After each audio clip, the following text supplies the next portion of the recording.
Happy Crimson Friday. Jadwalers, NK, Ace, Lady Norman, Judge Khan, Fuggage Green, Goman Sama. Happy Crimson Versary to one and all. I'm happy to be here. I'm happy that you're here to celebrate with me. Thank you so much for the follow, by the way. Yeah.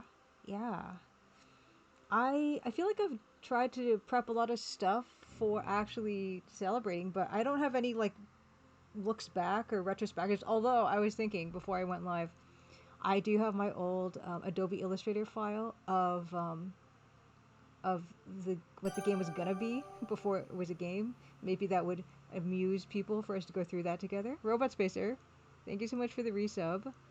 Happy Crimson Anniversary. Thank you so much. Yeah, we'll start with. I do want to do a shout out to Robot Spacer, and then I'm going to give a shout out to Anne once I'm allowed to again, because these are some of my favorite wonderful streamers, and also have me and Anne have collaborated on stuff, and she just released one of our interviews that is in the Gazette. Yay carrots! Happy Crimson Good Tuesday. Yeah, we're gonna get started. We're gonna try to get Dan in for a quick check-in over like a Discord voice call. It's hard to catch Dan during the summertime. Dan tends to be touring all over the place on his day job, and actually got to meet up with Dan for one of the concerts in Ottawa for Blues Fest, and I got to bring NK and Towie with me, and this is the friendship bracelet that Towie made in the car. Hey, Evil Tentacle as well. Adastra, Happy Crimson Tuesday. Disaster Squad, Greggle Song, happy anniversary. Thank you so much.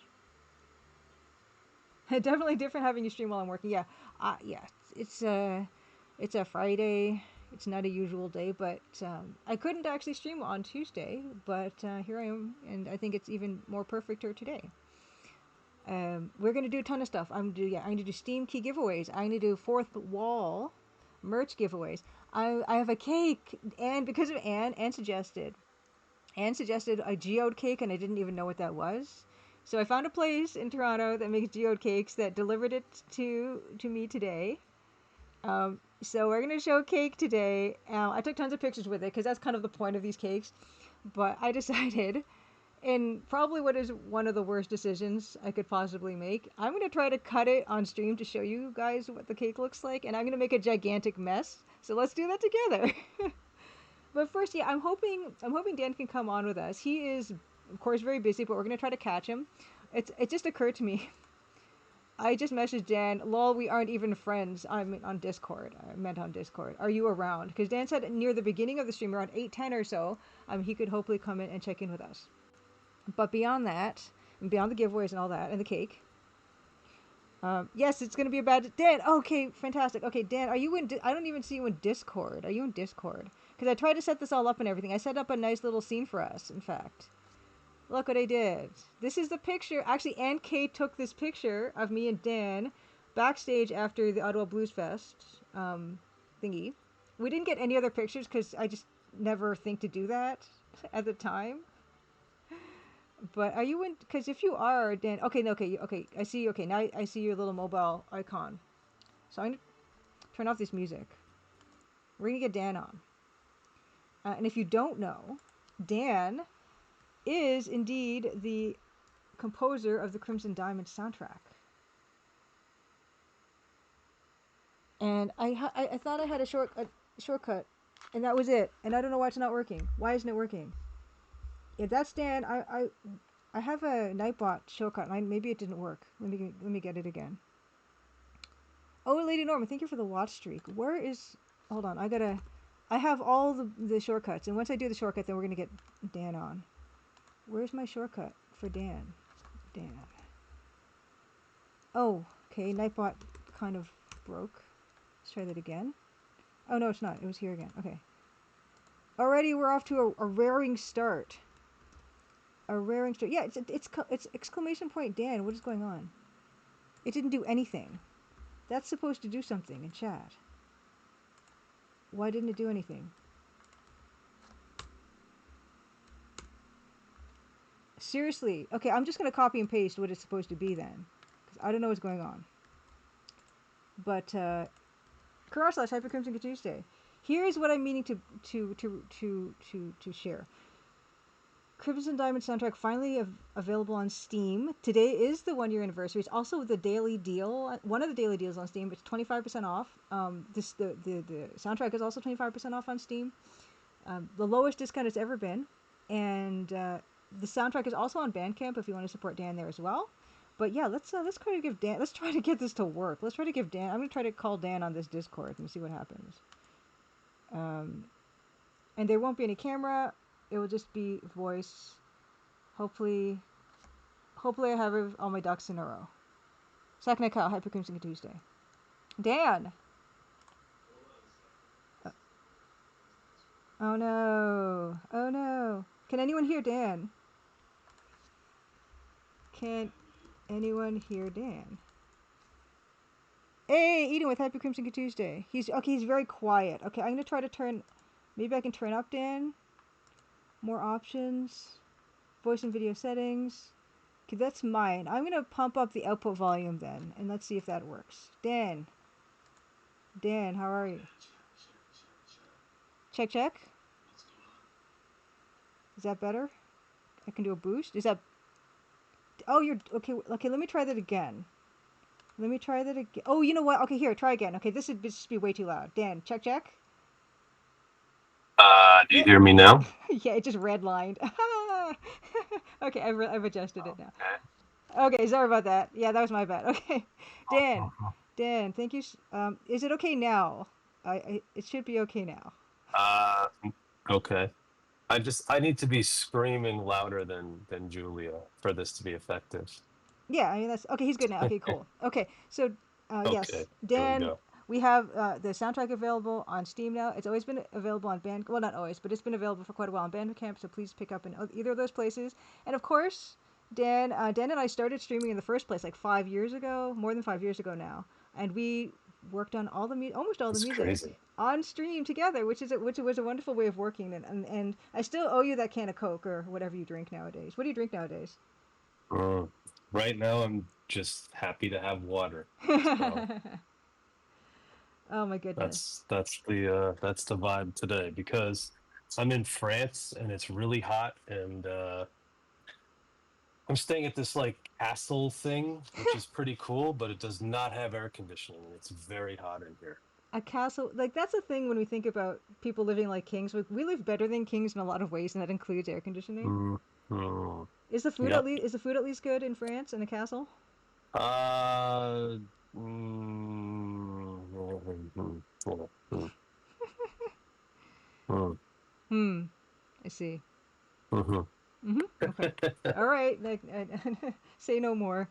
Yeah, I always try to Yeah. catch Dan when he swings through Canada with Jean Paul. I've seen Dan. We've seen each other in Montreal. We've seen each other in Halifax. We've seen each other in Ottawa. We've seen each other in Toronto. It's Oh nice yeah, to you went catch on up. that geology excursion in Halifax, I right? did, I did, and that's going to be And that's where you found the crystals and stuff. yes, that's where I found the crystals, and it's going to be the inspiration for my next my little mystery game. But yeah, we should. I don't know. You haven't been on in a long time, so why don't you update people on what you've been up to since last we heard from you? Oh no, have we lost you? Have it's a French castle Wi-Fi. It might not be very good. Are you Oh still yeah, there we okay? go. Oh, Now I'm back. yeah. What have you been up to in since we last spoke? Projects and all that. That's a good question. So the main project, if you follow me on social media, anybody, you can probably tell that I've been just running and running and running around the world for the last uh well 13, 14 years, but really the last, year or so, because this year has been the busiest year we've ever had with Sean, and so it's just been crazy. And in the meanwhile, I have managed to work on a couple of things. I am working on Efeo's Adventure for Transsolar Games, which is run by Lori and Corey Cole. And then I'm actually pretty close. I don't know if I'm close to finishing it, but I'm pretty much most of the music is composed by now. Um, and then also a game called Mystery House 3D. At least that's the working title for now, and that's with Guillotine Games. And that we're really not very far along on the music yet at all. I don't actually know how progress on the game is because I know he's working on it, but yeah. So there's that, and then I'm also kind of making a bigger push to just make my work a little more present on social media and hopefully in the right places to hear for people to hear it that might not have otherwise heard it. And that's a fun challenge. All of that is a fun challenge to do while you're living in your suitcase. Mm-hmm. And I'm kind of doing all those things at the same time. So I was literally working on another project tonight, which is the work that I've been doing for music for advertising for the most part. Um, and that music, I'm finishing up a new project, which is all orchestral instrumental music, which is actually on my Bandcamp. You can hear the first two projects of that sort that I've done. The current project I'm working on is going to have a lot of live strings on it, which is pretty cool. So I got to write for strings. That was fun. And hopefully a lot more of that kind of thing will happen in the future because it's just fun to work with more instrumentalists, live musicians and stuff, as opposed to putting everything and doing everything in the synthesizer. Speaking of synthesizers, Hmm. so you got your Roland MT32 that you used for the Crimson Diamond soundtrack. Yep. And I keep asking you about, speaking of the crystals I found in Halifax and the little tiny game I'm working on, I keep on badgering you about, wouldn't you just love this interesting challenge of composing for the PC speaker? Uh, yeah, so not really. No, I know. I know. I have a huge respect and appreciation for the composers that can do that well. I am not really super interested in running down that path because uh it's challenging and not necessarily in a way that I would be given my most effective. Although some people might argue that's like why I should do it because I'm Yes. not that good at it, but I'm It's not gonna you know I'm not in a hurry to do that. okay. I feel like my output would be slowed down, so that's a big problem, in composing for games or film or whatever you're composing for. Efficiency is actually really important, especially if you're trying to do it Hmm. at a professional level, because you just need to do more of it, basically. I get it. I get it because whenever someone asks me about, can you do some pixel art for us that's more than EGA, for instance, I immediately just go like, I could, but it's this much more complicated and time consuming, and it wouldn't be an efficiency for me to do that. So I get it. I Mm, I think it would be hilarious because there's something charming about PC speaker because no one expects it to sound good. Sometimes it sounds okay, and everyone is so impressed. But I think the closest I would get to that is if you've ever heard, I did this Long Island Retro Gaming mhm. Expo theme. That's the closest I would get to PC speaker, and it really isn't PC speaker at all. It's just kind of like some Game Boy influenced sounds and sonics. Yeah, like more chip tuney than anything else. Chip tune Yeah, versus yeah. PC speaker, which is kind of in the chip tune, realm. I mean, they're really similar. Mhm. Um, Um. the but the guys who really do PC speaker, like, they can take advantage of the limitations and sometimes get around the limitations. They can make it sound like more voices because it's super super limited. I think Mhm. some of the original PC speakers, you might be limited to maybe one or two voices at the same time or three voices at the same time, and it's like, yeah, and to program the sound too. Yeah, you'd have to kind of do the sound design. Yeah. Probably, I guess the answer is because I'm kind of working in music for a living, I probably just don't have the time to figure it out. Mm-hmm. You know what I mean? Mm-hmm. I gotcha. I gotcha. Eating with has asked for old time's sake, what is the MT32? Well, you know what's interesting? I actually got after I finished the game. I don't remember if this was before launch. I think it was after launch. My friend Matt from my big box crew sent me a boxed MT32. So I actually have You have two two. Yeah. MT32s. Yep. But yeah, what is it? It's a synthesizer that sounds like 1989. I Yeah. don't know. That's the best way to put it. It doesn't it's like it's the baby brother of the D50 and then later the D70, which is also by Roland. Those are keyboards, and strangely enough, the other keyboard player in the band I work with, plays two Roland D50s on stage. So I don't know. Nigel. Okay, There you so go. I gotta ask you this then. I gotta ask for the Crimson Diamond sequel. You were planning on trying something else a bit more advanced for the soundtrack, or were you gonna go back to the Roland MT32? There's a sequel. Well, there will be. Well, yeah, Okay, that's not okay. secret. That's not secret. Yeah, and that's what Nico and the Badgie's Well, asking. Yeah, I mean, I'm not working on that yet, okay. but next year Okay, okay. I There have we go. lots of That was the yes, question. I'm not yes, working on it. Okay, okay. All right. yeah, yeah, Yes, just clarifying. yes, yeah. Not currently, but planned. No, I don't think it would make sense to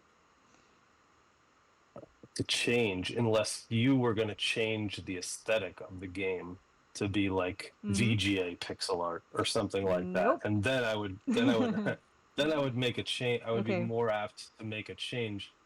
But really the period of games, I mean, you you have to kind of go MT32 for Mm. that look, I think. I like to hear that. I like to hear it. You could go PC speaker, sure, but I would rather I would rather see somebody that's more adept at doing PC Hmm. speaker do PC speaker than me. You know what I mean? Did you hear the Devo track that Mark Mothersbaugh put in the Neuromancer DOS game? I don't know. Maybe. Because I streamed Nice. Neuromancer until I gave up on it, and it's just a Devo track that they just stuck in the game, and it's a PC version, and it's kind of amazing actually. I don't know if I Hmm. could even find it. If I could just I wonder what the licensing was like for that. no one has any idea. It was during one of those Wild West type of times when anything kind of went. But actually, let me see if I can grab it here so that we can enjoy it together again, just for a bit. Neuromancer is just an EGA Yep. game. Yeah. Okay, I'm not EGA. familiar with it. It's an adventure game, but it's very difficult. It's almost impossible. I would like to think. Hmm. But let me see if I can get get into it here. Uh, just Must play the Devo game. because once you hear it, maybe you'll be like, "Oh, there's so much that you could do with this PC speaker." I don't think you'll say that, but anyway.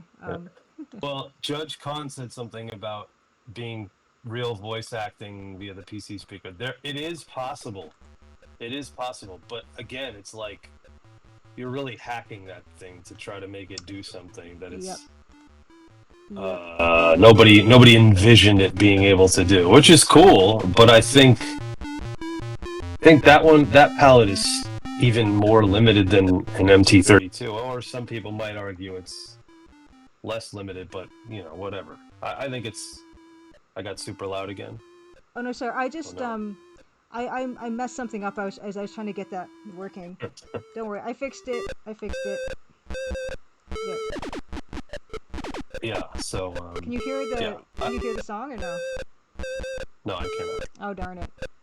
Okay. You know what? Oh, you know what I can do? Okay, I've got another idea.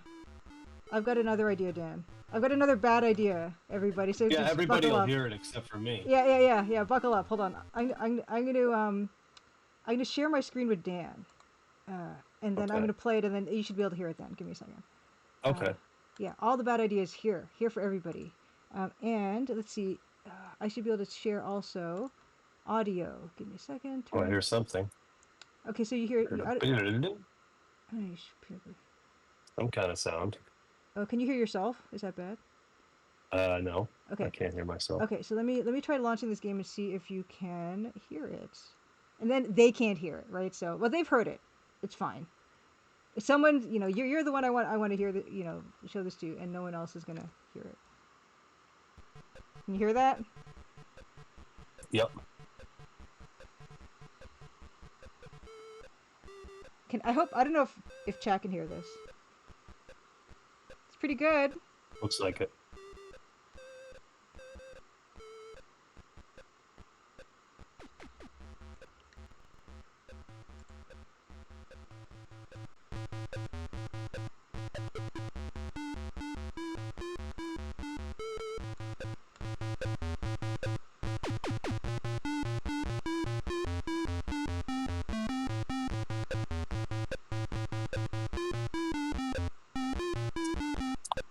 What do you think? That's interesting. But I'm hearing the limitations of like the kind of the platform, Mm-hmm. I guess. Right. Okay. I'm just kind of looking it up. Yeah, this does not look like fun to me. It's programs. Now, This would not be. I mean, if you wanted to see me get like really frustrated most of the time, I guess we could do that. We could stream it. How fun would It would. It would not be. No, it would be just mostly a stream of like somebody trying to figure out settings on a a really boring looking DAW. Okay, that's it. All right, thank you. I do like it. I mean, and I do have an Oh, appreciation for it. But all right. you can hear. That doesn't mean I would do it. No, No, this is true. And I respect no. that. I respect that. I actually I was talking to Jim Leonard about it Mm-hmm. years ago, and was he was interested in doing like super low bitrate stuff. Uh-huh. So like you could get an MP3, but I think we kind of looked into this one time on stream. You can't actually get things that small, like MP3 quality audio, Mm-hmm. even if you compress it like super, because the problem is just MP3 compression alone isn't friendly towards like retro stuff anyway. Like Right. you have to have a way of decoding that information. Mm-hmm. So, but the low bitrate stuff is interesting, and doing some of that would be cool. But it wouldn't fit to me. It wouldn't fit Crimson Diamond at all. I mean, there's No. really only MT32. Yes. Unfortunately, I think we made the right choice. Unfortunately, it was actually your idea. So. I So yeah, but You went along with it. I did because how could I not? I mean, I enabled you, and it was one of the best Yeah. decisions. Yeah, I mean, we went for true authenticity, and we got it. So Yep. I couldn't be happier. You mentioned earlier on that it's a particularly busier year with Sean Paul, and why do you think that is? Um, I'm not sure totally, but Mm-hmm. I can tell you that the um the audiences Mm-hmm. have been a mixture of people, and most of it leaning towards young, like That's teenagers are great. coming to the shows. That's great. It's great. It doesn't make a lot of sense, but it's great. What do you mean? It doesn't make a lot of Uh, sense. well, I mean, usually you don't have teenagers like, you know, fawning over a 50-year-old artist, but hey, here we are, you know? And this is just what's going on. I mean, it's crazy. You see a front row of kids, sometimes, and Oh, sometimes even younger than the teenagers. Like they'll come with their parents and they'll be young kids and stuff like that, and it's crazy to see that. So I don't know. I can't tell you the reason for the resurgence. There is a demand right now, and Sean and the team are ready to try to meet as much of the demand as we can. So I know we're about to finish up here in Europe. We're about to fly. I have to leave the hotel in a few 45 minutes or so. and then we're going to drive to the airport and fly to Norway. Mm-hmm. And we have a show in Norway tomorrow, and then we come home for a couple of days, and then we fly to the west coast of the U.S. and we have some shows coming up in I Alaska. We have a show in Oregon, and we have a show in Vancouver, BC. ooh. Uh, I Yeah. wonder where the kids are hearing the music from. Is it on Spotify or where is it? Uh, Spotify for sure, because he's like one of the top streamed artists in the world even right now. He's like the 55th or 56th most streamed artist in the Oh, world, nice. which is, I don't even know how you evaluate like the demographics to know what that would look like. You'd have to have the Spotify data on that, and that's Mm. probably a mishmash of places that have it, because the record companies own some stuff, different record company owns this stuff, and then now he's been independent for the past couple of years. He owns this stuff, so it's like it would be probably a full-time job to just understand those demographics and data. But what's interesting is Spotify plays, social media following don't necessarily translate to ticket sales, and ticket sales is really what the important thing is Mm. for what we do with live music. Yep. Ticket sales, and then also merch, Mm-hmm. selling. Those are basically the two things that matter. They're Yeah. disinterested in Boys to Men. Well, Boys to Men are like older than Sean, so yeah. I didn't know But that. I That's but pretty I funny. like Boys. I I do like Boys too. to Men. They were huge when I was in They school. they had a Vegas residency for a while. Oh, that's awesome. Oh, I'm I so don't know. happy for them. Yeah, Crash Less, you're right. The PC speaker is definitely like earlier, like Zach McCracken, Maniac Mansion, like the AGI stuff, the Gold Rush and stuff like that. It wouldn't. It certainly wouldn't work. But like, yeah, my game I was working on that isn't AGI style. I would want at least one or two PC speaker songs. So maybe I'll have to look elsewhere for that music. Well, if you think about those games, though, then you're right at the border of like kind of the graphic changeover, right? I don't Yeah, know what year we kind of went from EGA to VGA as being the standard, but 1990, it's 1990, 91, 92. yeah, it's right in there. That You know what I area. mean? It's Yeah. right in that couple of year window. I've got the And tour then poster up of you and with Sean Paul's European tour 2016 where he's got your hat on. I oh, put that up on nice. stream. Yes, Yeah. I've got a bunch of those posters still, Oh man, physical posters at home. that's fantastic. Yeah. Yeah, I try to collect all the stuff. Mhm. Boys to Men were a bad Mhm. example. Yeah, it's weird. The whole music business is having this weird transitional period again, Mm. where the superstar, it doesn't make financial sense to have superstars anymore. Mm. So, some of the last, there's still some happening. There's still the Olivia Rodrigos and the Sabrina Carpenters that are breaking, and Chappell Roans that are breaking through the noise. But for the most part, they're not really creating these megastars. Like, I don't know. You think about when Lady Gaga came out, she just Mhm. pretty much took over the world at that point.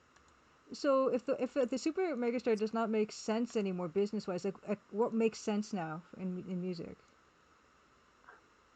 I don't know that the superstar doesn't make sense, Hmm. but I think that the problem the problem is like with vision and people seeing beyond a quick dollar. And I think a lot of people see it as quick dollars, Mm. because with live concert sales right now, the top 10 artists touring right now in 2025, the average age of artists is 48 years old.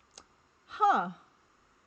So it's not at all what you'd think of, like, oh, it's like this young crowd. I mean, Coldplay is the number one tour right now in the world. Oh. So Yes. Yes. That whole thing. no, but even before that, they I were know. the number one tour. So that obviously helped catapult, you know, things even further. But that wasn't, that wasn't the reason they were successful. I mean, they were playing giant, Yeah. giant arenas or stadiums or whatever before. The biggest, basically, there's the biggest venues you can play in the world, Mhm. and that's it. Mhm. And there's nowhere to go up from there, really. You know, unless you block off streets and hold festivals for 100,000 plus or stuff Yeah. like that. But you know, Coldplay being not exactly what I would qualify as a new artist at all. No, no. Last year Taylor Swift, not a new artist. Nope. Beyonce, not a new artist. Nope. So you don't really have. And then there's one in the top 10 from what I understand, and that's Olivia Rodrigo. She's the only one that's kind of broken through to do those kind of touring numbers. And there's good and bad, because when I say this, it sounds like, oh, very technical, but I think it's important to know for the what does the future of concert going look like? You know what I mean? And what do you think? Do you think it's like the type of venue sizes that you do with Sean, which are about like 25,000? No, I mean ours vary. So we have like different levels because we kind of skip up and down and around, like depending on the region we're in. Mhm. Um, Dubai, for instance, has the Coca-Cola Arena, but the capacity is only 15,000. So I don't Mhm. know. You'd have to play maybe one of the football stadiums or something, and I Mhm. don't know really what that looks like in that country. But Mhm. it's hard because then well, maybe they have indoors. They must have an indoor stadium Oh, they somewhere. must. I'm sure they do. Probably Yeah. multiple. uh, Yep. I I also put up the older photo of you and John Romero when you were, I guess you were in Oh, Ireland at that time. That's why people are asking should about probably Romero. hit play. Okay. Yeah, he's I saw him and Brenda in April in the UK, in Ireland, in Dublin. We had a show and they got to come Mhm. and it was great. So I got to see them. Unfortunately, they've gotten, Mhm. smushed lately, the Yeah. company, but they're still going and doing their thing. So And it's hard to see your friends yeah. have that stuff happen to. So Yep. And you did um work with them too. They're not just your friends. Like you actually did yeah, yeah, Empire of yeah, Sin we music with them. did Yeah. yep, I did some music for Empire of Sin, probably about the same amount of time. It was probably about 45 or an hour. How long is the runtime? Is about 45 minutes, right? Yeah. I think Yep. of the album. Exactly. Yeah. Yeah. Yeah. Yeah. Yeah. Yeah. Around there. So yeah, but that picture that you have up there is Mhm. from like 2019, maybe. Is it that long ago? Oh. I think I it's I 2019. don't have a clue. Can't remember. I can't remember anything. I'm putting up the photo also of us in Toronto. Like I don't know how many years ago this was. 2, 3 years ago. I don't know. With Sean. I like that photo. You know, I don't. You Oh, probably don't. nice. Yeah. Yeah. Anyway. But yeah, I also so you're currently working on Efeos. You're currently working on a bit of Yep. the Mystery House stuff. You'll be hopefully Yep. working with me again. We have to talk about that Yep. in the future Yep. with Crimson Diamond. And you are also doing advertising music stuff. Yep. Um, I've had the one ad that I have, and I can see is for OpenAI, which was when they released their Codex platform. They put Mm-hmm. one of my songs to some of their music. So, Huh. Is it lucrative? yeah, it can be. It definitely can be. Crimson Diamond 2 confirmed. I like Yeah. this. Yeah, confirmed. It's well, I mean, it's not like I'm formally working on it right now, but I do plan on starting working on it in the new And year. you have some ideas and things jotted down or Lots. whatever. Yeah, I've got lots of Lots. ideas about it, so I'm really looking forward to. Yeah, I do want to finish that little game, with the PC speaker stuff, and Oh, you're doing a little game with PC speaker? yeah. Well, I'm doing a game that kind of looks like Gold Rush, like that Sierra AGI kind of look. Ooh. Uh, Nice. and so that's why I wanted like maybe one, 2 or 3 PC speaker tracks. But like I said, I'm sure there are other people that I can find who would also be interested in doing that. Oh, that's why you're asking That's me why about I PC would only speaker. ask you for Oh, reasons, not okay. just idly asking you if you would do that. Well, it's not the first time I've been asked. I Oh, don't know. I don't think there's an easy way to do it yeah, effectively. Like I just wouldn't be good at it. that's You know? okay. I I don't get it. think. Like I say the same thing. Like I said, when other people approach me about doing pixel art that's not in my particular zone, then I don't do it.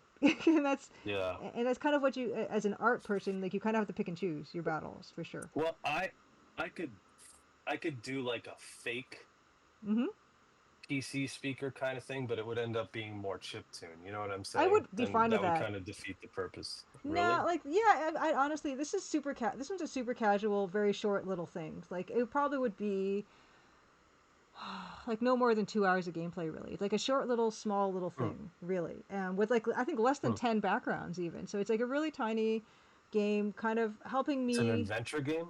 Yeah, it's going to be a little adventure game based on my Halifax trip, going to those cliffs and getting the crystals and Ah, things. yes. Yeah. So Um, it's a geology focused game. it's another geology focused game, and it's kind of Okay. it's about Nancy, kind of going to the library and finding this book about this adventurer who went to Watson's Bluff, and so it's a kind of a story within a story, and that's my excuse for using the simpler graphical style is that she's reading a book about this, so it's not her reality is EGA SCI style, but the So you're book. developing it and you're still an adventure game studio Oh then. yeah, yeah, 100%. Okay, okay, Yeah, okay, okay. yeah. So yeah, this is one of those things where I'm super Oh, not so it picky. wouldn't have to be completely authentic PC speaker. No, no, no. It really wouldn't have to be. Um, What would be interesting is if we did that low bit rate thing and did like mod yeah, music or yeah, something like that. That would be kind of fun. yeah. I'd be happy. Whatever you'd want to do for it, I'd be happy with, because I'm actually working on a small project right now. That's an adventure game that's coming out November, just like October, November type of time. And it's one of those things where Hmm. it's such a small little project and I'm working with other people and we're all kind of working for no money, that it's just like I get it, and so there's only so much I would ever ask anything of anybody in that Yeah, situation. yeah. It's like whatever makes whatever kind of works with what we're doing, and also works for the game, and you kind of are interested in that, exploring that aspect of it. Then that would be the best way forward. That's interesting. Yeah, That's interesting. Socrates, thank you for the resub. Fantastic. Happy Crimson Friday. That's right. It is Friday today, not Tuesday. I I'm know, totally it's wild. yep. It's wild. Yeah, I mentioned I was not around on Tuesday. I actually went to a stand-up comedy show here in Toronto. Do you know who Chris Fleming is, Dan? I do not. Yeah. Chris Fleming is But a. I'm not a comedy guy, so I wouldn't. You're not a comedy guy. I only know the top names, whether they're Hmm. funny or not, I couldn't tell you, I do laugh. I get the feeling you don't laugh easily. That's not true. I don't know. No. Oh. I don't Well. know. Because I feel like I don't, and even if I find something funny, I'll just kind of like not laugh, but just think that was funny.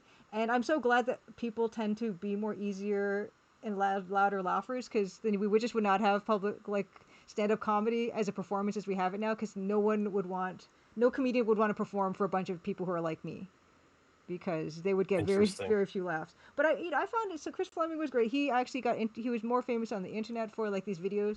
He did this character called Well, that's the Gale. thing. Social media and comedy go together really well. That's like the Yes. best Oh yeah, platform for a yeah. comedian. Oh Oh yeah, man. 100%, 100%. So he got famous and successful on YouTube, and that led to him being able to do these other things. Now he's touring comic, and he actually always was a stand-up comic, and then he just did skit stuff on YouTube, and that's kind of how he built himself out. Okay. Yeah, yeah.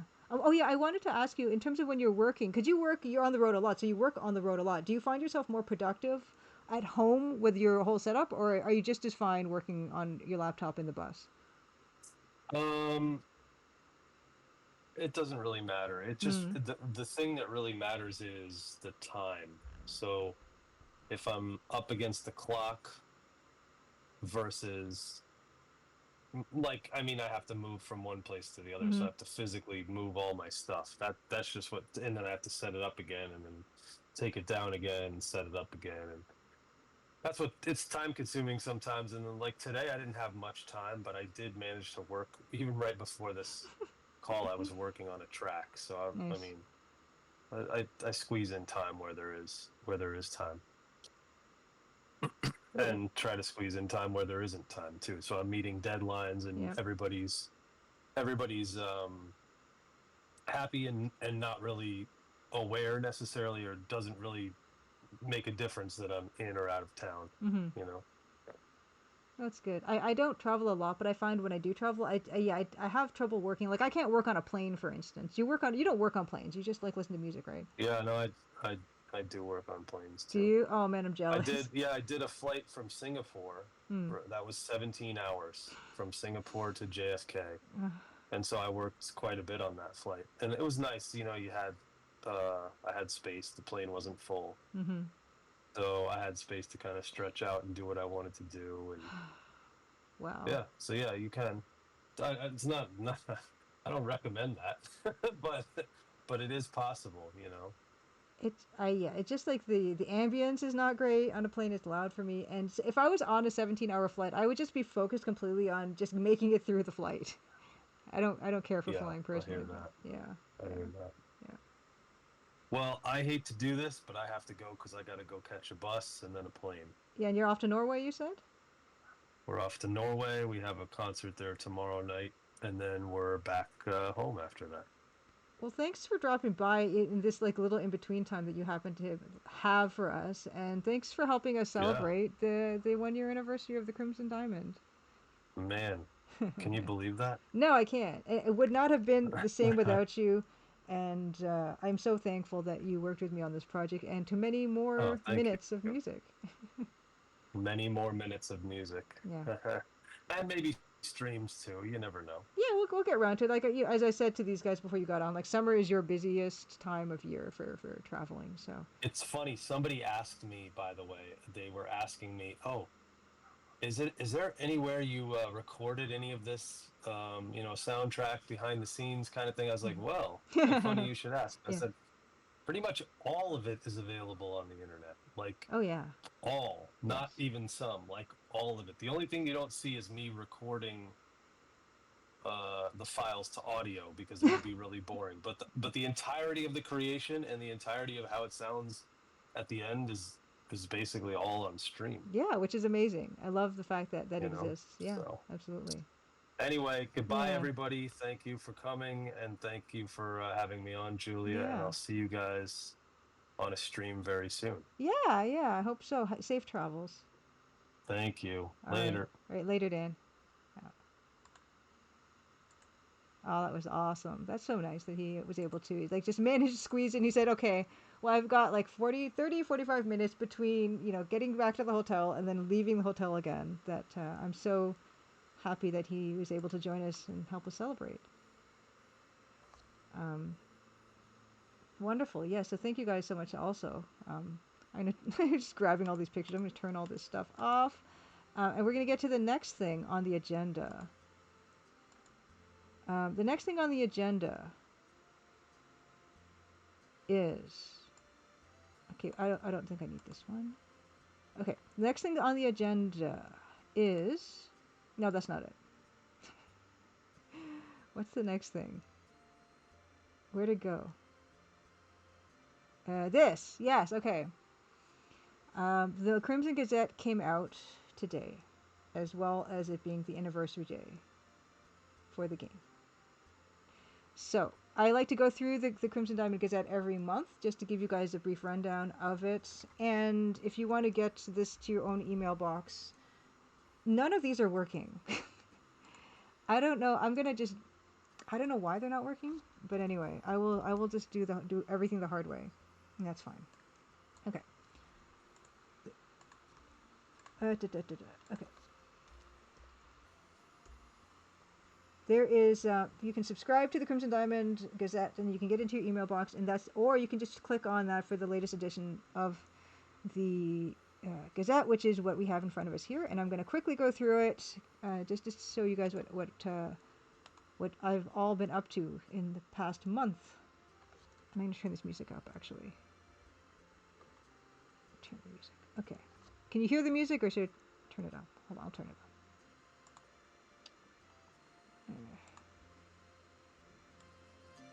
Okay, better. Okay. So, you know what? Before we do this, I do want to do some giveaways. So why don't we just do a giveaway to start? I'm all over the place and sweating. Let's do a giveaway. Let's give away a Steam key for the Crimson Diamond. Oh, thank you. Happy Crimson Tuesday, Friday, Michelle as well. Yeah, let's do a giveaway. You know my favorite giveaway game, which is guess the random number from 1 to 100. And the first person to guess the correct number will win a Crimson Diamond key on Steam. I'm going to... I have my pen here so I can write down the winner. Okay. Is everybody ready? I think you'll... There's no time limit on this. It lasts for as long as it lasts until someone picks the right number. Let's go.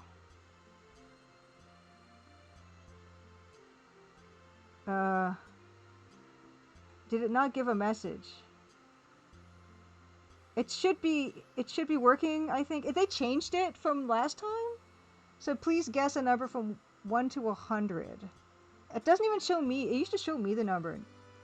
And I really hope it's working. We're at least going to test this. And you can guess as many times as you want.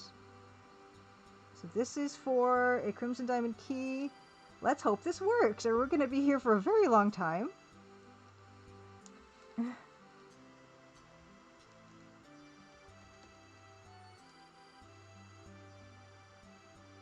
Because it didn't even... Did it even tell us that it started? It says it's working. I don't know. Guess a number from 1 to 100 to possibly... Yeah, it's weird. Like, I'll show you what I see. I'll literally show you what I'm seeing right now. Oh, you know what is... It says there are 0 guesses. What? Why is it... Okay, wait, everyone, hold up. Why does it say there are 0 guesses? What is happening? Oh my gosh, you guys have been guessing for no reason. I'm so sorry. What is this? Okay, does Twitch have their own? Does Twitch have their own dashboard? This is a disaster. Okay, wait a second. Oh no, stop it. Okay. Does the bot need... It probably does need to reconnect. Okay, let me try this again. Let me just try this again. Nightbot online. Let's leave. Let's join.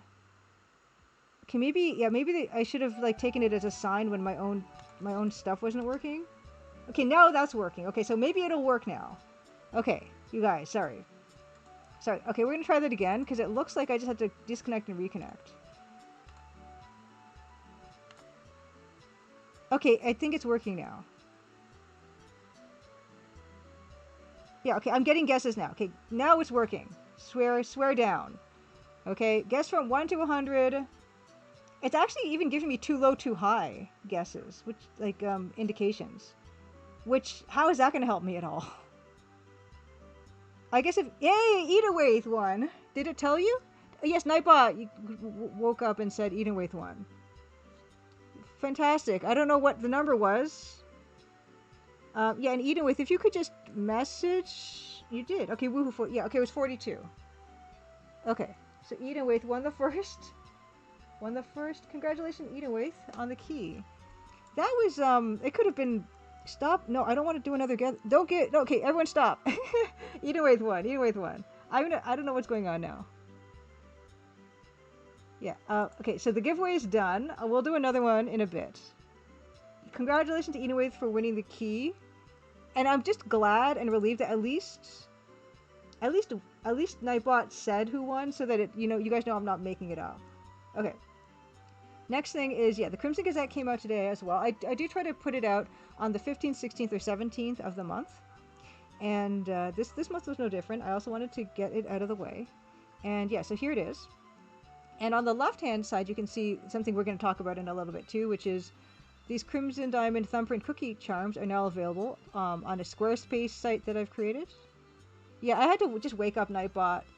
It's weird because I could search through my custom commands and edit them and stuff, but it just wasn't connecting to whatever it needed to connect to. Anyway, yeah, here's the August issue. This particular monarch butterfly you're seeing was one that my mom hatched.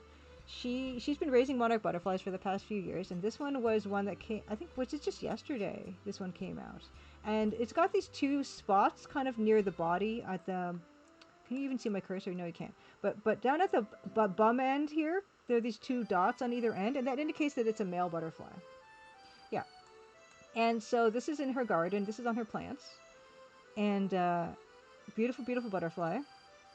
And yeah, here's what happens. So everyone's kind of familiar, hopefully, with this yellow, black, and white striped caterpillar.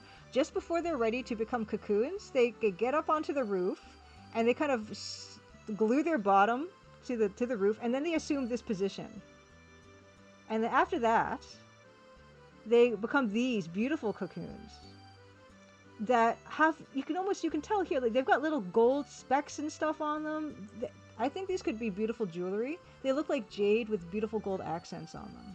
So that's what happens. And then eventually, yeah, they after 9 to 14 days, they hatch, and then they need a few hours to dry their wings off, and then they're ready to fly away. Yeah, Kakuna used hard and values of Happy Crimson Friday. Yeah.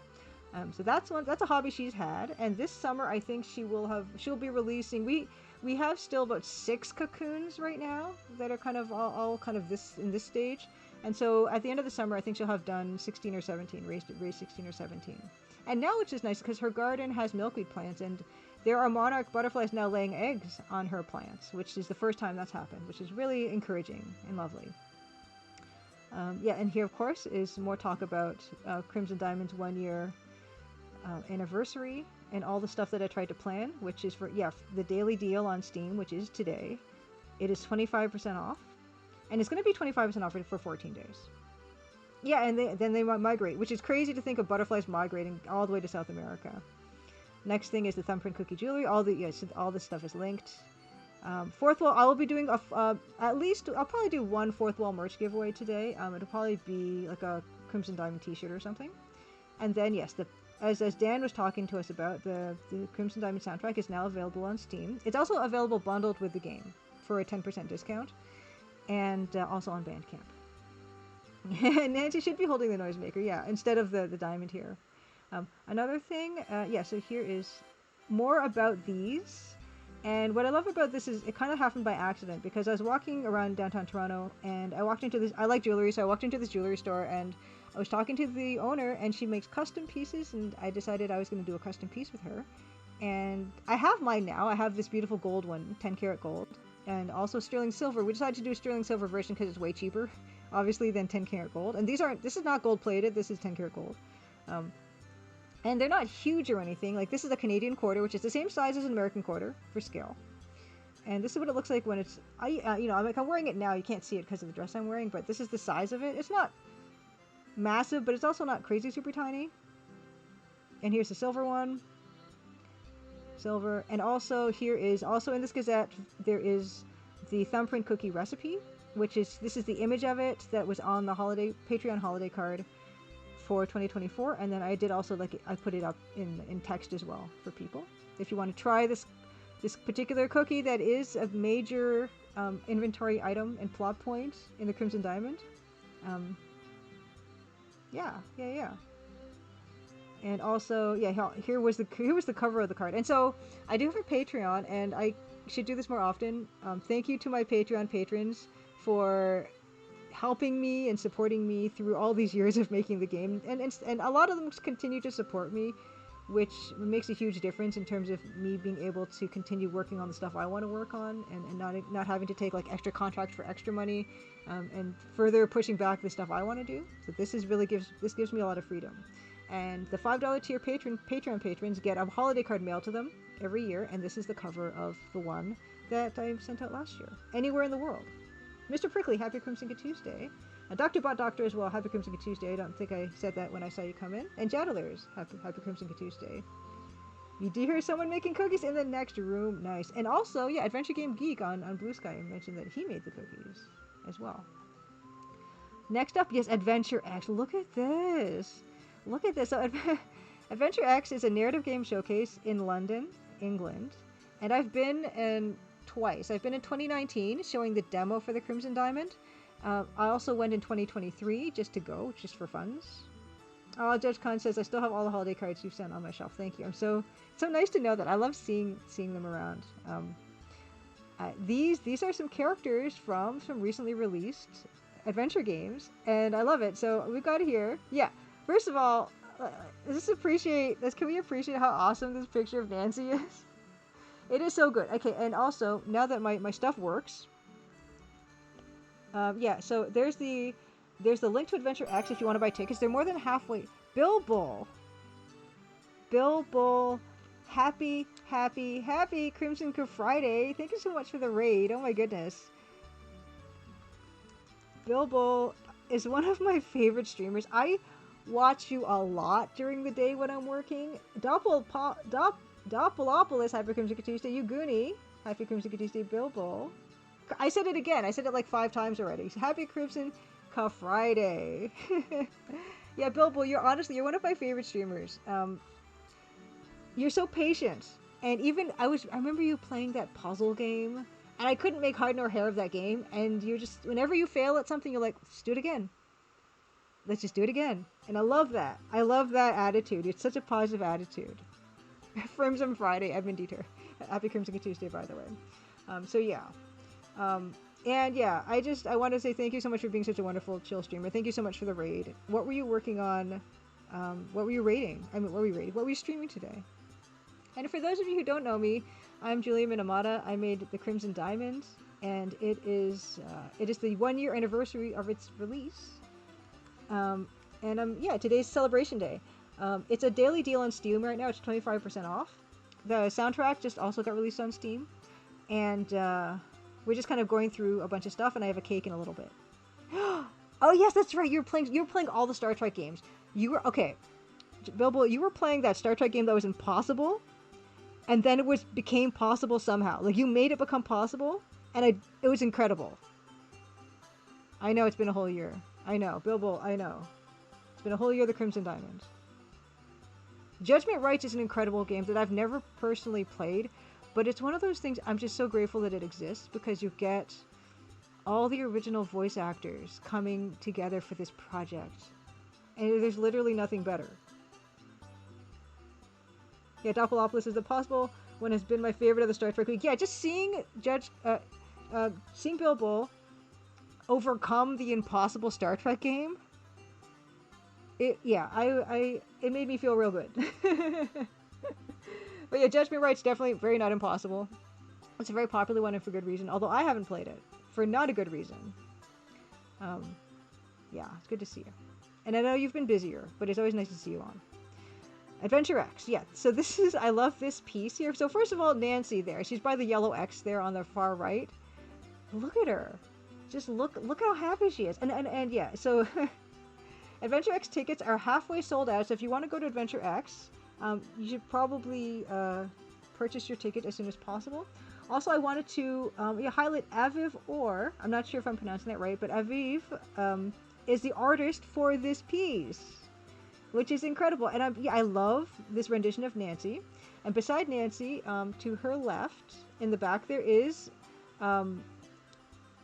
from Arthur from Locomotive, another incredible adventure game that I've played a bit of and I love very much.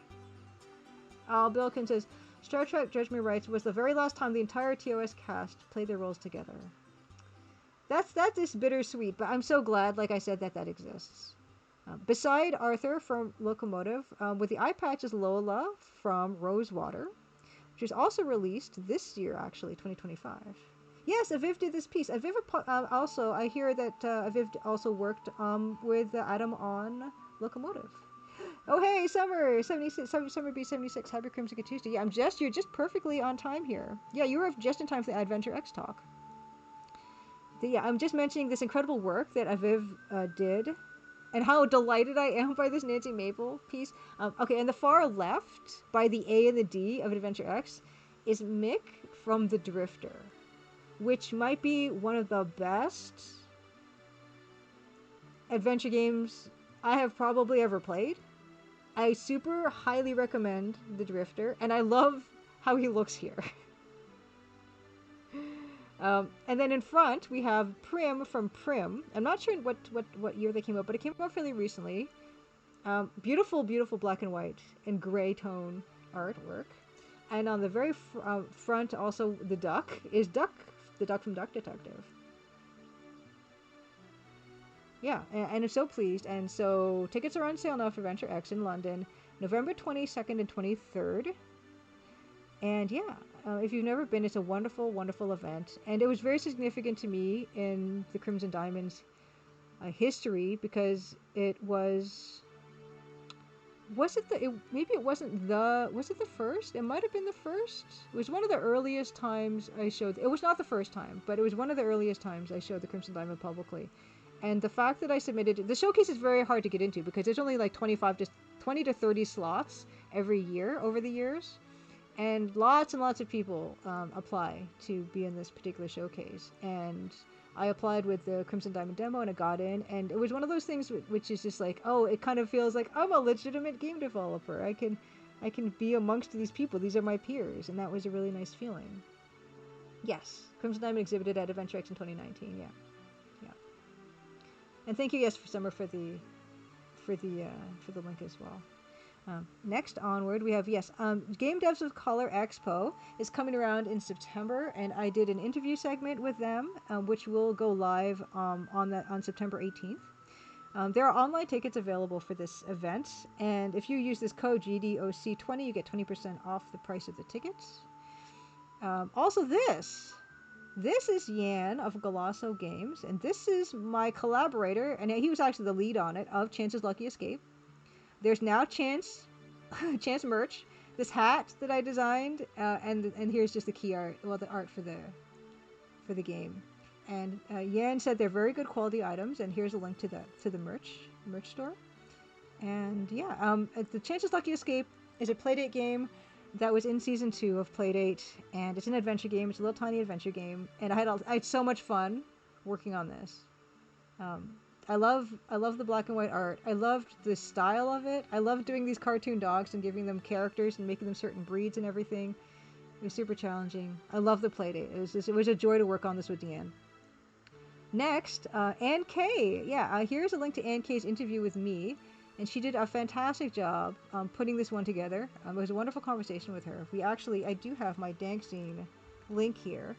She featured me in Dankzine issue 72. And Goman-sama did the most amazing painted cover for that issue.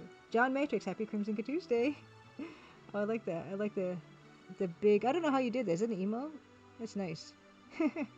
Yeah, this was fantastic. And yeah, and put together this really lovely video. You can find it. There's a link to that in the Gazette as well. Wonderful. And I love this. I love this little picture Anne has for her avatar here. Next up, we have We Love Every Game. It's a new site that is dedicated to helping people find the games that they might want to play. And I did an interview with them, so there's a link for that. The Red Tunic podcast episode came out recently, and you can you can give a listen. There is all the podcast built-in listeners, players that you can find, and also, what's kind of funny, I like this. That Link, the host, puts them up on YouTube, and then he puts any type of video on the background as just for people to watch as they're listening to our voices. And I don't know why, but there's just a long play of Mega Man, one of the Mega Mans, as we're talking, and I just thought it was really funny. And so there's a link to that one there. Hey, Bilkin, by the way, happy Crimson Tuesday. Friday! I don't know if I said that, but next month is also, Bilkin says, the Vintage Computer Festival Midwest near Chicago, Illinois. Oh, I love stuff like that. Yeah, I love all that stuff. I've got actually more on that in further in the Gazette. Here's my Fourth Wall merch page. We're going to do a giveaway of that stuff in a bit. Also in the Gazette is all the links to my VODs on my YouTube channel. I talk about Portopia and how I got to Kyoto and got stumped. And we're not going to get to Portopia today, I don't think. But next time I pick up Portopia, we're probably going to just go with a walkthrough. Because I'm just really super stumped. And when I looked at the walkthrough, they asked me to look with the magnifying glass at a random place on the screen and find a ring. And there probably is a reason why you're supposed to look in that area that that particular walkthrough is not organized in such a way as to make you understand your actions. So I'm going to try to find a better walkthrough and see maybe if I can just get over a few obstacles and then continue more on my own. But I'm very comfortable with just getting through this one and starting up something else. But I think this game is incredible, and also the fact that it's 1983 and then this version came out in 1985, NES version, I think, kind of amazing. And yeah, actually, the fact that I play this at all is because of Ann K, because Ann K has a friend who created this emulator called Wanderbar that I was playing with, and it's a very good emulator. And speaking of emulation, I put the Double Dragon DOS EGA full game playthrough that I did up as a separate video on my YouTube channel, just for just, I guess, archival purposes if anyone wants to see that whole game. And actually, before I forget, I actually did find Double Dragon 2, and I found a version that was EGA that I can play. But I don't see myself finishing it. I will get to that later on in the evening, but I'll show you why I don't think I'll be able to triumph with Double Dragon 2. Sadly. But here, look at this. Get a load of this. Look at this card from 1989, a Topps trading card for Double Dragon. And it looks a lot like this. This is the end screen of Double Dragon. And this is a card, scene 10 of 10, of this Topps series of Double Dragon trading cards. And Hungry Goria gave me this. She has a bunch of these, and she had duplicates, and so she let me pick out of her duplicate deck of Double Dragon trading cards, and I picked this scene. The gray circles, Greggleswong, very good question. The gray dot, they're scratcher things, like, you know how you can get like lottery scratchers? They're that stuff, but not for lottery. What it is, so here's the back of the card.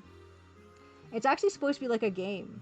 And if you scratch out certain things, if you get 3 bullets, you lose, or 3 knives, you lose. But if you get whatever else here, 2 boots, 3 biceps, or 4 fists, then you can advance. Although this is the last scene, so I don't really think you're going to be advancing past this. But apparently there are 60 of them. And Hungry, though, said that this is from 1989, and whatever chemical they used to make the silver scratch-off part kind of ate the ink underneath. So even if you scratch this off, you're not going to see... You can't really play these anymore, unfortunately. Oh, Ace, you like the box art? I didn't even look at the box art for Double Dragon 2. I didn't see a heck of a lot of boxes in my childhood, let me say. Only at Christmas and my birthday. Everything else was floppy disks with those lined labels.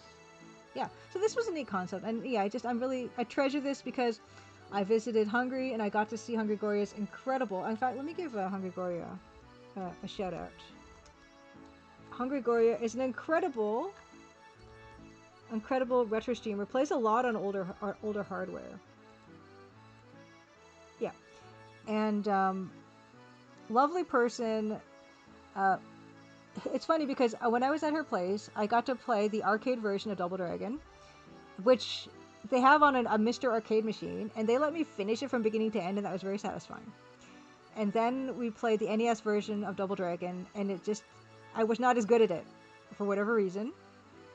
And then Hungry Goria and her husband were like, Hungry Goria was like, yeah, she has the Atari 2600 version of Double Dragon, and she says, you have to play this, is hilarious. I've told this story before already. But I started to play it, and I really got into it. And then she got into it. And it's actually a really fun game. It's actually surprisingly well developed for an Atari 2600 game. You can pick up the weapons. There's a bunch of different moves you can do. And Foolery, Hyper Crimson Tuesday, so good to see you. Once my darn cooldown wears off, I will give you a shout out. But yeah, I gotta say, Foolery, like, that's a great version. Honestly, Hungry and I are gonna revisit that. I want to go back to her place, and we're gonna stream co-op Atari 2600 Double Dragon stream. It's incredible. I literally thought that was the only version for 20 years. Well, this was my version. This is what I grew up with. The DOS EGA version Double Dragon, which explains a lot about who I am as a person in terms of what I ended up making. But yeah, okay, onward, and here's a list of all the playthroughs I completed, except for Neuromancer, not finished, because that game is impossible. Here's a link to Pantsmo. This is a fun little project I worked on with Evil Tentacle, and with Foolery as well. where we I would like to say we reskinned, but we pantsified Cosmo and everything in the game, and you can find that for free at Evil Tentacles itch.io page. Hey Drew Stew, happy Crimson Tuesday. It's going well. I'm celebrating the 1 year anniversary of Crimson Diamond and just kind of really enjoying the day. It's been a busy day, but really enjoying it.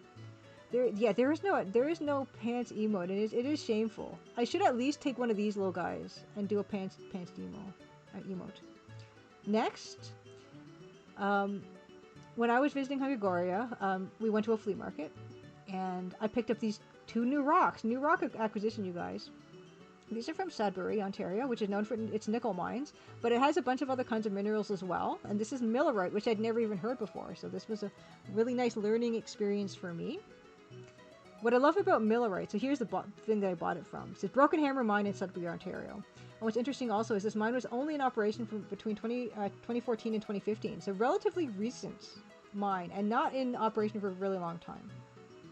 Yes. Oh yeah, Soundabout, happy Crimson Tuesday. Yes. At least this guy is clothed. This little guy, your version of your emote. But yeah, let's give can I give out the Yes, I did it. Okay, and then Soundavolt is next on the queue.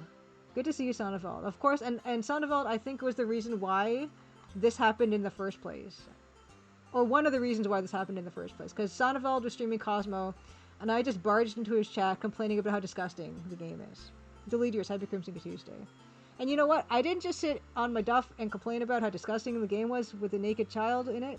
We did something about it. We stepped up. And yeah, this is something you can enjoy now. It's in the world. Thank you so much, Sonavel. I appreciate it. Here's what's interesting about millerite. Millerite is a beautiful metallic mineral, but when it oxidizes, it kind of oxidizes to this kind of a lavender color. I think this is millerite anyway, and it's beautiful. And Villery says, happy Crimson Release Chronoversary. Yeah, thank you. Yeah, Sonavel, we made the Cosmo we wanted to see in the world, which was one with its alien bits covered, wherever they happen to be. I don't know where they are. Yeah, and also, yeah, here's more vivid examples of the oxidation. And apparently, millerite occurs very commonly with something called chalcopyrite, which is a kind of pyrite, and pyrite is known for being kind of super golden and brassy colored. And when both of those oxidize, they create these incredible colors. Drewster says, Crimson Diamond looked tough. I don't think I saw anyone get the best ending, which is interesting. Which I also admire people because the game does come with a hint book. Like, there's a built-in hyperlink to a hint book that will get you to the best perfectness of the ending. But I love the fact that I saw a lot of streamers play it that did not consult the walkthrough. And I would have gotten in there so fast with the walkthrough if I was them. Even though I tried to make the game pretty easy, like it's a text parser game, I get it. What have I done? Yeah, the gold standard ending, exactly, NK, yes. Yeah, Doctor, yes, pyrite is considered fool's gold, because, yeah, it's nowhere near as valuable as a gold, but it's good value. It has its own value because you can smelt it. You can smelt it. See if I can give Sonneveld a shout out. I cannot. Why can I not? Oh, yes, I can. Okay, it took a while to populate. So Fools, what's interesting about it, so if you want to know if the chunk of gold metallic stuff you have is pyrite, if you smell it, it might smell like iron, because it's basically an ore of iron, and gold will not smell like that. Also, if you use your trusty scratch plate and you do a streak test of pyrite, it will streak black because it's iron. I think pyrite. Okay, hold on. Pyrite streak color. Give me a second. I don't want to give you guys false information. Streak color.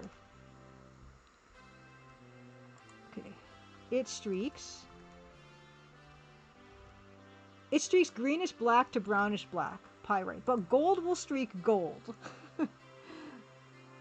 Beta Human, happy Crimson Tuesday.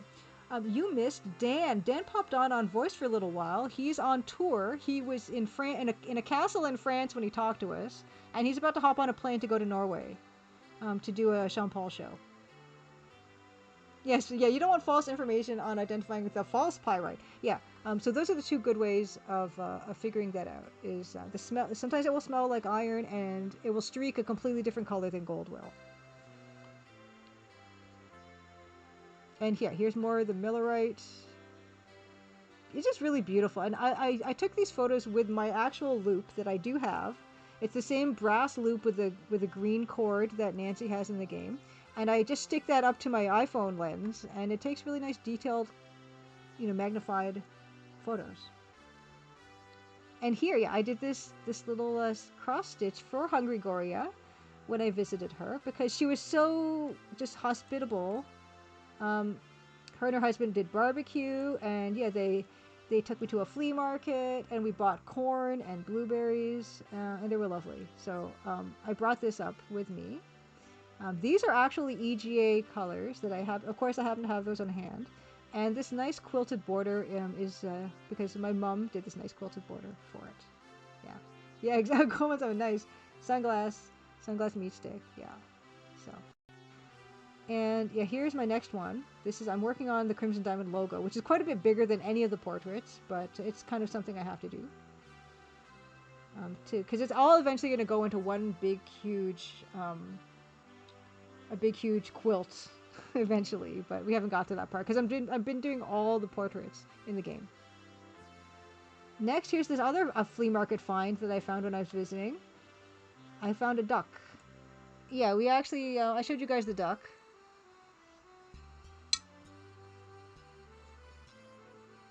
Maroon, happy Crimson Tuesday. It's a honk.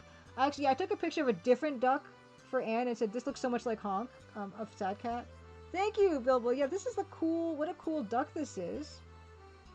And it's even cooler when you find out the story behind the duck, which is what I love about. I love going to a flea market, finding stuff that catches my eye, trying to find internet research about it, and finding out really cool things about the piece I found. And this was no exception.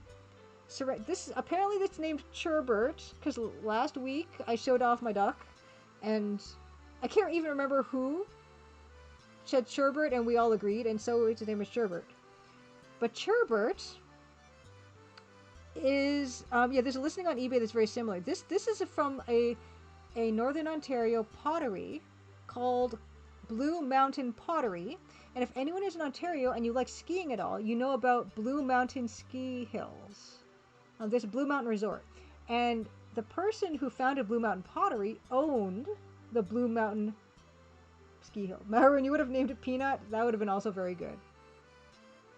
Hi, Gregoria. Happy Crimson Tuesday. Yeah, I was just talking to everyone about our wonderful hangout that we had and how we are going to make that happen. We're going to make the co-op Atari 2600 Double Dragon stream happen. I don't know when, but we're going to do it. But yeah, I've been just sharing all the kind of cool stuff I picked up when I was around by you guys. Yeah. Okay, well, I don't know. I don't know if I'm so bold to declare that we might kick that game's butt, but we got way further. Because Hungry actually mentioned she had streamed Double Dragon Atari 2600 before, and she never got past the first screen. But we got better at it, and we got to mission 2 of 4. Anyway. Oh. So moving on. Yeah, okay, it says here's Millerite. Duck. Okay, Duck. Blue Mountain Ski Hills. The owner of the resort wanted stuff to put in his gift shop. And he was a Czechoslovakian immigrant. And he had another fellow Czech immigrant friend who was trained in Europe in pottery. And in the off season, when they were kind of like maintaining the ski hills, his friend like looked at like the muck and the mud in that area and thought it felt like a lot like the clay that he remembered from the regions he would make, get clay and make pottery from. And they actually took local clay from that area and made this stuff. It's literally the best souvenir you could possibly have from a region, besides rocks also, because they're literally from that place, like from the earth of that place. And they had another friend who was taught trained in Europe in glazing as well. So that was this dream team of people. Vaisip, I'm holding Churbert. Churbert is a ceramic duck from a Northern Ontario pottery. It's no longer in operation. I think they were founded in like 1953 or something, and then they hold on, it says here somewhere. It was founded in 1953, and then it was lasted until 2004. And yeah, if you want to read more about a story about Blue Mountain Pottery and find out more about it, but yeah, you'll find these if you go to flea markets in Ontario. You will find these all over the place. They were very, very popular as wedding gifts, and they didn't just do Churberts; they did a bunch of other animals. Yeah, and okay, yeah, Blue Mountain is part of like the escarpment. So they're using the clay from the place. Like I guess the clay is this color. And this actually, their more traditional classic color of glaze is a greenish, like a teal green and black. So this is the harvest color, harvest gold color or something. So not as common, but like not even that expensive anyway. Like Churbert was $19 at the flea market, and I thought it was a goodly sum for His Majesty. But anyway, if you want to read more about Churbert and others like him, you can find more about that. Hungry Goria also took me to a retro game store, and I picked this beauty up. Harvest Moon, More Friends of Mineral Town. And Hungry recommended this to me because I'd mentioned I really like Stardew Valley. I have a DS Lite, I have a Game Boy Advance as well, and I like playing on hardware when I have the opportunity. In fact, the first time in a long time I'd played on hardware of anything was Inspector Waffle's early days, which was created by Golossal Games, Yan. And he's the guy who also I worked with on Chance's Lucky Escape. So I backed his game, Inspector Waffle's early days, and I got like a actual Game Boy cartridge from that. And got to play that on hardware. And I love that idea. And we bought this, I bought this at this retro game store. And I'm very excited. I haven't actually really got into it yet. Yes, Whiskey Tango Foxtrot, Hyper Crimson Tuesday, by the way. It says, for more information about Churbert, contact the Canadian Wildlife Service in Ottawa. This I'm very excited to start. And also the fact that it's more Friends of Mineral Town, of course, that also, made me perk up for sure. So I'm excited to start on that. And that is it. That is all of that. Now, for listening to all that nonsense that I just said, we're going to do another giveaway. We're going to do another giveaway for a Steam key before we get on to the next thing, which is this. Okay. Yeah, exactly. Harvest Moon is kind of the beginning of the chill cozy farm game, maybe. And I've never actually played one before. And I felt like, okay, well, Hungry said this is a really good game. And I love the Mineral Town aspect of that idea, of course. And yeah, I'm ready for it. But before we get into this next thing of this thing that is available now, we're going to do another giveaway.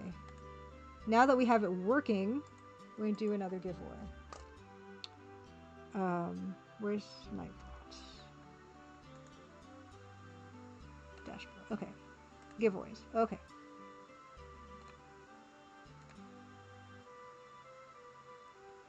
Okay, Mario Ruin says, as long as it's Harvest Moon before the GameCube came out, it's probably good. Yeah, it's got really cute pixel art from as far as I can tell. Okay. Okay, why is there no chat announcements? Hold on, I'm going to do this again. I'm going to redo this. Oh no, the GameCube Harvest Moon games are bad. I actually don't care too much for like 3D stuff anyway, so... Oh, JudgeCon said I played the original on the SNES. One night after my character got married, I decided to stay out for the evening and see what the night at the bar was like. Upon return, my wife was asleep. The next morning, she said, well, I guess I'm pregnant. Uh-oh. Ruh-roh. Goldman Summit says, more Friends of Mineral Town had GC connectivity, I think. Oh. Is it like that wireless thing they have? Yeah, why does not the chat announcement thing work? Okay. Well, anyway, take my word for it. Guess a number from 1 to 100. And the first person to guess the correct number will win a Steam key for the Crimson Diamond. Goldman Summit likes Wonderful Life. The other one was too complicated. And it said the Harvest Moon DS game where you play as the girls. Ooh. Yeah, so it is working, you guys. It is working. Please, you can guess as many times as you want. whole numbers probably are what you're going to want to go for, but I get it. um, Steam key for the Crimson Diamond. Yeah, I see what you're doing, Maroon. That's pretty good. 1, 2, 3. Oh, you guessed 2 again. That's okay. I guess a number from 1 to 100. And possibly win a copy of the Crimson Diamond.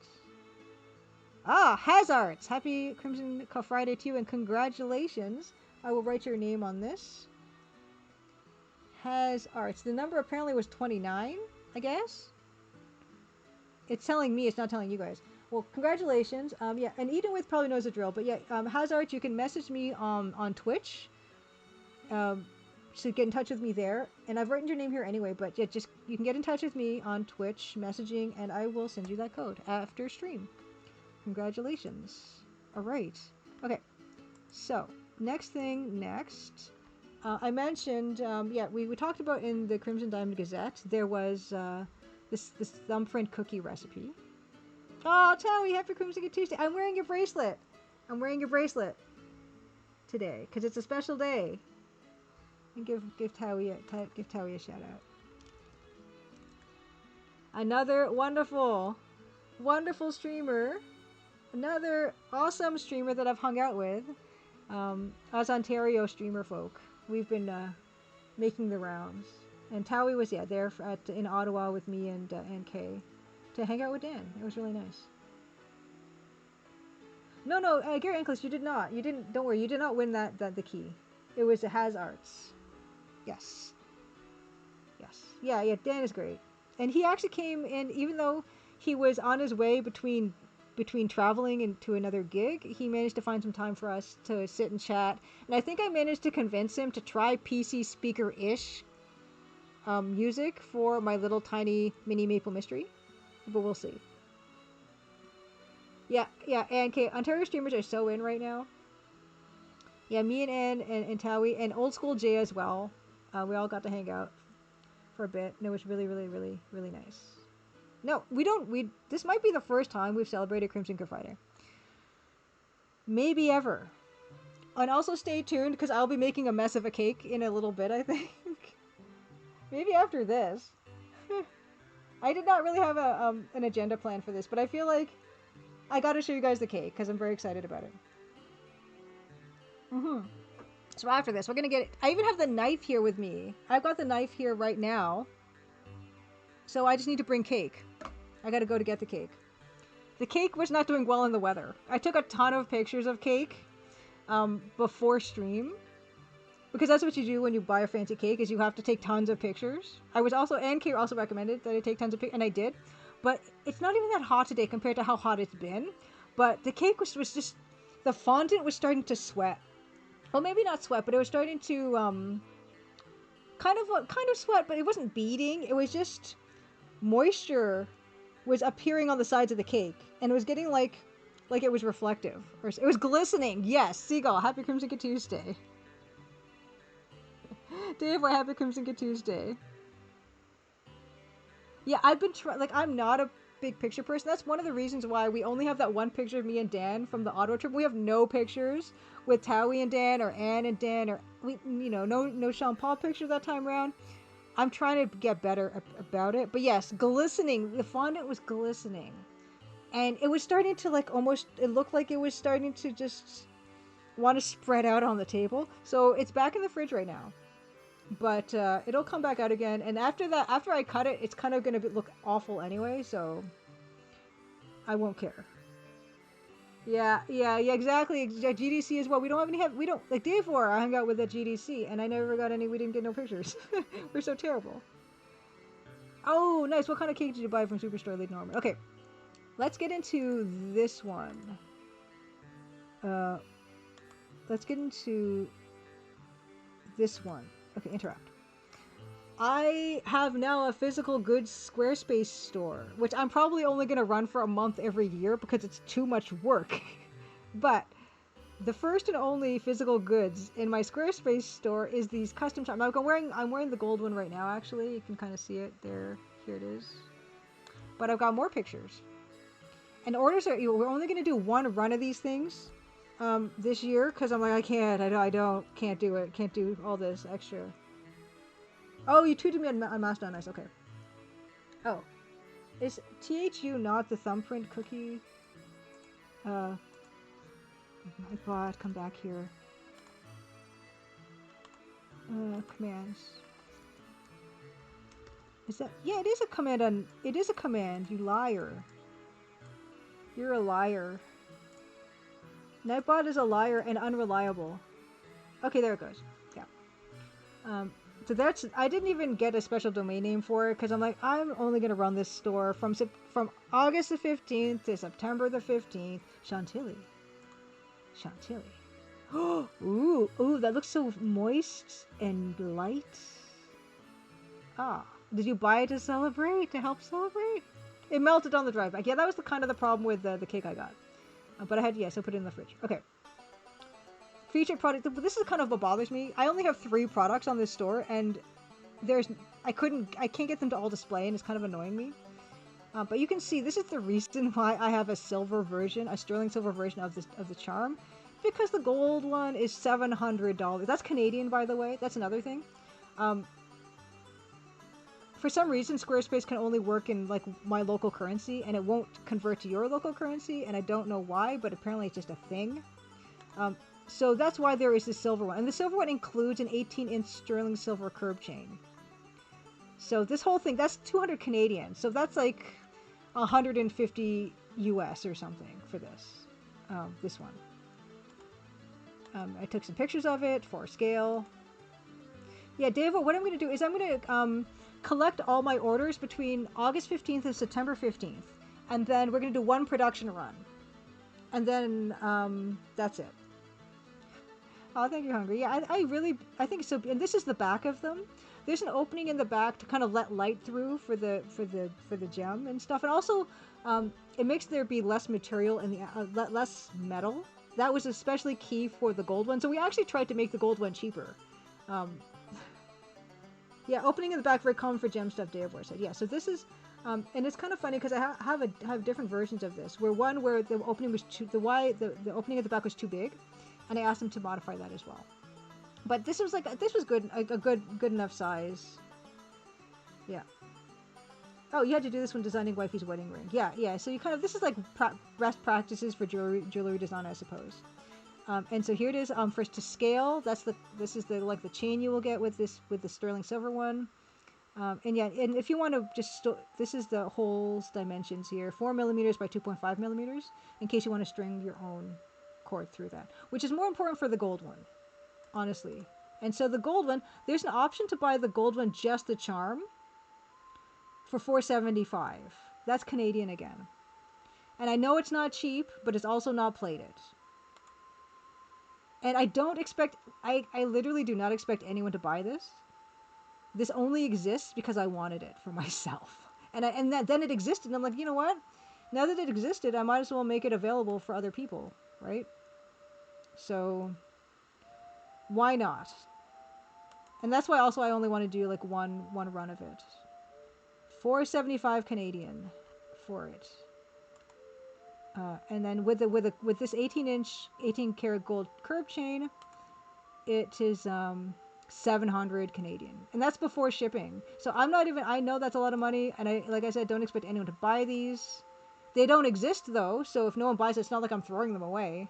They're going to be kind of done on demand. So yeah, that's the gold one. The gold one is the one I'm wearing. I can actually show you. Okay, I will show you how this is. So Kuchara is the company. It's getting keyed out. It's fine. So here's the silver one. Oh, yeah. Here's the silver one.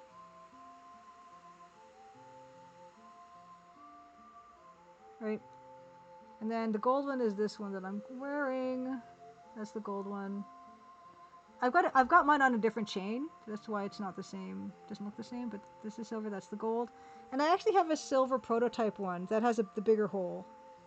So this is the silver. This is like way too big at the back, and so I asked her to close it up a bit more. So.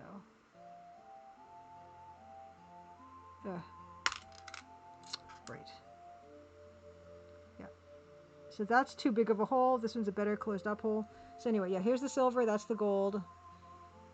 If anyone wants them, if you don't want them, that's okay. It's not going to hurt my feelings. Because I'm happy I have mine. I got mine, is the idea. So, okay. Next on the agenda. Is it cake time? Oh my gosh. Okay, so I gotta make some room here. It's just ridiculous. First of all, well, I'll bring it and I'll explain what happened. I will explain what happened. What if you wanted something in carbon steel beta human? I don't know. Like, if you wanted something custom like me, I don't know if she'd want to give me the 3D file for it or not. I don't actually have the 3D file for it. I don't even have the polymer clay prototype that I created either. I don't know. Like, I don't know if that's something where I could just give people the file and people could print off their own. Maybe.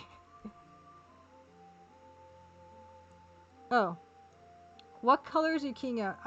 It's only the green, but this camera in this. See, look, this camera in this, the laptop does extra stuff.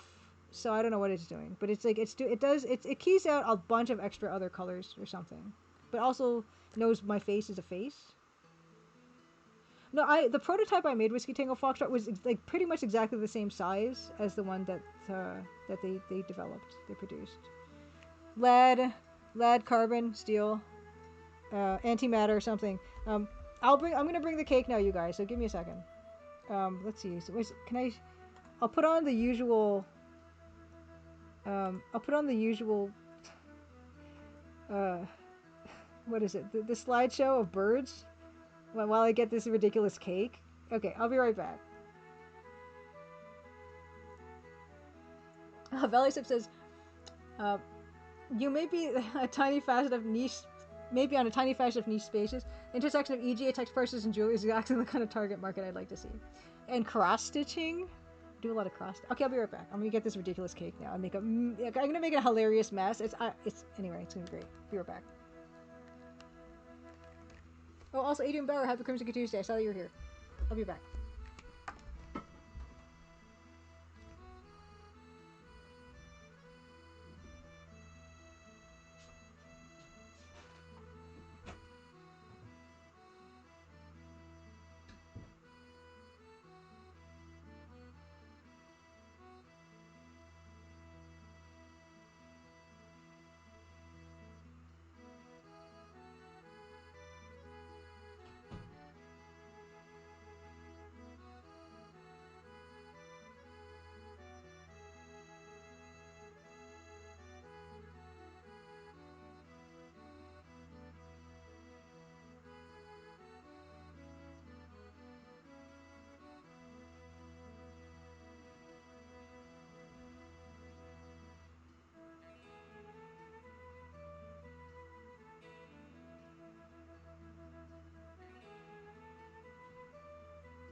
much of that you could hear, but I'm coming back.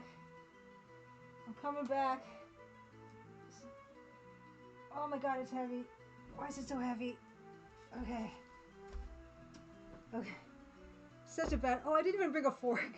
Okay, I need a fork. I'll be right back.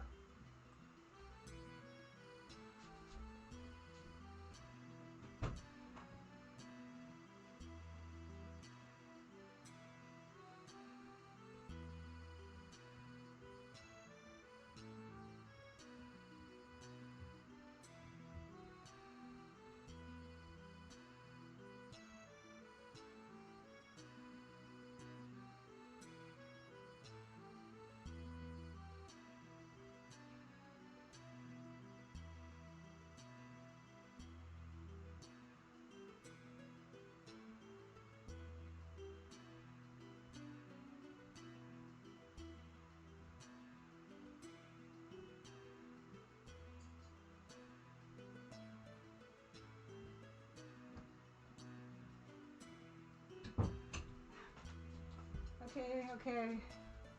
Alright, here we go. Oh, boy. Ah, okay, hello. Hello. Let's get back to here. Let's turn off...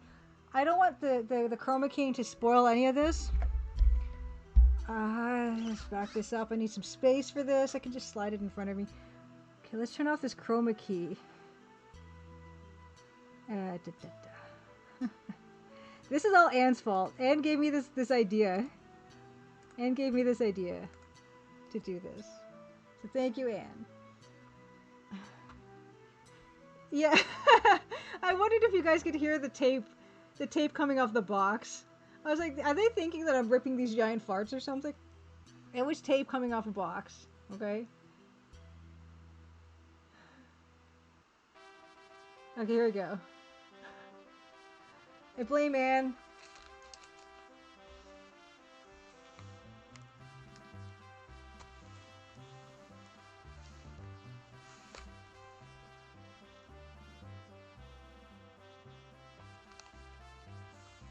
Yeah, that's not the right way.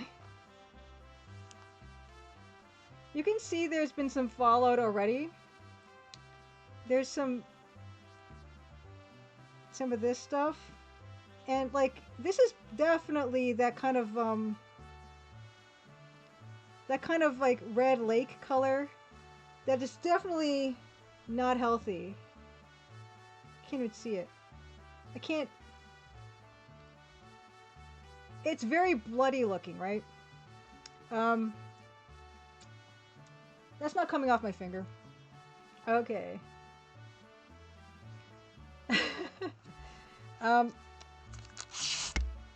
Let's figure this out. It looks gory. This is edible. It's okay. Game Dev Jeff, happy Crimson Tuesday.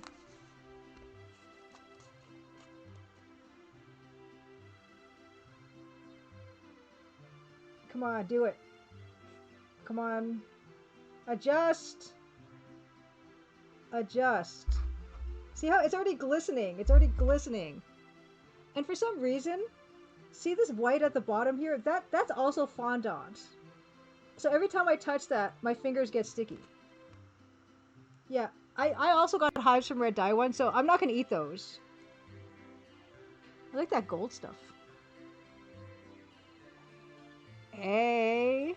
So the idea for this was, oh, you know, it's kind of in the ground and there's like these gems and stuff. And I was trying to explain what I wanted and she kept on saying, that's not going to look good. That's not going to look good. I don't have a spinny thing. Look, it's already shiny. I wanted it to be light gray, and it's light gray. Initially, I wanted it to be brown, and then with a green top, and she's like, that's not going to look good. Okay, I'll eat one Crimson Diamond. These are rock candy. And you can see that it's just, they're just, I'm going to get hives maybe. I only got the hives once. It's just sugar. It's just sugar. Oh, that's hard.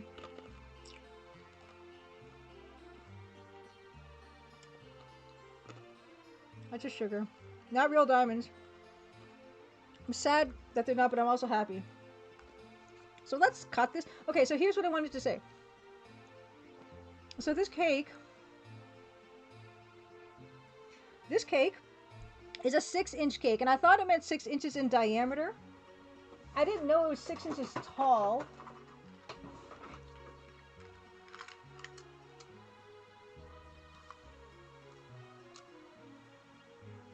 It's like, okay, I think it's 6 inches in diameter. Okay, I think it's 6 inches in diameter, but it's like 7 inches tall. I guess 7 inches tall, maybe.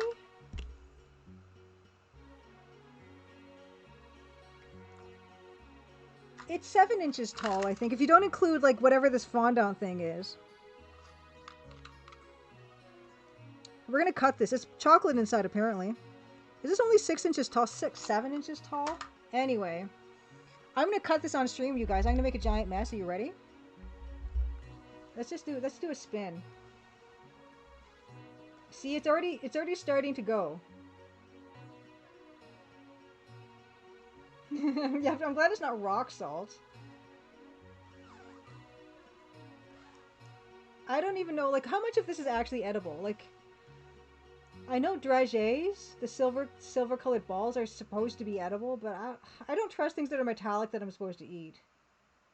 Yeah, oh yes, the steak plate. Yeah, Natty Norman. Yeah, the steak plate. So that's the full rotation. You guys can enjoy that. But rockfall is, I guess, kind of typical. I don't know if I'm prepared to eat fondant, Robot Spacer. So let's, I'm gonna just move over to the side so I can see what I'm doing. My hands are so sticky already, and I hate sticky hands. I've got, some tea that I'm dipping my fingers into. I hate sticky hands. Okay.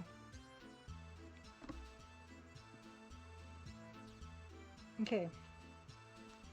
I don't know why they put fondant here. Like, why would you put fondant there? That's ridiculous. I don't even know what's under this disc. Okay. So, why don't we just cut at the very back so it can still look beautiful? Let's take this guy out.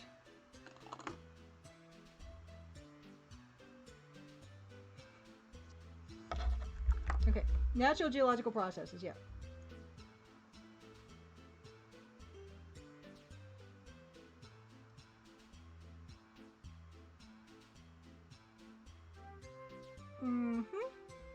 Okay, what? It's stopping.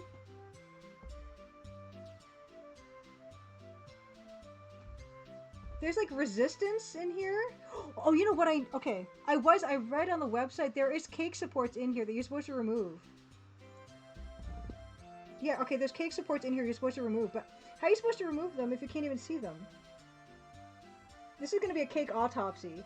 There's something, yeah, there's something resisting the blade here, which I think is a cake support. Like, I should check the website. There's resistance. So what we're gonna do? I'm gonna cut another angle. I might have to cut a wedge off of this part, and then we might have to remove cake supports. These are not meant for eating, right? This is meant for taking selfies with. Okay, I'm gonna just cut here. We're gonna see what we're dealing with. Yeah, there's some kind of something here.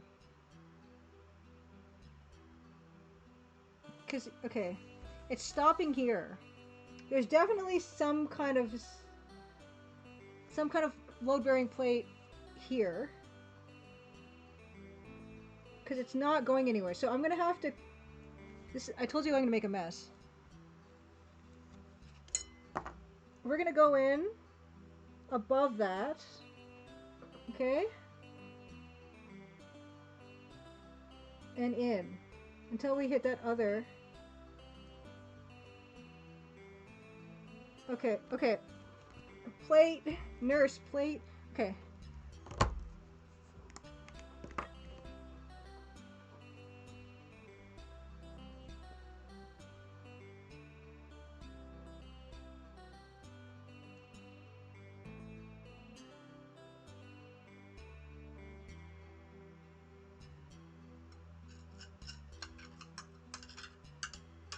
Yay!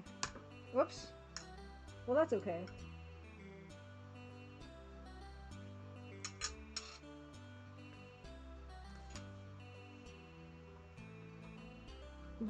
This is like a foam pad or something. What is this? Oh yeah, there's definitely metal here. Not metal, but it's like one of those.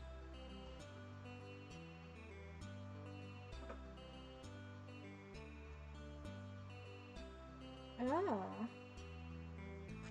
Yeah. So this is like 2 cakes actually.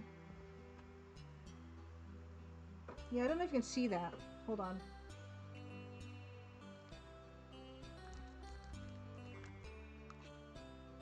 See, that's metal. Or, you know, not metal, but foil covered.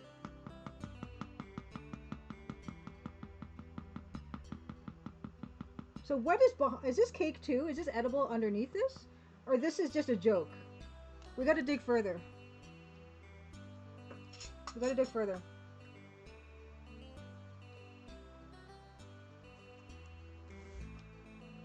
What is this? Hold on. I'm gonna use the back of the knife to scrape this. Is this cake? Oh, that is cake.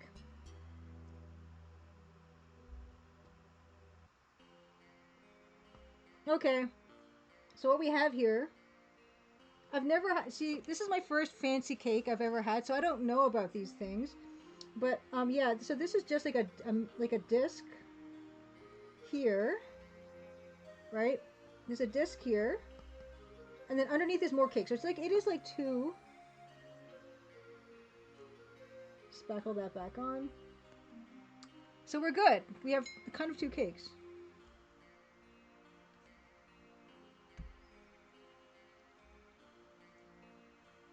Yeah, fondant is not great, is it?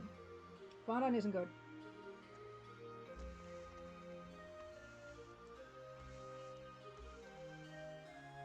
Let's put the pretty side back up.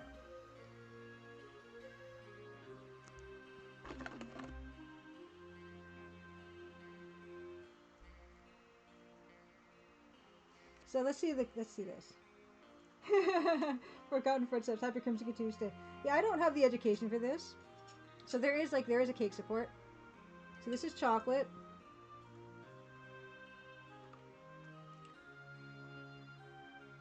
And it's nice and moist.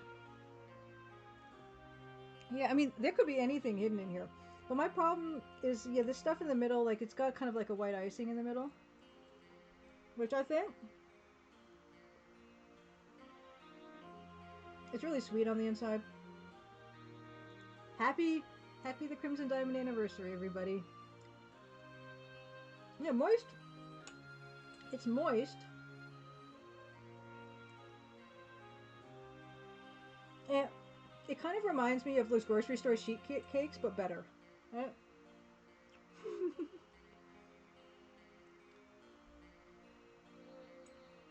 But this is this gray fondant, which I don't think I'm gonna eat this fondant. Yeah. Yeah, that's for decoration. Oh, but this piece has these gold bits. I wonder if the gold bits are edible. Hold on, I need some tea. This is intense.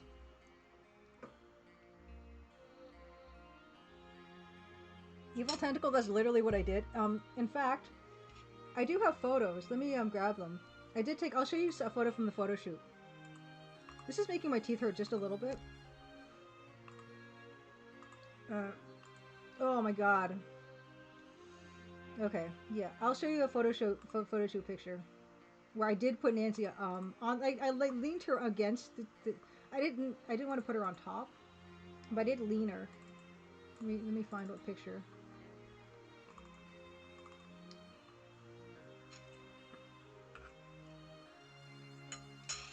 Hmm.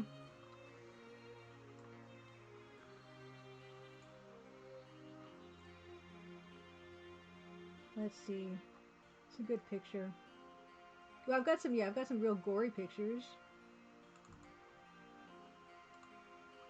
This is a picture I took with the loop.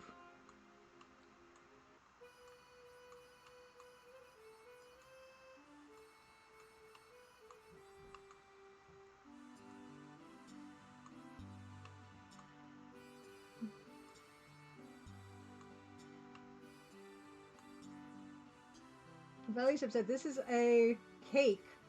All craft dwarfship of the highest quality. It is carved with quartz and encircled with gold. It is encrusted with garnet.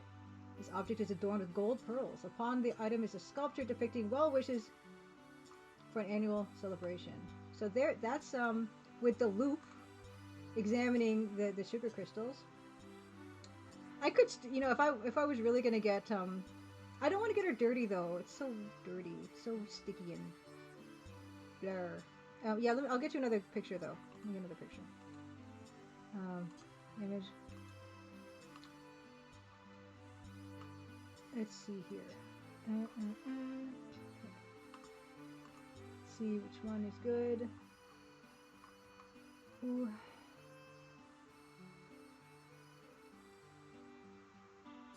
Yeah, this is like this. Like, I'm gonna Photoshop the background.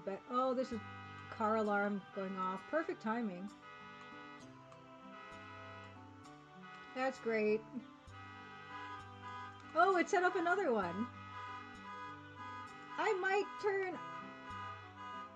might close my window. I'll close that. I'll be right back. I'm gonna close that.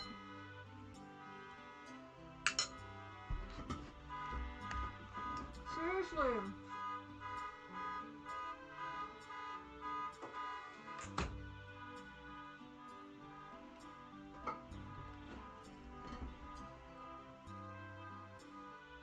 I'll get some more photos. Yeah, I'll Photoshop that background betterer. But yeah, let's get some other photos from the photo shoot. Yeah, this is not the best cake I've ever tasted, that's for sure. But that's not what, like I said, it's not. It's meant for photos.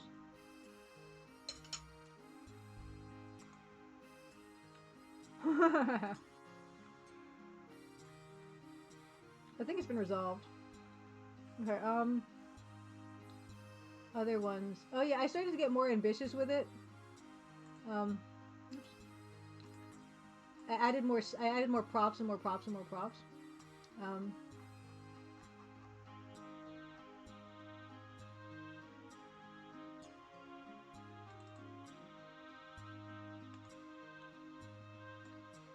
I added Nancy in there eventually. Oh, now it's stopped. Now I want to open that window again because it's hot.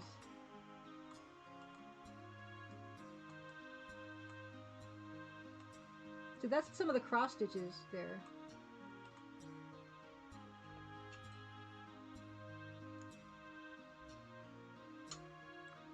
And then I'll get a selfie. It's okay, cake.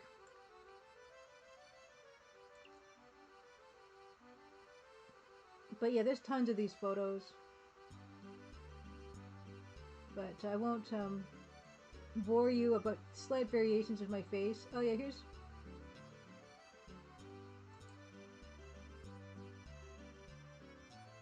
Where's one where I'm showing the loop well?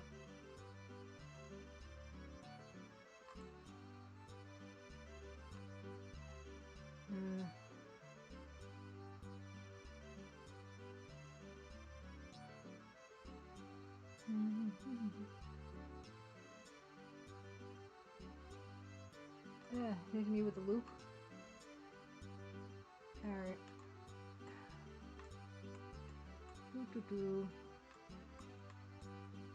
I'll probably put this cake in the fridge again. There she is.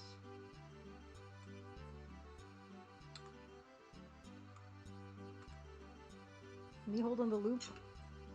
Let's find out about these, let's find out if that's edible, won't we? I'm gonna put this in my mouth and I'll tell you if it's edible.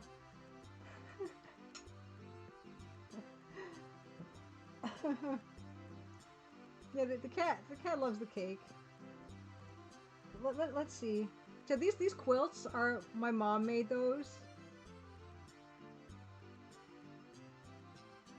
I happen to see there's like fake diamonds here. I happen to just have those. I didn't buy any extra props for this. Yeah, I don't like edible metallics. I don't like that idea. But I have to just for science, I'll just tell you if it's edible or not. Or if these are real gold balls, I don't know. Picture. Okay, let's go for one. What is this? Is this edible? Oh, that's hard.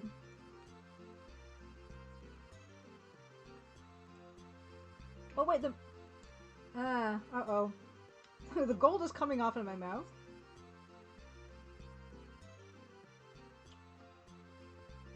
Okay. Sorry. Okay. It's edible. It's a sugar ball. It's a sugar ball that they sprayed with metal. I'm sure it's fine. It's probably pyrite. I'm not gonna eat more of that, I don't think. But I'll finish off. I'll finish off the rest of this, and I'm not gonna eat that fondant. There's no way. Yeah, I'm not gonna eat more metal sugar. That can't be a good thing.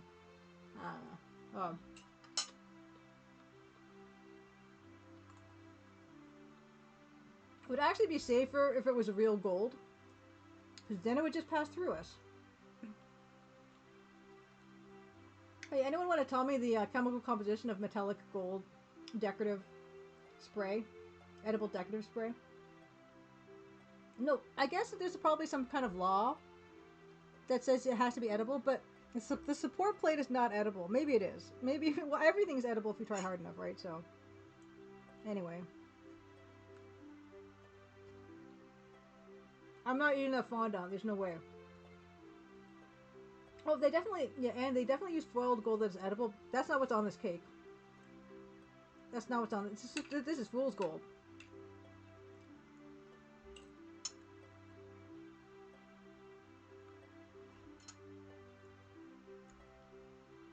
You could probably, yeah, if those were real gold foiled balls, this cake would be 5 times the price probably. Yeah, that's another thing Forgotten Footsteps. In order to have the opportunity to eat a fondant cake, they don't sell these at bakeries, right? Because no one wants to eat fondant if they have any other option available. But these are event cakes. These are like wedding cakes that have fondant on them a lot of the time. And also, if you order a special cake for some ridiculous anniversary for like a video game that you made, that's also when you get fondant cakes. Oh, wish it was chocolate.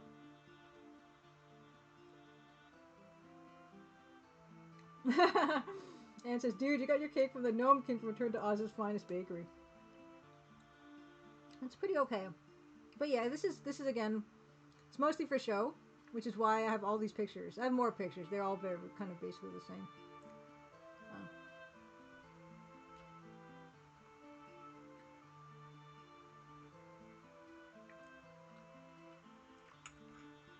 What I do like is I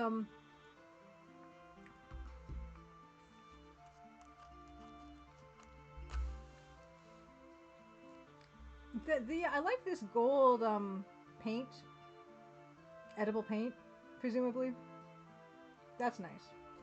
And I asked for a happy anniversary topper especially because I wanted a little keepsake once. I don't even know if this cake will ever all get eaten, but if it ever does, I do want a keepsake. Goosack, happy Crimson Tuesday. You volunteered to sacrifice. You'd be surprised. You probably couldn't eat this whole cake. It's not, yeah, okay, I'll try to describe fondant. It's,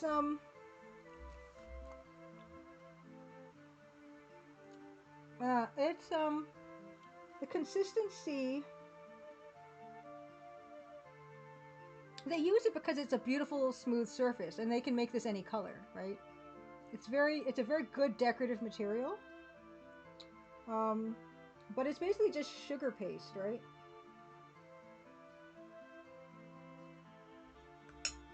I'm gonna look up a fondant recipe. It is beautiful, which is what its main purpose is, right? Its main purpose is beauty. It does the job. Oops, I don't need this picture. This picture is basically what we're doing now anyway. So yeah, it's beautiful. I'm glad I got it. Good idea, Anne. Yeah, yeah, you can do cutouts. You can work with it but it's so. It's like something you'd find in an army ration or something. It's so densely sugar. Fondant recipe. Let's see what's in fondant. Oh, I just touched it and my hand is sticky now. Ugh. I just touched it again. Okay, how to make fondant.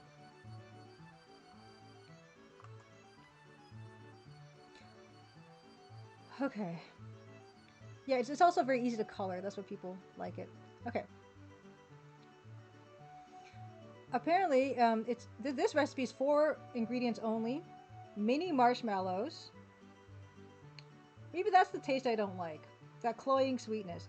Mini marshmallows, powdered sugar, shortening, white shortening, which is like, yeah, it's fat, water, and food coloring. So you don't, if we don't do the food coloring, water, shortening, powdered sugar, and mini marshmallows is the easiest fondant recipe. Yeah, it's got marshmallow in it. Yeah, and it's a beautiful artistic medium, but it's not like super. I'm looking at other recipes for it to see if there's any other variation. Oh, this one just uses granulated sugar and corn syrup. That's terrible. That's terrible. What are you talking? No.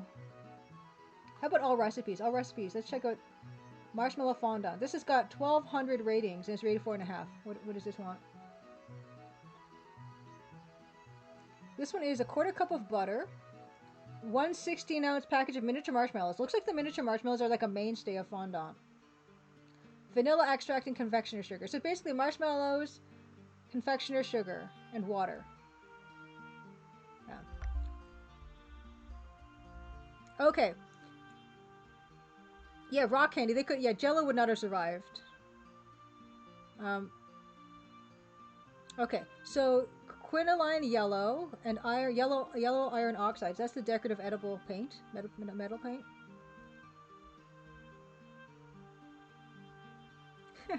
Yeah, this is like if you had an addiction to pretty cakes and only want to eat pretty cakes, this would be like on The Simpsons when Bleeding Gums Murphy had that Fabergé egg habit. That's what you're talking. This was they did a great job. First of all, this was they're a wonderful like local to me bakery, and they did a great job. They took my horrible idea of like I want blood red crystals and a light gray outside, and they made it beautiful. They didn't tell me they were going to do this beautiful gold trim. They did beautiful gold trim, the gold food coloring. Yeah, they delivered it when they said they were going to deliver it. Because that's another thing. You need to have this delivered. Like you cannot just with like Lady Norman's cake slice. You can't. I can't buy this and then drive for half an hour in a hot car. Like I can't do that, right? So you need to get this delivered. So they have delivery and everything. They did a wonderful job. They were super responsive on the phone. Would do again. Maybe next year we'll do another cake.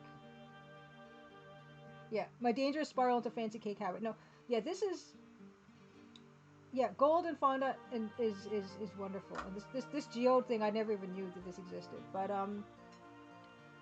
oh my gosh, let's get through this cake.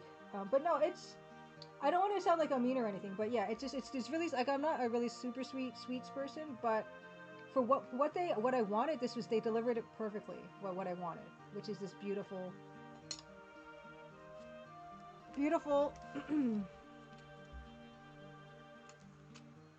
It's very beautiful. Like look at this coordinating red ribbon they put along the edge of this, right? They did a beautiful job. Oh yeah, Lady Norman said, I looked into a small Dairy Queen cake and it was $46 plus tax now. This was more than that.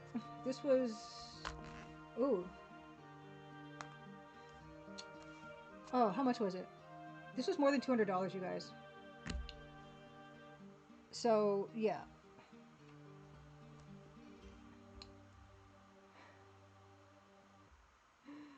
which is why I kind of there's something in me a little bit that wishes that I was absolutely delectable. But like I said, I know that's not what this is about. This is about celebration. This is about the pictures, and this is about um, gorgeousness.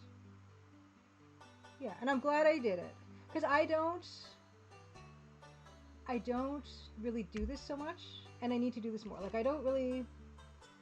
That's why I tried so hard to do like something special for you guys and for me, because I don't tend to do that naturally. I don't tend to celebrate stuff and put like that kind of work into doing something. So getting the cake definitely makes it feel like celebratory. Putting the time, a bit of money into that, and doing giveaways and doing some fun stuff tonight.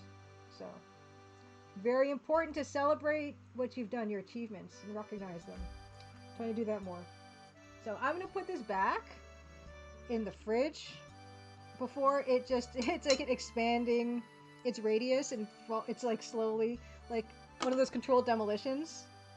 As we stream, we can't have that, so I'm gonna put this back in the fridge. Whoa. Whoa. Yeah. Mm. Okay. All right. Thank you for your patience. Thank you for celebrating with me. We're not done yet. I am going to do at least one more Steam Key giveaway. I'm going to do a Fourth Wall merch giveaway. We're going to do a stroll down memory lane. We're going to play a little bit of the Crimson Diamond. I'm not going to like play it and do all the dialogue and stuff, but I'll play a little bit and just see if any memories get kicked off. The stuff that I haven't said before. And I also think it would be fun to go through that writing document I had before really, really, really way back then. Because I think I shared it with Anne for her dank scene, but no one else has ever really seen it. Or maybe it was a Neuroscope talk. It was somewhere I shared it, but I don't share it very often. So we can go through that document together and just do a walk down memory lane after we briefly play bits of the game. And if anyone wants to ask me questions about the game, or even now if you want to ask me questions about the game, please do. I want to revisit some of my favorite DOS games, because once we played the EGA DOS port, it really got me thinking about the other games I really loved as a kid. And so I've got those ready, and we could talk about those and play a bit of those as well to round up the night. I think I had too much sugar. Yeah. Oh, yeah. Judge Khan. Those cats. That was the most realistic villain. Okay. I'm gonna carefully move this cake and put it back into the fridge, and then we're gonna continue on with the evening. It's been really wonderful so far. So, BRB. I'm gonna open that window again. I don't hear the cars anymore.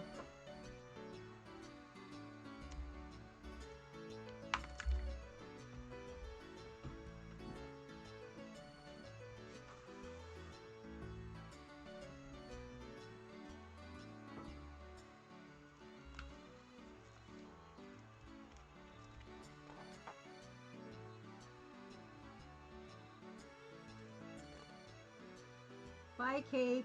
Bye. You're gonna get chopped up and put in the freezer. Okay. Happy Crimson Anniversary. Okay.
I know you can hear the tape ripping sounds. That's exactly what they are. I'm not having some kind of gut reaction to all the sugar I just ate. Okay, packing tape on cardboard.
Okay. It's okay.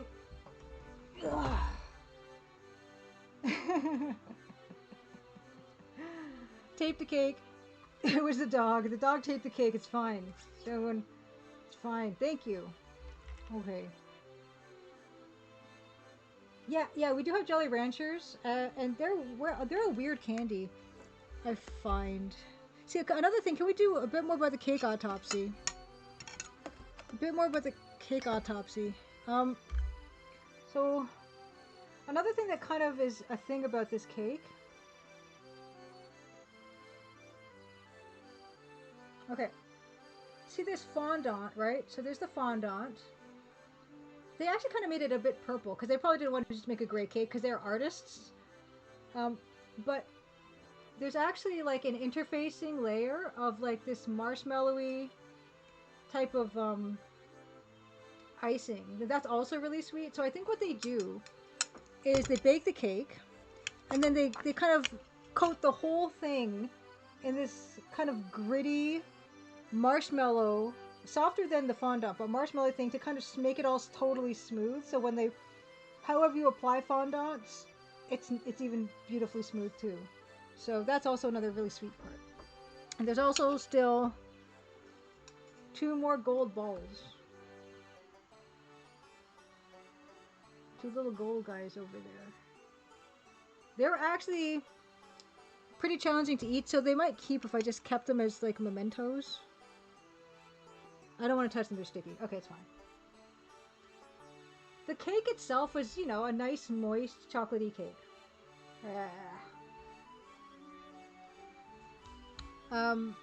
But yeah, like I usually like an icing that's not as like dense and sweet and stuff. But like anyway, beautiful, beautiful cake. I did eat the whole piece. I don't know what's gonna happen to me because I'm not used to eating that much sugar. But alright. Next thing we're gonna do. Oh yeah, I was gonna show you guys. Give me a second.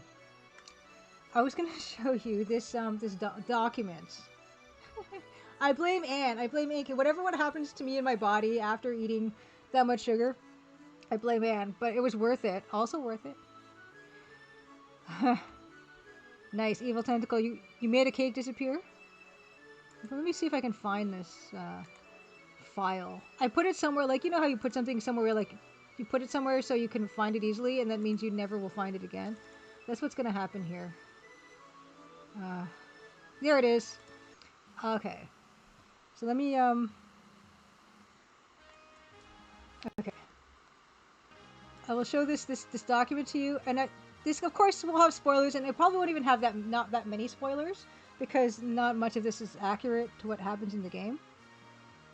But, oh, I'm not on the right screen. Give me a second. Let's close those marshmallow fondant recipes. We're not gonna need those.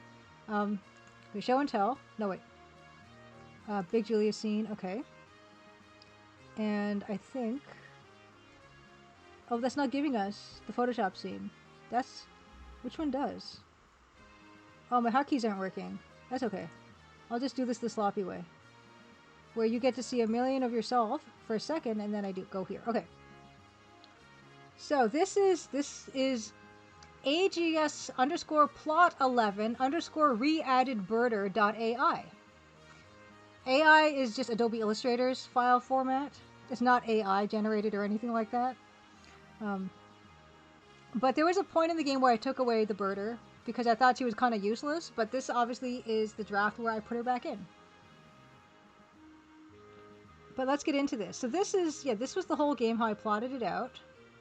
And these gray bits here, that's all writing, right? And so that's how I tried to figure out how things were going to be organized.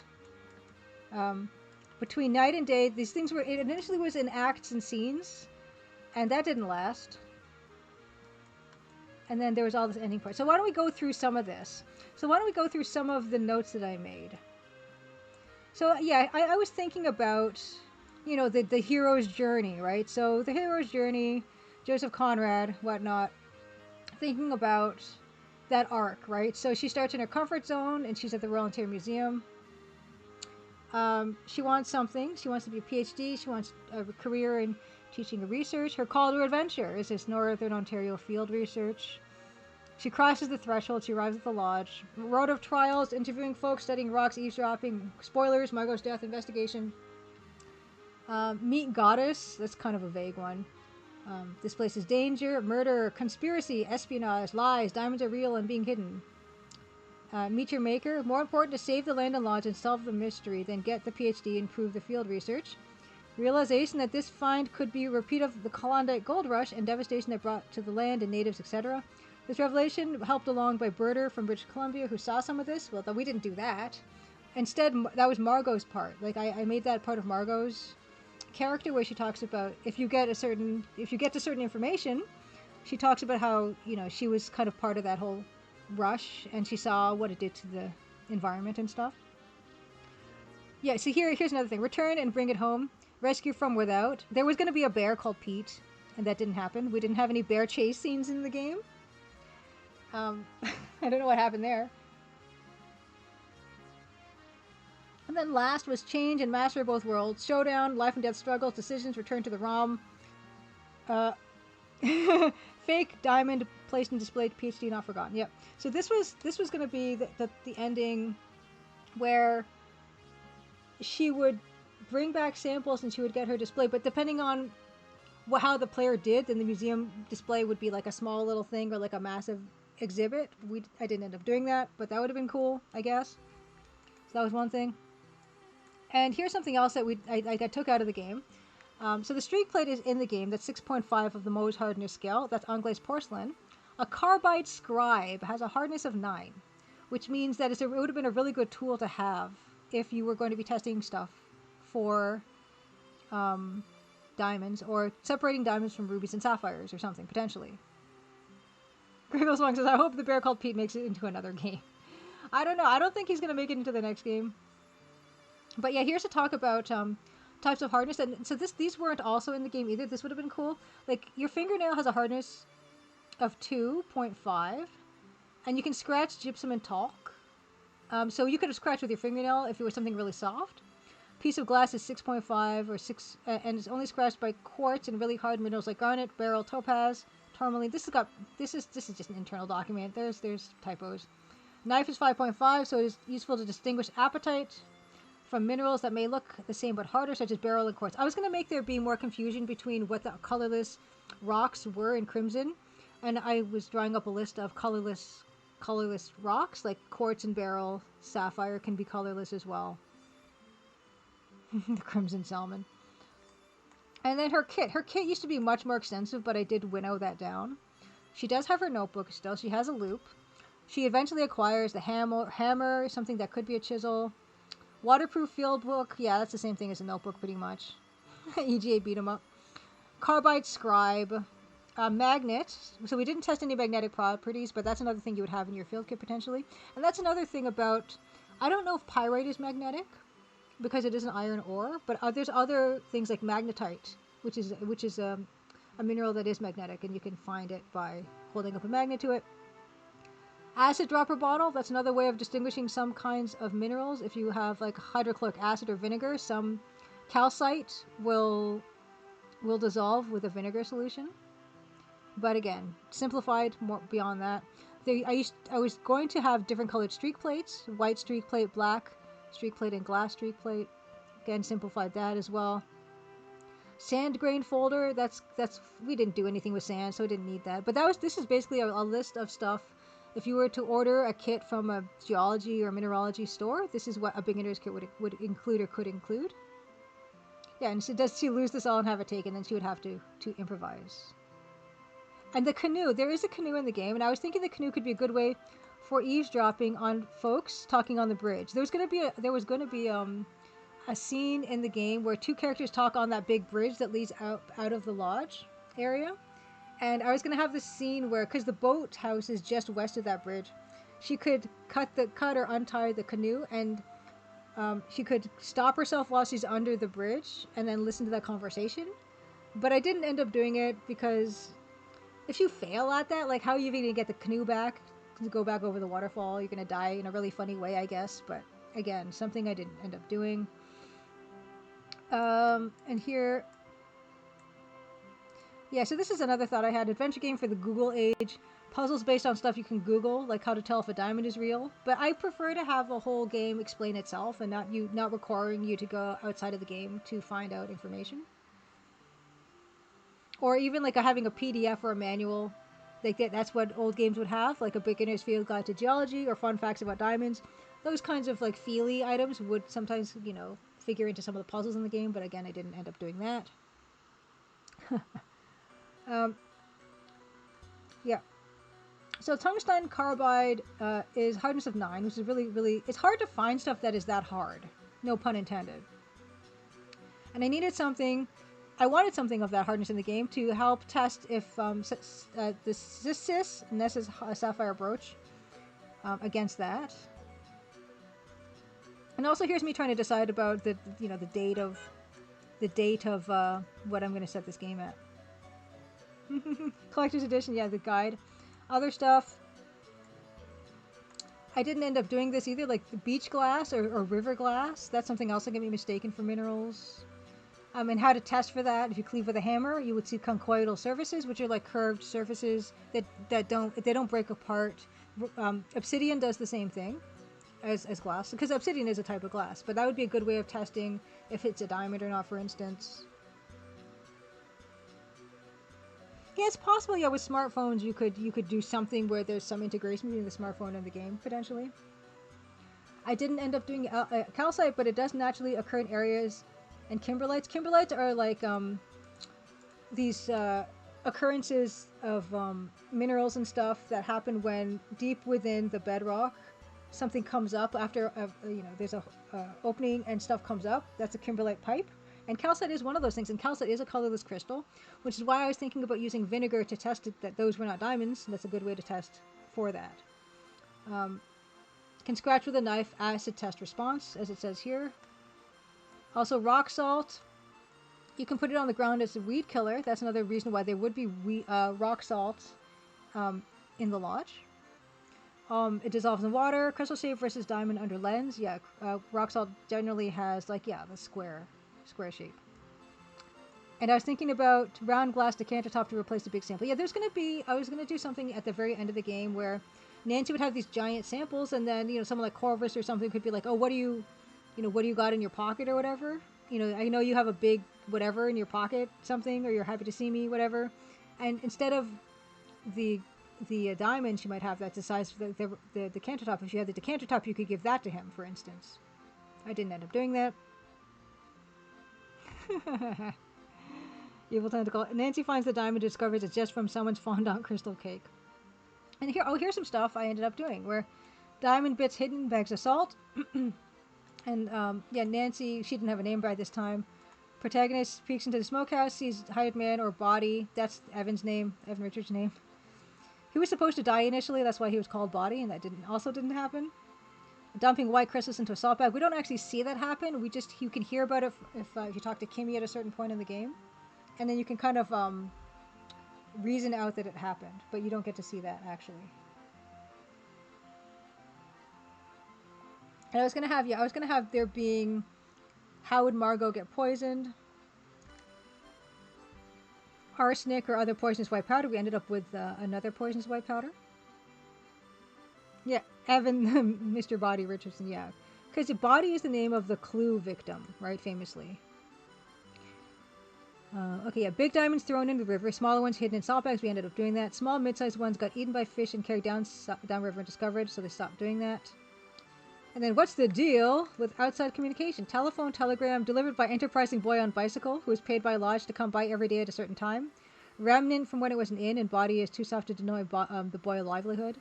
There's no cute telegram boy on a bicycle in the game. That was just an idea. Here is Pete the Bear again, missing a claw. So this idea being someone would be the victim of what looks like a bear attack. But there would be another part in the game where you actually get a good look at the bear, and you see that he's missing a claw or something, which would help you to reason that it wasn't actually a bear attack that killed whoever it killed. Because people do have salt grinders, so you could actually grind calcite or whatever else kind of mineral, as long as it's softer than diamonds. You could grind whatever and put it in your food. Evidence of mystery, just overall evidence of mystery, like things that you can indicate for. Which I might not even read this all out, because maybe I'll use some of these in the sequel. What else do I have? But yeah, that was some ideas, and then here we get into more like this actual game, right? So here are the characters. Again, if these are major spoilers if you haven't played the game yet, so I hope you don't mind. Belgian. This is when no one had names, pretty much. Belgian. German spy masquerading as Belgian or Austro-Hungarian, fourth highest population in Canada in 1911, 1.8% of the population. Geologist specializing in diamonds, hired by Canadian government, actually on mission to sabotage CPR Canal and Bridge. Pretends to be from Arlerland. Yeah, Arlerland is a part of Belgium that is not German, Austrian or something. Anyway, I forget what I was thinking there, but at least some of this was intact. And yes, this is Nathan, who didn't have a name. A chief of lands nearby. Chief's father was promised the land back from Body after Body's death. Chief means to reclaim the land. His father died before he saw it happen. Chief will not. Hired man. That's Jack. Done on his luck man, taken in by Body. Crime in his past, loyal, descended from fugitive slaves. I was going to make him descended from fugitive slaves. I did not end up doing that. And it's so funny, and I've mentioned this before on streams, where someone will, who's watching a streamer play the game, will say that Jack looks like Samuel L. Jackson. And I have a picture of Jack, but he's colored differently. And I did use Samuel L. Jackson as the reference for it. So it's so funny that even with the glasses and then made to look not like Samuel L. Jackson in a way, that still kind of read through. How old is this document? You know what? I have no idea how old this document is because I've saved it a few times. I wish I had put that somewhere. But yeah, it looked a lot more like Samuel L. Jackson before. But yeah, it was Samuel L. Jackson. He's protective of body who's aging. Body promises to provide for hired man when body dies. Hired man knows Margot's tough life and sympathizes. No one else knows. Folks think he likes her because they are in a secret relationship. Not true. So this is pretty close to what Jack ended up being. Police. Northwest mounted police officer on pursuit of Margot for crimes in Boomtown, so that did carry through. Canadian intel officer rooting out spies. Forest ranger managing vicious bear. So there's no bear here, so that was not included. Margot was going to be a poor French Canadian girl who becomes a dance hall girl. Not like dance hall, like Jamaican dance hall, like what Sean Paul does, but just, performing dancer girl. Gets mixed up with bad crowd in Boomtown, accidentally started 2 fires that cost lots of money, and made even more money for someone else and on the run, wants to start a new life. Generally loves body, rode rails of CPR across Canada. Some of this is not quite right. I changed her to be an astute businesswoman instead of a dance hall girl, but it's just kind of the same. Yeah, kind of like, exactly, Gargoyle Song, Flapper Girl. She's basically, Fifi. Not Fifi, Yvette. Birder. Eccentric who's on the trail of bird. Yeah, I didn't know what kind of bird it was going to be. And actually, she just liked birds in general. She wasn't on the hunt for one particular bird, although that would have probably been interesting. Giving Jack more work. Lodge used to be an inn. She thought it still was when she set out. Belgian thinks a Japanese spy is on his trail. Family settled in BC, have a mushroom farm. Anti-Asian sentiment in BC, so she left. She's a free spirit and a traveler. I don't know if there's anti-Asian sentiment in BC at that time. That was like in 1914. I don't know. I can't remember. Maybe there was, and I read that somewhere, and I just forgot. Anyway. Bird will return. Goldman someone says, I think it's interesting that Margot's story is not unlike a Glittering Goldie from the Scrooge McDuck comics. I don't know Glittering Goldie at all. I don't know, maybe as a child I have absorbed something, but I've never even heard of that character's name. Yeah, could it be for the Gregor Swan building the railroad? Maybe? I feel like there's more CPR out in Western Canada building the railroad around World War II. But I know that for a fact, but I don't know, maybe it was as early as the 1914s, 1910s or whatever. Because my dad's dad was building the CPR roads, the highways and stuff in that area when he was interned during the Second World War. So I know that's a fact, but potentially it's also here for the railway. Glittering Goldie. Ooh, Glittering Goldie. I can see if this rings any bells. Glittering Goldie. Oh, I love her already. Oh my god, I love her already. She's fantastic. Oh. I love how she looks. She's great. I already love her. I don't think I've seen her before, but I do love her. So maybe something stuck. Oh, Fellowship said creation time and modified time are different in NTFS. You could see when the file was made. Ooh. If someone could direct me toward that, I will do that and look. Goldman Simon said Goldie ran a gambling joint and drugged Scrooge and tried to steal his goose egg nugget. Oh. Okay, sis and lawyer. That's Nessa and Corvus. City folk like protagonist. She sees some distasteful traits in them that she herself has. I don't think that's true in the game itself. Would love to sell the land to the government or private interest for money. Doesn't want it given to chief for free. Estranged from body, greedy. Sis older than body. Endured the trek to the frontier. Remembers life in the city. Always hated woodsy outdoors. Left as soon as she could. Body used to run Lodge's destination for folks wanting to experience rugged Canada. His father bought land from Canadian government. Settled it with very pregnant wife. It was the middle of nowhere. Wife sick too. Weakened from pregnancy and rough travel. Prime riverfront land. Buddy has promised to return land to Chief upon death. It's been bought his home and he loves it. Chief understands love of home. It's pretty close. I think that's pretty much exactly what he was. Discovers diamonds and property, shuts down inn and lodge, becomes a recluse. So this is something, I don't know, this still is in the game, where you can talk to Evan and Nathan, and they'll talk about how they used to be a really talkative chef that they fired. And part of that is supposed to imply that Evan found the diamond on the land and didn't want the chef to know about it because the chef is a chatterbox, and so that's why the old cook, and that's why a lot of the other people got laid off, is because Evan wanted to keep that secret, and he knew the more people who worked at the lodge, the harder that secret would be to keep. It keeps on a hired man on to help maintain lodge. I was gonna make the diamonds hidden in the nesting boxes or the cormorant nests. That didn't end up doing it, but that was an idea that I had. Yes, Lady Norman again, giving Jack even more work. Yeah, they get thrown in the river where they would sink to the bottom because the specific gravity of diamonds is actually quite high. So they wouldn't float or anything, they would just sink. But on the way down, one of them does get swallowed and discovered. There's a lot of background here. So ROM notes. The Royal Ontario Museum was established 16th of April 1912. Opened in 19th of March 1914. Under direct control and management of University of Toronto until 1968. Duke of Connaught, Governor General of Canada, officially opened it. And there used to be 5 separate museums at the start. Archaeology, paleontology, mineralogy, zoology, and geology. 5 major galleries. It's nice to go through this. I didn't think was going to go through it in as much detail as I am.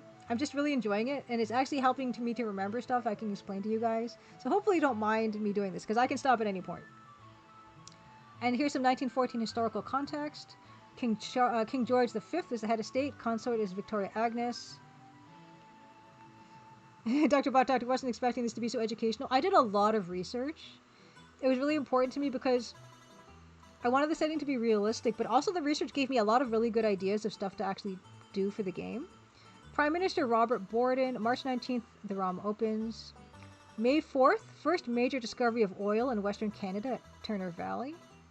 May 23rd, Japanese steamship lands in BC with 376 sick passengers, turned back due to exclusion laws prohibiting Asian immigrants. So I guess that's the anti-Asian sentiment that I was referring to before. June 19th, coal mine explosion in Hillcrest, Alberta, kills 189 of 325. Worst mining disaster in Canadian history. So that would have been something I would have added in one of the conversations, potentially, because it was happened in the same year and is a horrible disaster. I guess I just forgot to include that in dialogue, because that would have been a cool thing to include. Ace says, I'm not retaining anything so I can still play it blind. Ace, I'm the same way. I'm the same way because I've watched people play whole things and not know what's going on at all. Yeah, Lady Norman says, I don't even need to redeem show us something cool. What I'm coming away with this with is I had a lot of ideas that weren't used, and I'm kind of relieved because this game would have been so much more complicated and long if I had. August 14th, 1914, Canada's War Measures Act is passed, which includes right of Canadian government to appropriation, control, and forfeiture and disposition of property and the use thereof. So that's what could have happened to the Crimson Lodge if, depending on whatever the player does, right? The government could have just seized it. And Edmund Dietrich says, I visited a museum in Seattle related to the Klondike Gold Rush. Pretty fun and learned a lot. I think Seattle was definitely one of the more busy ports when it came to heading up that way. Post-Confederation Canada, 1867 to 1914. God, what was I on? Okay, Judge Khan says, I've got Daenerys, Avaricious Sextus, and Lord Avila d'Argent ready to play because I can't remember a thing about them from your playthroughs. Same thing happened with Earthrise. Well, that's wonderful because I know, because there's so much of this that isn't in the game that it's not really spoilers, but some of it is. Okay, post-Confederation Canada, since 1840s, Canada essentially a self-governing colony. July 1st, 1879, Dominion Day, to celebrate the Confederation of Canada. 1869-1870, Red River Rebellion led by Louis Riel fails, leading to creation of Province of Manitoba in 1870. 1871, BC agrees to join Canada after John A. Macdonald promises to build Transcontinental Railroad, CPR, and Dominion Land Survey started. Okay, so here we go. Yeah, so they were building CPR Rail, the CP Rail, as early as 1871. 1873, PEI joins Canada. Macdonald creates Northwest Mounted Police to help police in Northwest Territories assert Canadian independence over possible U.S. encroachments into sparsely populated land. Mounties become legendary for keeping law and order in the West. Here we go, 1896, August, Klondike Gold Rush. Skookum Jim Mason finds gold in tributary of Klondike River, Yukon. Published in 1897, 30 to 40,000 people go to Klondike gold fields from 1897 to 1898, much hardship, Americans. 1898, Yukon as a separate territory to relieve the Northwest Territories administration from task of controlling booming population, economic activity, and influx of non-Canadians due to Klondike gold rush. Greatly stimulated mineral exploration in other parts of Yukon led to gold rushes in Atlin, BC, and Nome, Alaska, as well as others. 1905, Saskatchewan and Alberta joined Confederation, carved out of the Northwest Territories. 1886, head tax imposed on Chinese, particularly due to BC scared white folks. As much as $500 per person to enter Canada in 1904. That's 1904 bucks too. 1887 and 1907, serious anti-Asian riots. 1923, Chinese Immigration Act prohibits all Chinese immigration until 1947. Asian Canadians denied vote until 1947. Holy cow. No Chinese immigration between 1923 and 1947. Oh my. Woo. Wow. Wow. Okay, Klondike Gold Rush notes. Most tribes were aware gold existed in Northwest America, but it wasn't valued by them. Russians and Hudson Bay Company knew of gold rumors but preferred fur trading, more immediate profits. Mass response of folks due to series of financial recessions and bank failures in the U.S., gold standard was tied to paper money, but gold shortages at the end of the 19th century meant gold dollars rapidly increasing in value ahead of paper currencies that were being hoarded, contributing to financial panics of 1893 and 1896, causing unemployment and financial uncertainty. Far enough to be romantic, close enough to be accessible, is what Pierre Berton wrote, who was a famous Canadian. Similar history in America, PBS did a really good doc about it. I'm sure, yeah. People didn't go places like this for nothing. Pacific ports closed to gold strikes, desperate to encourage trade and travel into region. Mass journalism at time promoted the event and human interest stories behind it. Most folks had no mining industry experience, mass resignations to go. Led to formation of boom towns, women traveled to region as wife of a prospector, some as entertainers and looking for sugar daddy, successful miners. Hey, James Necco, hello, happy weekend. Happy weekend to you too. I'm just reading one of my drafts. This is the 11th and I think most recent draft I had for the game before I started making it, really. And a lot of it's a bunch of stuff that I didn't use, which again I said I'm relieved by. Summer 1897, Boomtown ports Dia and Skagway fell under control of conman Jefferson Randolph Soapy Smith and his gang of 200 to 300 who stole and cheated prospectors. He maintained illusion of upstanding member of community, opening 3 saloons and creating fake businesses to assist his operations. So this is probably, Margot probably fell afoul of Soapy. Wrangell was a boomtown port where robberies, gambling, and nude female dancing was commonplace. Oh yeah, and this is probably who I was gonna base Margot on, Belle Mitchell. Dance hall girl who accidentally started 2 major fires, 1897-1898. One fire destroyed 2 saloons, post office, Bank of British North America, $500,000 in damages. Because of remoteness, supplies became greatly inflated in price. Scurvy became a problem. Canadian blackleg, so called by English prospectors. Dysentery, malaria, common, typhoid, and epidemic diphtheria. Some creeks in Klondike were 15 times richer in gold than California, even richer than in South Africa. Holy cow. I'm re-amazed by these facts that I transcribed, who knows how long ago. A boomtown Dawson was kept lawful thanks to Canadian Northwest Mounted Police, gambling and prostitution accepted, robbery and murders kept low. Oh, here we go, some real and wealthy dance hall girls. So probably this is again more Margot inspiration. Daisy Davara had a belt made of gold dollar coins. Gertie Lovejoy had diamond inserted between her 2 front teeth. Thanks to heavy Northwest Mounted Police presence, Dawson City was law-abiding. Colonel Sam Steele headed the force over there. Over half the arrests in 1898 were for prostitution. Gender imbalance in Klondike, 8% were women. Encouraged business proposals to ship young single women into region to marry newly wealthy miners. Some women traveled to the region on their own. And Grego's song, Dawson Heritage Moment, right there with the gambling. Did we have a heritage moment of Dawson? I can't remember that one. Less than 1% of women were miners. Lots married miners and worked hard chopping wood, foraging, etc. Taking in laundry for money, service industry, running roadhouses, domestic servants, carrying goods on back. Relatively small number of women worked in entertainment and sex industries. The elite were the highly paid actresses and courtesans. Next were the chorus line dancers, hostesses, and dance hall workers. Yeah, Nancy could have, Margot could have had diamond teeth. Long hours, significant expenses, hierarchy of sexual employment. The top was the brothels and parlor houses. Next was small independent cigar shops. Bottom was small huts called hutches. Continual struggle and high suicide rates. Okay, Gravel Song said, yeah, RCMP stopping an American smuggling a slot machine on a mule. The Dawson Heritage moment, nice. Yeah, Sam Steele. Short-term, Tlingit and Koyukon people prospered as guides, packers, and selling food and supplies. Long-term, Han especially suffered from environmental damage of gold mining on rivers and forests. Population decimated after they were moved to a reserve, result of contaminated water supply and smallpox. Fishing and hunting grounds destroyed. Needed aid in 1904 from Northwestern Mounted Police to prevent famine.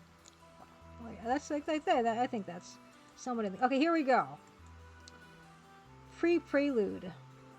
Wow, this is exactly it. April 1914. Well, we changed it to August, didn't we? Some river up north. Some dude doing fish fry out in woods guts fish and finds diamond size of an eyeball. Triggers rush to stake claims all along river except native reservation and lodge. Time lapse of this happening. Didn't do a time lapse. That would have been nice. Which gives us months of time to get Margot to renovate the lodge, or was it decorated like that for a B&B? Okay. Yeah. Also, yeah. I mean, this is okay. Post August 4th, 1914, Toronto. Nancy in office at newly opened ROM with a supervisor. She says she wants to be a professor because she's bookish and she likes indoors work. That changed. A geologist says she needs a PhD to be a prof. A PhD in geology requires field research, not just burying nose in books in library. Okay, a newly opened ROM could use help with their galleries. Han's protagonist news of clipping of diamonds in Northern Ontario could be significant. First diamonds in Canada. Tells her to pack her bags and bring some samples. Okay. When protagonist travels across the county to lodge on last leg of journey, Belgian is on train looking at maps, notes, etc. Well, he was on the train. She sits. Oh, see, this is also changed. Nancy sits with Belgian on the train, only available seat. Of course, he doesn't think they're going to the same place, so doesn't hide his info on maps. He's a bit shocked to find they are bound for the same place. Also, he has a friend / collaborator who either gets off before them or stays on after them, and she sees this. See, there's no Kimmy in this. What happened? Oh, here she is. Nancy and Belgian get picked up at train station by hired man. Basic story outline delivered. Supposed diamond find. Belgian there on behalf of government. She's there on behalf of paper.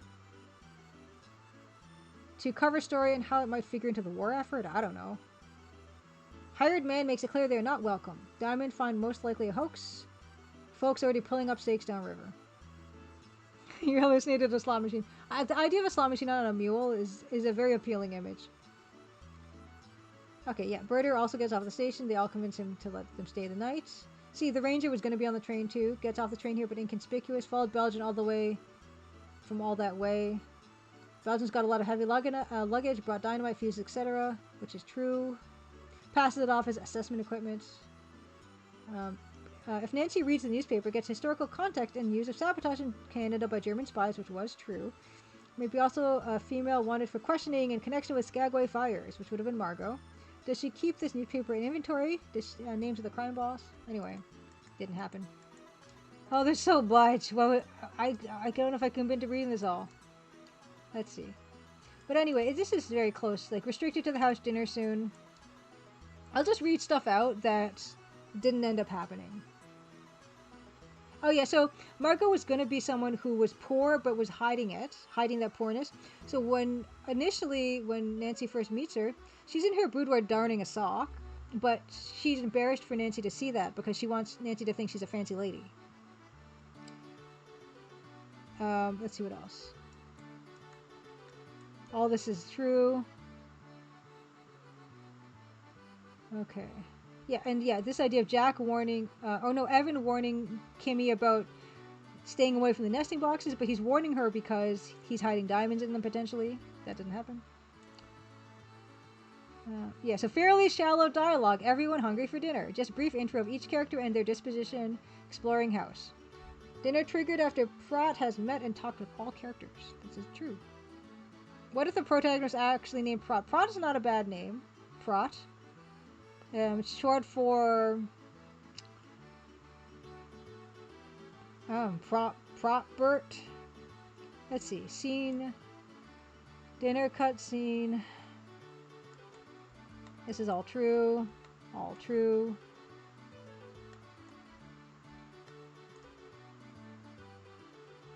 Oh yeah, so initially there was going to be a marriage. So the lawyer was not brought by Nessa. The lawyer was invited by Body, and he's not sure why he was invited, but thinks it's because of the diamonds, but he's actually there to officiate a marriage. Because I was going to have Margot and Evan have a marriage during the game, or about to have a marriage and then something happens. Prot brush. Prot placeholder.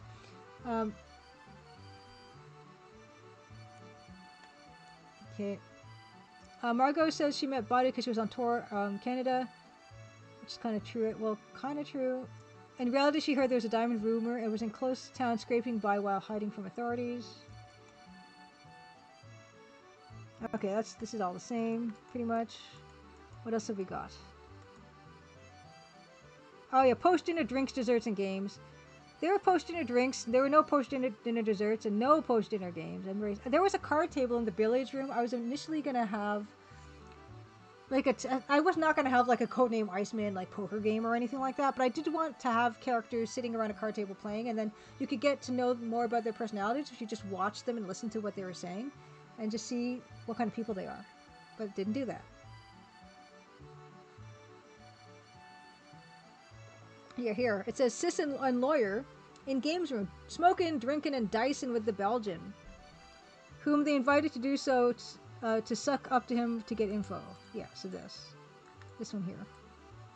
They were going to be Dyson. They didn't do Dyson. And maybe there's a potential for the Belgian to cheat them at the Dyson game. Hired man enjoying dessert in the kitchen. Jack did not enjoy dessert in the kitchen, which was very sad. Margot's a night owl, but she goes to bed with Body. The chief is not brooding in the kitchen. What else?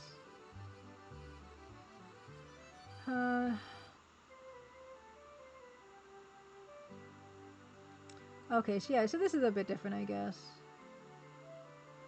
Jack heads outside, saying he's gonna like forage for stuff for tomorrow's breakfast, but it's really to help Evan find and hide diamonds at night. So this was gonna happen way earlier. This is something that does happen later. Dyson, de-icing. And let's see. Margot's asleep, but Evan is gone because him and Jack are hiding diamonds and whatnot. And then you can look out the window and see shadowy figures, which does happen a little bit. I couldn't resist not having that, but I couldn't resist, yeah. Shadowy figure sneaking about, ooh. Where's that marriage? Yeah, Margot and Body announced their engagement. Tomorrow will be engagement photos by the river. And this does happen, but like later. Like Body attempts to make Belgian leave, discourages and bribes and prompts for Prot, who wishes to eavesdrop. Yeah, we didn't do the vinegar. Coaster is a streak plate. Okay, well, we didn't do that either.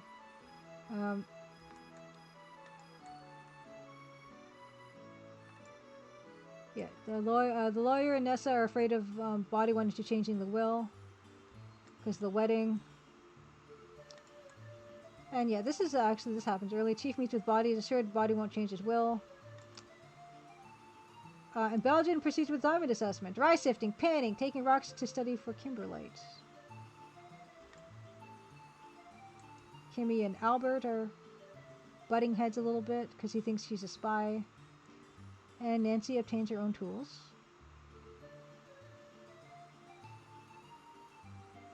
Yeah. Or is Albert trying to act like he knows how to do all the assessment when he's really pretending? During conversation, does Nancy not get the feeling that he's not an expert? Okay. Oh, here we go. Ranger arrives asking about bear activity. So we're introducing the bear in Act 2, Scene 3. Margot knows on sight he isn't a regular ranger, and she gets squirrely because, yes, he's from Klondike Gold Rush town. she's on the run. Belgian also gets squirrely because he thinks the Ranger's out for him because he's a German spy. Nobody likes it, but hospitality dictates he stay the night. And Bodies just says out loud in front of everyone, "You ain't our usual Ranger." Okay. Nancy learns there's 3 copies of the will. Bodies, Lawyers, and Nathan's. Bodies is in a safe in the study, which doesn't exist in the game. Lawyers is locked in briefcase, which does exist in the game. And Nathan keeps his inside jacket pocket, which doesn't exist in the game. Nessa and Corvus have a tryst in the gazebo. Talk about how soon they will be rich. Okay.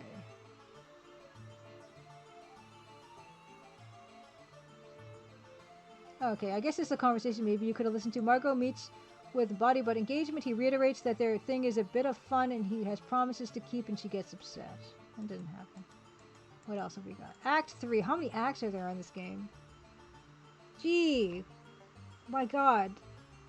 I don't know. See, the thing is I planned all this stuff out, right? And then as I'm developing it, then just stuff gets condensed and eliminated, combined. And that was not the result of conscious planning. This was the conscious planning. And we can see how far a lot of this was. I mean, there's a nugget of what I ended up doing.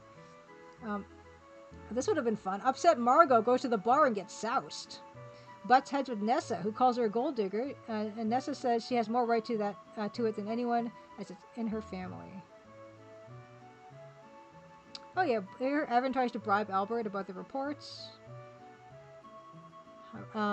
Here Ranger is sneaking and snooping in Albert's room, which happens much later, but it happens like halfway through the game here. I guess the game would have been much longer. Yeah, Birder does look spy-like, making notes. Oh, this whole thing. Nathan meets with Albert and asks about the report, tries to convince and intimidate him to make the report negative, which is true. What would Albert's real boss want? For Canada to have mineral wealth? For Diamond Market to rival Antwerp? Nathan promises the land won't be mined if he gets it. None in his best interest. So yeah, maybe like it could have been like Albert and Nathan could have been on the same side, because Antwerp would want to continue to monopolize the diamond market, in which case keeping the diamonds a secret would have worked for him. But yeah, that would have been an interesting point. Okay, next.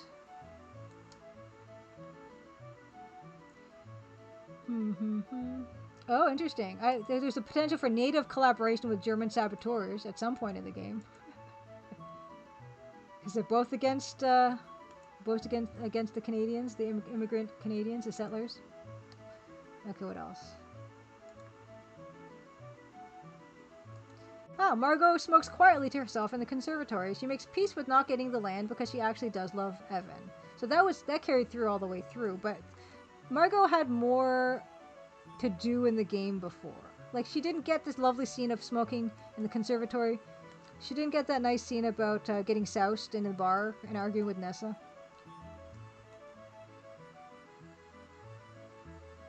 Let's see. Okay, so here's where Nathan guesses that Margot used to work up in Klondike, in Skagway and stuff. And he says he clocked her as someone from Skagway or that area because he hears her hum Klondike songs to herself. And Nathan's traveling before becoming the chief and visited other natives of Canada. And she was at the bad one, Skagway. Yeah. And Nathan says she must know what happened to the natives up there. And she says yes. So you know why I must have this land. She sighs and says, I am about to marry an honest man who keeps his promises. There are worse fates. So that would have been a lovely scene again for Margot, where her and Nathan see eye to eye on the fact that, yes, she knows how bad it can go when people start getting greedy. Yeah. And here's another scene. Margot, man.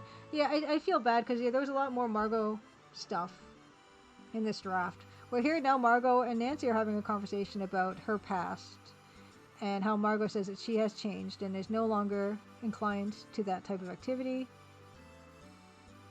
There used to be Jack used to have a basement room. Just like, I think this was because of Jeeves from the Colonel's Bequest and how he has a basement room. Um, that's inspired from that. Thank you, Modern Verbs. Great lore.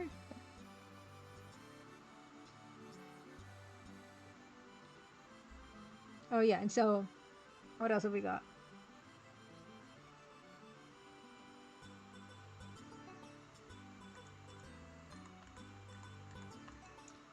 Okay, here's the party engagement photo taken by the river. Ranger's about to leave, couldn't get anything on Albert. Margot barefoot in grass until the river, where she puts on her heels to pose for a picture. Heel breaks and she falls into the rushing river. Nathan removes his jacket and jumps in to save her, puts his jacket on her for warmth. And Sister Corvus gave him back his jacket, but they managed to pickpocket the will out of his pocket at that time.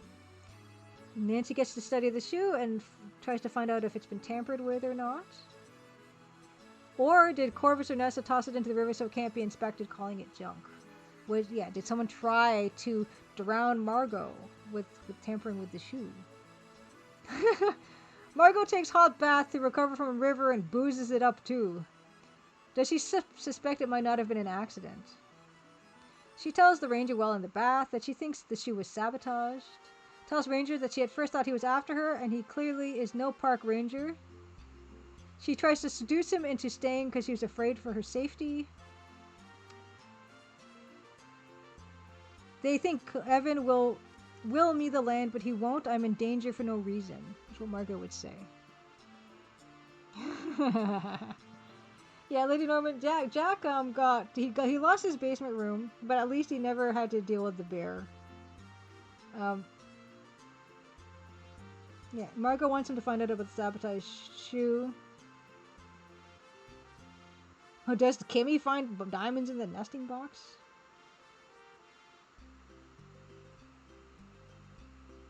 Let's see. Yeah, I had this whole thing about a party. Jack asked Nancy to help prepare the party to go to the smokehouse and sell her for supplies, ask guest dietary preferences. So that would have been like a bunch of puzzles, I guess, that don't need to be there. I just thought it would be fun to have like little party tasks. Okay. Yeah, I almost feel like if this was a movie and the actress for Margot read the script, she would be really happy with it, and then she would be not happy with the edit that ended up in the cinema. Because there's all these really great scenes of Margot that didn't happen. Margot confronts the Albert. Lady Norman, I'm headcaning his room as a tutorial one. Margot knows that Belgian is not actually Belgian. He does not speak the dialect, and then tells him to write a negative report and leave, or she'll expose him to the ranger.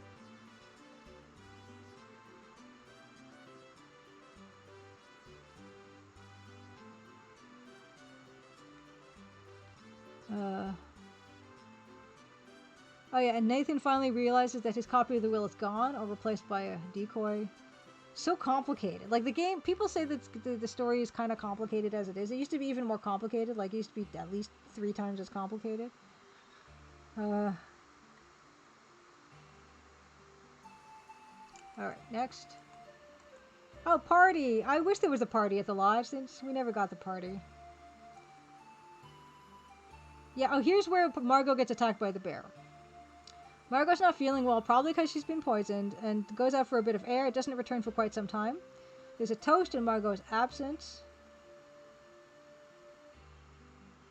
Yeah, and Belgian did not go to the party because he's in the room planning sabotage. Nancy goes outside and finds Margot's mangled body. She was poisoned by something in her digestif. Attack made to look like a bear attack. Examining the body shows that Margot tried very hard to maintain her outward appearance of wealth, but was actually broke.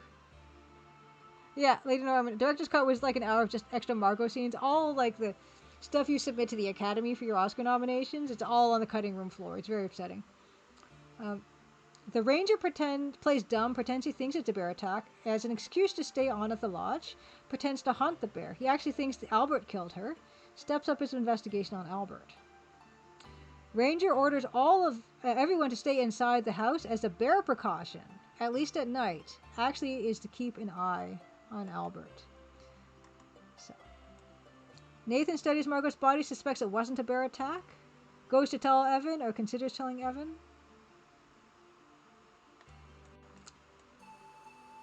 Okay. Margot's body stored in root cellar. Okay, yes.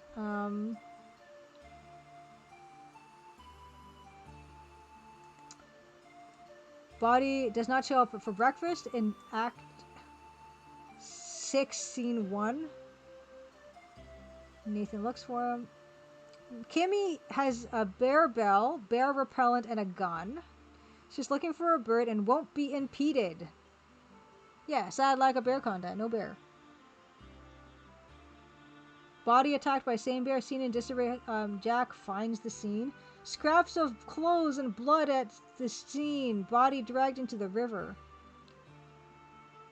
Ranger studies bodies seen. Concludes body and Margot got killed by Pete the bear. Staying the night. Call for bear squad. Guards front door and first level with gun to protect folks from vicious bear. Confines everyone to house day and night. It's hotting up. Ranger puts more pressure on Albert. Ranger drugs Albert. Yeah, Adrian Bauer, yeah. That's what that was. No, a squad of people to deal with bear. It's an anti-bear squad. It's not a bunch of bears. But yes, yeah. Let's see. Kimmy dislikes being confined to the house. What does she get up to? Albert leaves his room. He also raised the kitchen, root cellar, and food and supplies. Oh, Ranger is drugged. Sorry, Ranger's drugged by Albert. So Albert can get away. And Albert flees.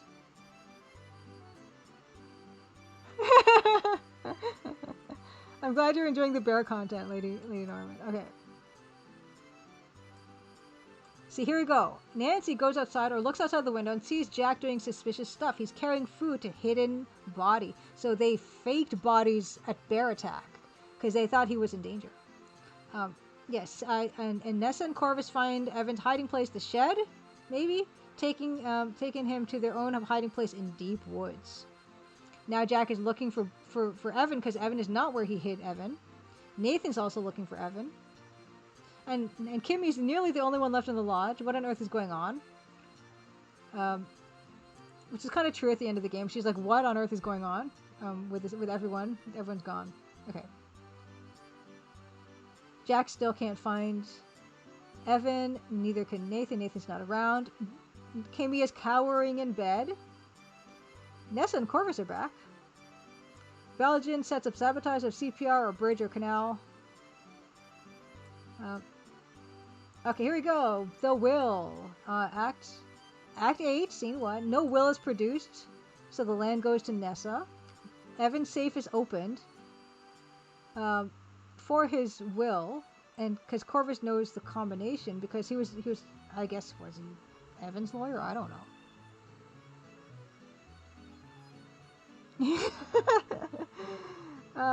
Yeah. Lady Norman, this was about diamonds, and then this bear stuff got really into the bear stuff. And then did the bear kill people? Yeah. This could have been a very different game. Yo, Nessa. Okay, more recordings. Happy Crimson Fighter, by the way. It says Nessa about to release the lease. Sorry about the diamonds, Evan. It's a bit of a bear market. Bear market. I didn't do the inflection properly. A bear market. Okay. Let's see. This is a big point of conflict here. So there's no will in the safe, but there is the no diamond report in the safe, and Nessa won't let him have it. Oh, here's Nathan attacks Corvus, but the ranger prevents it. The bear ate it. Okay, what else do we have here? Okay, so there's a contradictory report in the safe, and Nathan tells Nancy we need to get to it before Nessa destroys it. This is very complicated. Yeah, Jack packs up. He tells Nancy he was hiding Evan, but no, Evan is really gone and maybe dead. He goes out looking for him.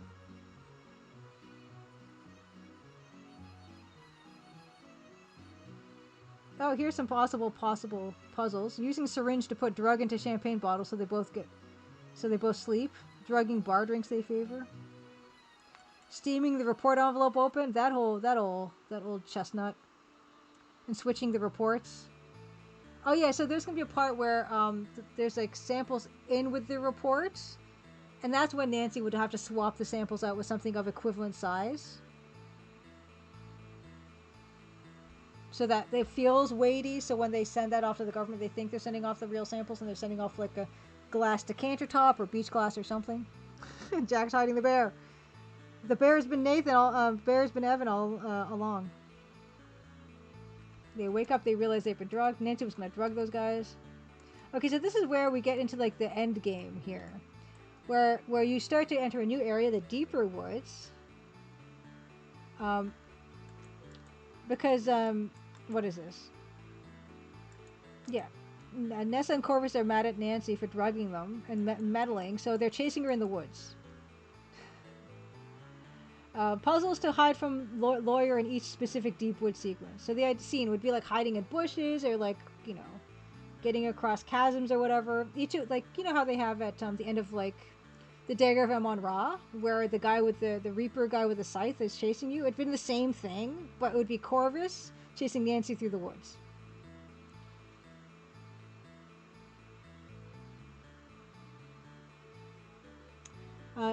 Let's see. Nathan finds Nancy in the deep woods, and he was tracking the lawyer who was chasing her. Okay, is Pete the bear in the deep woods? Oh, end of act. Okay, act 9.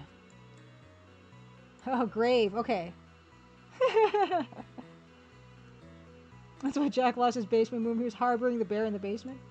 Yeah, I like that idea of a sequence so much, where it becomes very much like a one room puzzle. Like it's almost escape the room kind of, where you don't have any other locations to go to, and you just have to interact with whatever's in that scene to move on to the next scene, right? That's basically what the Dagger of Amon-Ra sequences were, and I like those. And I like the fact that they are a slightly different type of a gameplay, and they also, it's more tense. Anyway, I like the idea. I might do that idea for next game or whatever.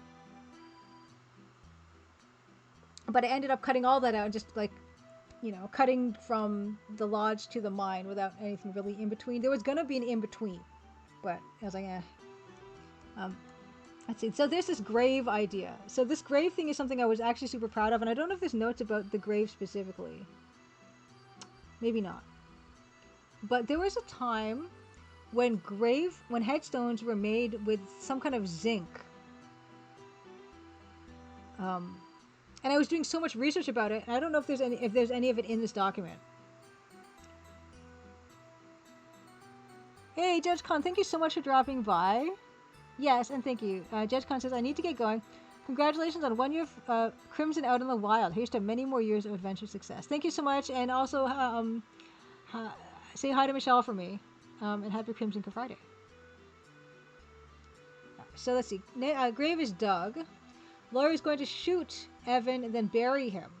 Nessa also there with Evan's gun. They are going to burn Nathan and Evan's copies of the will. So this was going to be a whole other confrontation scene, not like the one we ended up having. Moral Recording says, next scene will be all about a budding ursinologist. It's all about the bears. It's all about the bears. Okay. So this was going to be the flowchart for this confrontation. It ended up not being like this at all. Nathan attacks the lawyer and wrests the gun from him while Nancy incapacitates Nessa. See flowchart for this encounter. Look at this whole thing. Where's all my notes about the zinc headstones, though? That was a thing they used to do at the turn of the century. They were hollow, and they wouldn't. Yeah, they were cheaper. Does Nathan shoot Corvus? If Nathan shoots Corvus, the wind kicks up, burning the will. Nathan is charged with murder. Goes to jail.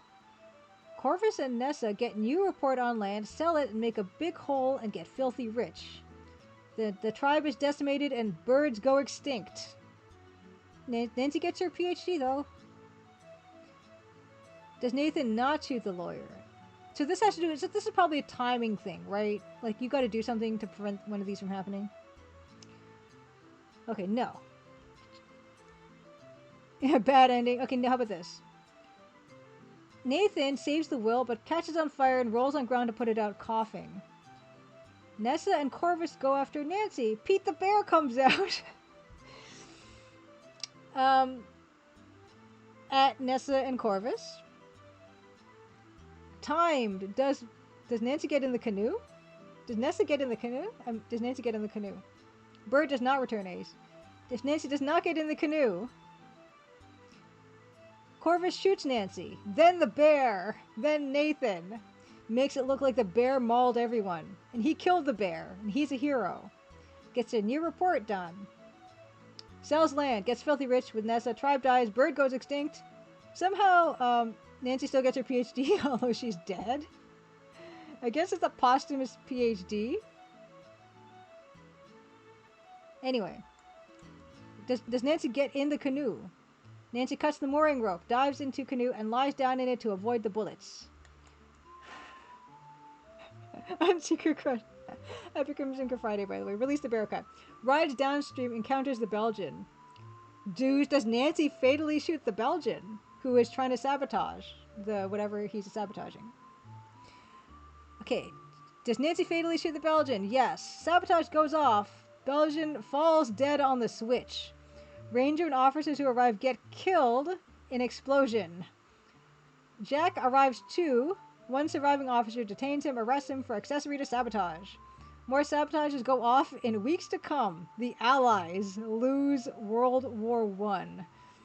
Nessa and Corvus sell land, get filthy rich with, and Tribe dies and Bird goes extinct. Nancy still gets her PhD though, even though the Allies lost World War I. More recordings. Good ending where the bear gets a PhD. Okay, does Nancy not fatally shoot the Belgian?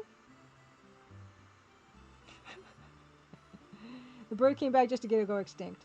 Okay, if Nancy does not shoot Albert, Ranger and his officers arrive. Jack jumps in and prevents the switch trigger. Sabotage doesn't go off. Police arrest and interrogate Albert, learn of other plots. Jack is a hero and gets Canadian citizenship. Hooray! Okay, what else do we have? There's an Act 10. There's an Act 10. Okay, what do we got? Okay, so this is the Outpost headquarters. So she doesn't end up going to Toronto. She goes to Outpost headquarters. Did Nancy stop Nathan from killing Corvus? Did she save the will? Did she switch the diamond report successfully? Did she get into the canoe to escape Corvus and then beat Belgian and stop Belgian? Or did she let Nathan shoot Corvus and end it there? All these branches.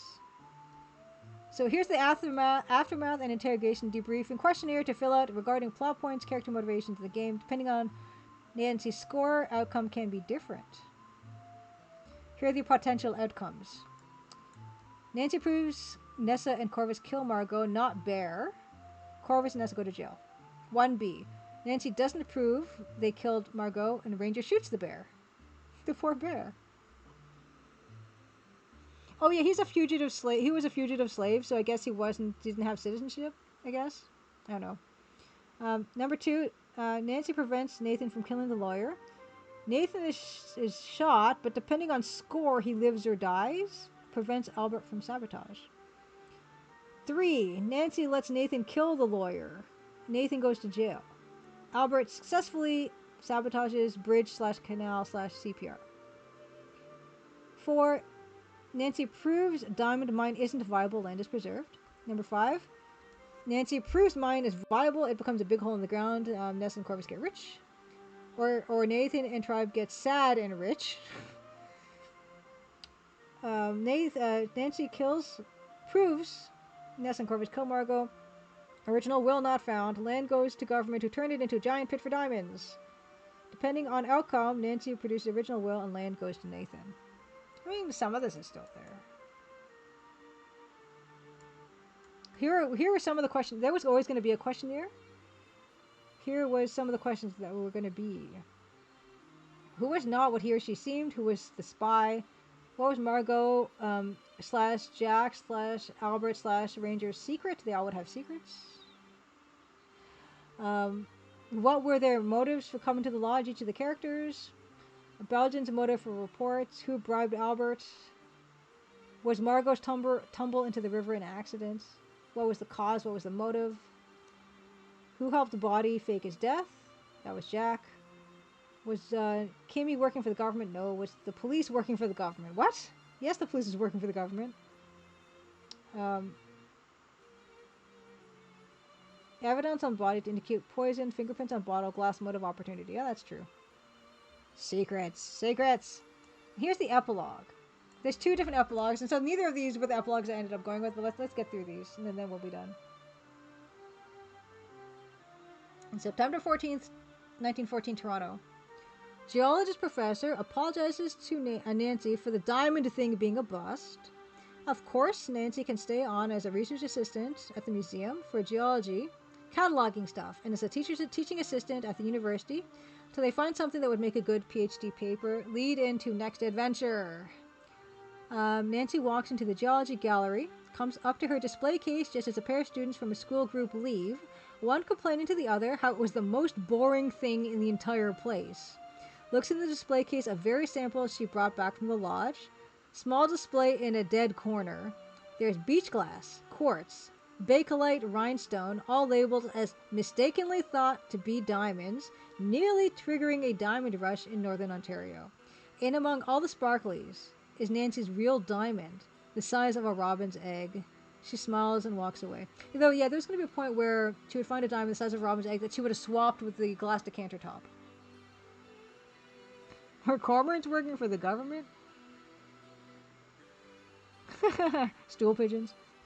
Or here's the other ending. Nancy at her convocation for her PhD, the first woman in Canada.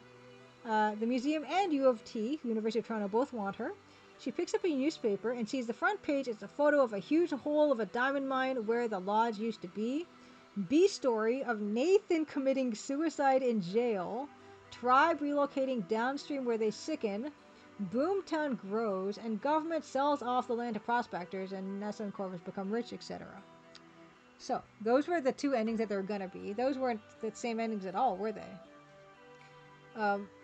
Yeah, so I guess I was even just talking to some friends about this literally yesterday, and they were asking me, how well had I planned the game. And I had told them that I knew what the ending was going to be when I started. And looking at the endings that I had, these are not the endings that I ended up doing, right? I mean, they're not even close to the same endings that I ended up having. Yeah, that was pretty bleak. I think one of the changes I'm glad I made is no matter the good ending or the bad ending, like Nathan's tribe does not get decimated. Like they do what native people have done. The whole history of their interactions with settlers is they keep going. They find a way, right? They move somewhere else, they find a way. And they continue to fight for what they believe in, right? So I wanted to continue that.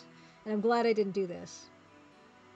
And I think maybe that was also part of the good thing about meeting up with Sonia, the Indigenous Cultural Sensitivity Consultant, is, getting that perspective on it as well. So I'm glad I did not do that. Anyway, I guess we didn't find it up at the zinc headstones, but if I could just humor myself for a second. Zinc headstone. Yeah, so zinc headstones was a thing. They used to be called white bronze, is what the thing is. So these things... Okay. This fascinated me. According to the International Southern Cemetery Gravestones Association, the best materials for gravestones include granite, bronze, stainless steel. Those materials are very durable and have a good longevity. That being said, there was a time period where zinc became a popular choice for gravestones. A says, yeah, bear should not be part of a murder conspiracy. Yeah, the bear did not happen. Okay, so in the 1870s, there's a company in Bridgeport, Connecticut that started creating grave monuments that were made of zinc. People purchased zinc gravestones for several reasons. Grave monuments made of zinc were less expensive than ones made of traditional materials. The zinc monuments were marketed as white bronze, which made it sound rather fancy. People liked that the white bronze gravestones looked as though they were made of stone. They had a unique technology that included a sandblasted finish to imitate the matte appearance of stone. So let's see here. The advantage was that the zinc did not oxidize from brown to green as bronze monuments do. Zinc monuments don't end up with lichen growing on the surface, a common problem with granite monuments. The disadvantage of gravestones made of zinc is the color. They are a bluish hue, which some people may feel is cold. Unlike grave monuments that were made of granite or marble, the zinc gravestones are hollow. You can knock on them and tell by the sound that they are hollow inside. Now, this is something that I was thinking about for this gravestone scene in the game. Like, I was thinking about having something hidden in this gravestone because these zinc gravestones are hollow. And this was the right time period for this. So, like, in the 1870s, so that means when Evan and Nessa's parents died, they could conceivably have had a zinc headstone that could have been hollow, that could have hidden something inside. Like maybe a will or something else, who knows. But I didn't end up going that way, but I just was fascinated by this little piece of history. Zinc gravestones are durable but not unbreakable. The Smithsonian notes that the most common damage to zinc cemetery monuments is breakage of the brittle metal and separation at the seams where components were joined at the foundry. So yeah, some smaller zinc monuments might start to bulge when their foundations are inadequate. Anyway, so I just found this idea of using zinc for gravestones being really cool. And the fact they were hollow is something that not a lot of people would know. But if you put that in a game and people looked it up, they'd be like, "Oh my gosh, that's so cool!" Because anyway, didn't end up doing that either. Oh well, you can see my screen. That's fine. Yeah. So okay. But yeah, that's that. That's kind of the walk through this, and that doesn't, like I said, this doesn't encompass all the notes I had for the game because, as I said, I had this whole thing about zinc headstones that isn't even on this document. I don't know where that document is. Yeah, Gary Enkel's exactly. They can be video games can be a great intersection of history, visual art, music, and logic. Yeah. So there's that. So there are other documents. I don't know where they are because I'm really bad at archiving stuff. But yeah, But it's funny because I do actually remember. I don't know why my hotkeys aren't working. I actually, my chroma key is also not on. I do remember that exact same web page when I was looking for it that other time, like years ago. So it's kind of cool. I'll keep those up there, whatever, it's fine. Okay. Next thing is next. I've only given away 2 Steam keys. Why don't we... I'm going to give away Fourth Wall merch next. So let me get organized for that. We're going to give away a Crimson Diamond logo shirt. And the thing is with this is, if you win this giveaway, Fourth Wall will, like, if you click on the link, you'll get to choose whatever size you want. They'll ship anywhere in the world, and I'll cover all that cost. Unless anyone feels strongly about another piece of merch that they might want to have. If you do, then yeah, we could always do something else.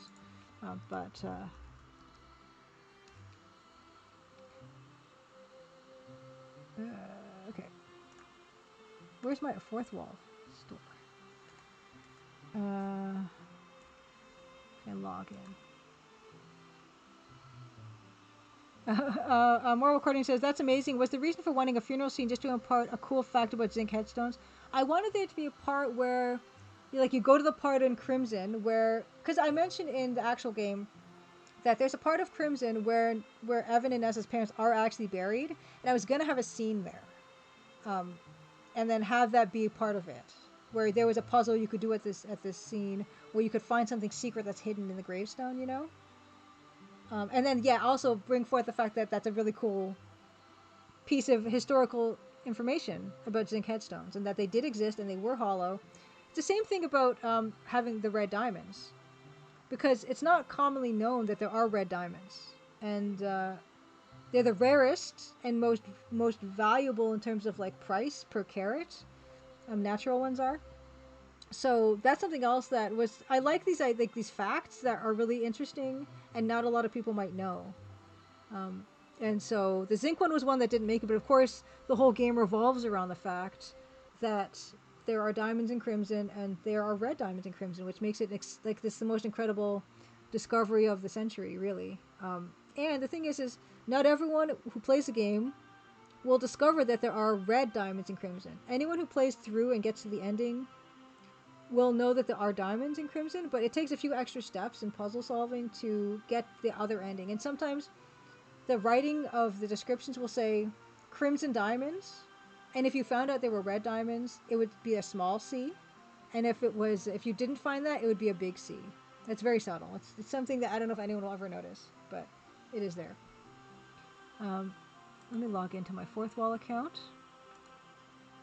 But I love that's why I'm saying that doing all this research gives all these really really really cool ideas for stuff, because you learn, you get to learn all these amazing facts that you then can design story points about. Okay, so where's my store? It was so long ago that I did this, I don't remember how. Where's my own store? Here. No, how do I get to my own store? View. Okay, view. I can view my own store. Okay.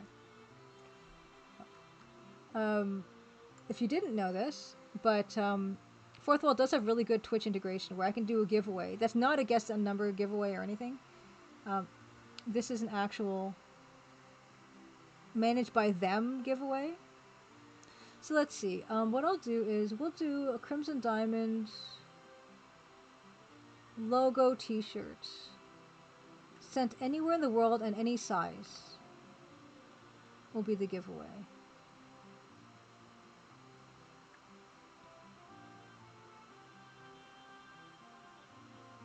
Okay, gift to Twitch chat. Like, there's an actual thing for this.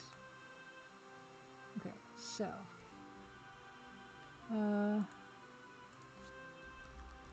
And anyone can do this, not just me, but I certainly don't expect anyone else to do this. I'm just gonna do it. Oh.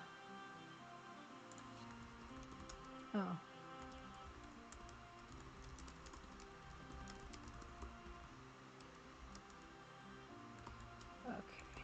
Just writing a special message for the person who wins. Okay. Okay. Okay. So just put in my own stuff and just double check. I'm not showing this part of this. I'm not doxing myself. And entering in my credit card information and everything. So I've got my little book here. Okay. Oh, I can do PayPal. I'll just do PayPal. I forgot I could just do PayPal, but I probably always do PayPal. Oh, okay, yeah. I believe Norman won the giant desk mat. Nice. Yeah. Let's do this. Okay, so. Okay. So this is for a Fourth Wall Crimson Diamond logo t-shirt of any size and anywhere in the world, sent suspiciously quickly. You can enter for the next 2 minutes by typing !enter into chat. Look how Fourth Wall does it. They're so good. I love their giveaways. !enter to win a Crimson Diamond logo t-shirt, any size, anywhere in the world. And I pay for it all. It hangs out on a hallway wall by Ceramic Deerhead. Oh, it's on the wall? Hey, Mr. Gel, happy Good Friday. Yeah, if you you just in time, Mr. Gel. If you enter !ENTER,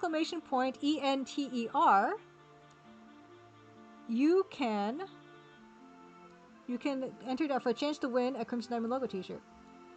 Suplex says, your background pictures are reminding me of that one semi-secret humanizing dialogue with Nessa.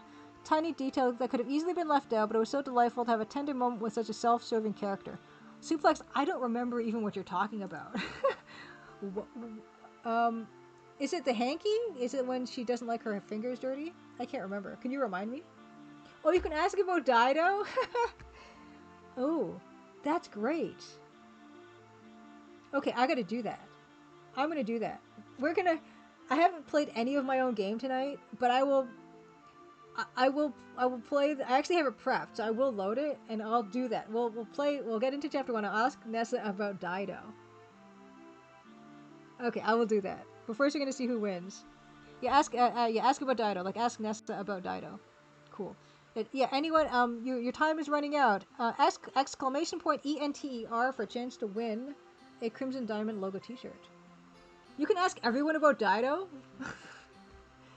See what I mean? I don't remember much, so I'm glad you guys are here with me.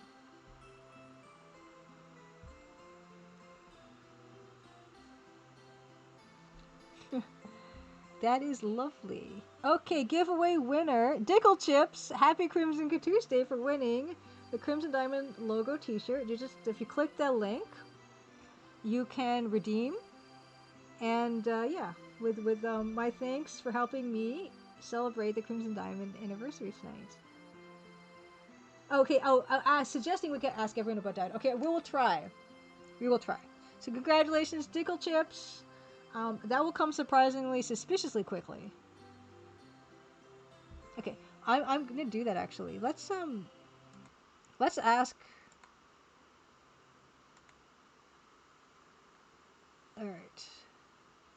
Are you seeing this? Okay, cool. Let's try that. Is the music too loud, first of all? Tell me if the music is too loud. Can you hear it? Is it too loud? And no game audio? Okay, wait, I will fix that. I can fix that. We can fix that.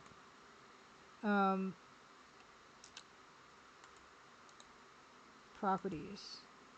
This is supposed to be here. Okay. How about now? Can we hear now?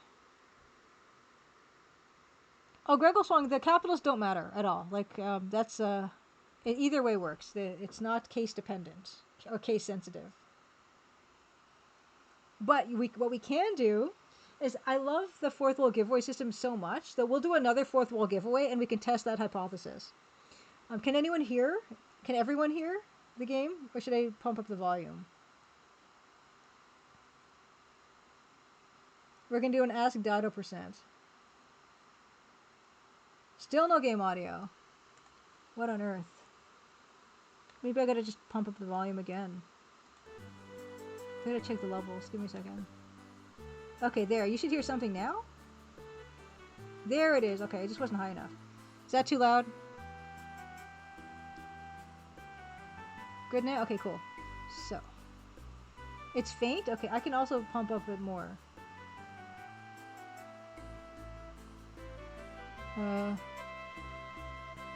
I can pump it. It's actually really low right now. Okay, there. Okay. So what I'm gonna do, I hope it looks better on your screen than it looks on my screen right now. It looks weird on my screen.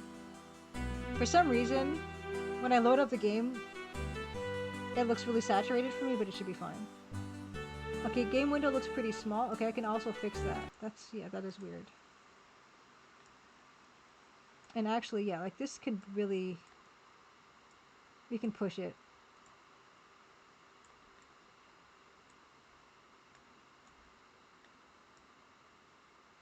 Okay. Probably, okay, hold on, let me move this screen all the way up to the top. Give me a second. So that's it out of the top, so I can go as far as that. Okay, great.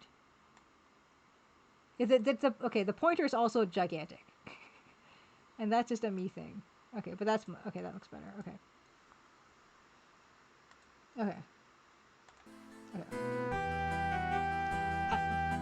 For old time's sake, we'll just look, I won't read the dialogue, but we'll just go enjoy the intro stuff. Oh, okay, leave me a moment. I want to see the desk pad. Oh, nice. Oh, you do have it mounted. That's so awesome. I never thought about that. Alright, okay. Let's enjoy some pixel art.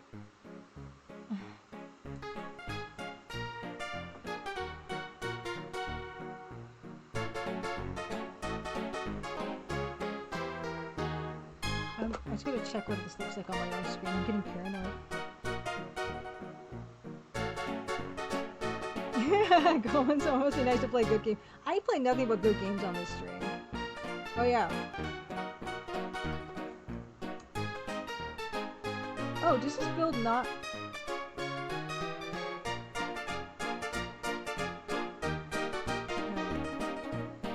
I had to watch my own stream for a second because it looks something about this setting is not right.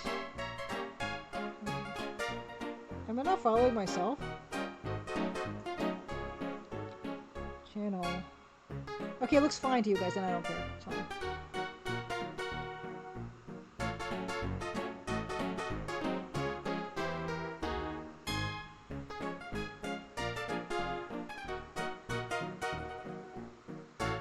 This game getting cut off on... Yes, it is. It is getting cut off on the side. I was too aggressive. Oops. It most certainly is.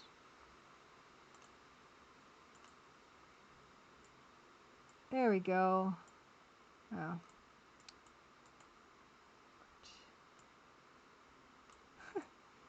Here we go. Much better. Thank you guys. Thank you, RoboSpacer. Alright. Yes. It was getting cut off on both ends.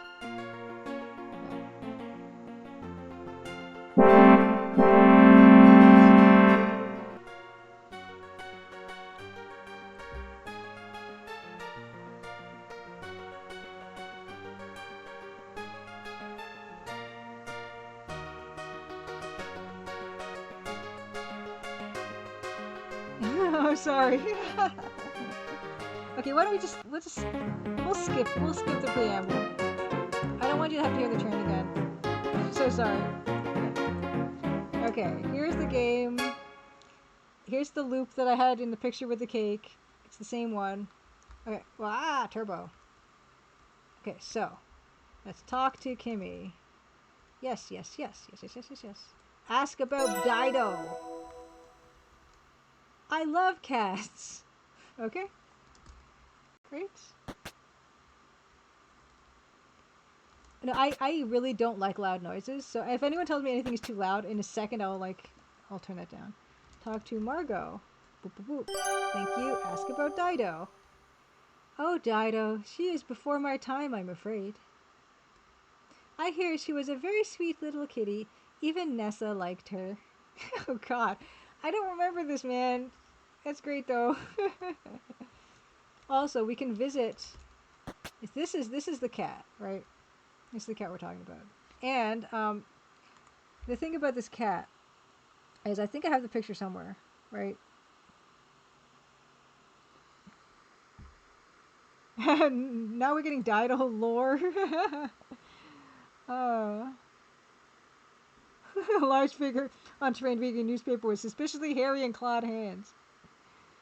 Alright, let's see if I can find... there's a particular picture I wanted to show, and I think it's here somewhere.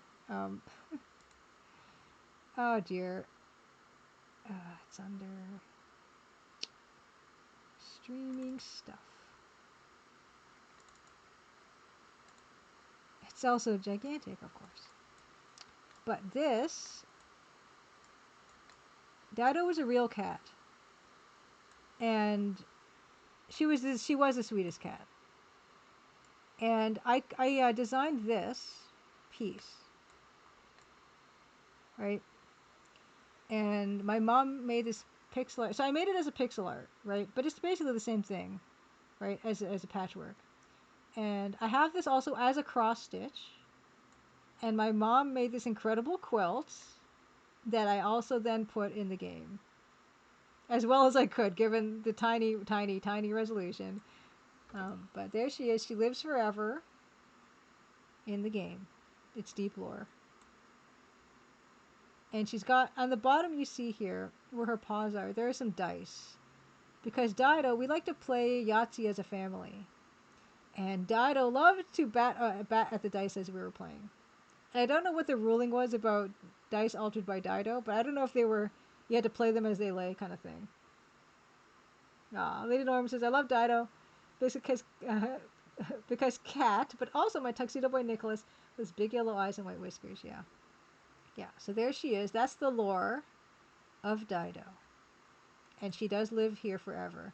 So we can look at this picture. Look at picture. Oil paints are hung above the two beds, over the two beds in this room. One features a majestic mountain range, and the other depicts a tuxedo cat lying on grass, surrounded by flowers. That cat reminds me of the sweetest stray I've ever met. A tuxedo cat just like that. So Nancy also has very positive interactions with cats. Dido's Hands of Fate. Yes. So. And it's something that another thing that I wish I had in this game, but I don't, is I would have loved to have like a cat that's in the lodge, right? That could kind of nudge players in the right direction of like stuff to pay attention to, or just wanders around the house and gets to like lie on stuff and sleep on stuff. That would have been great.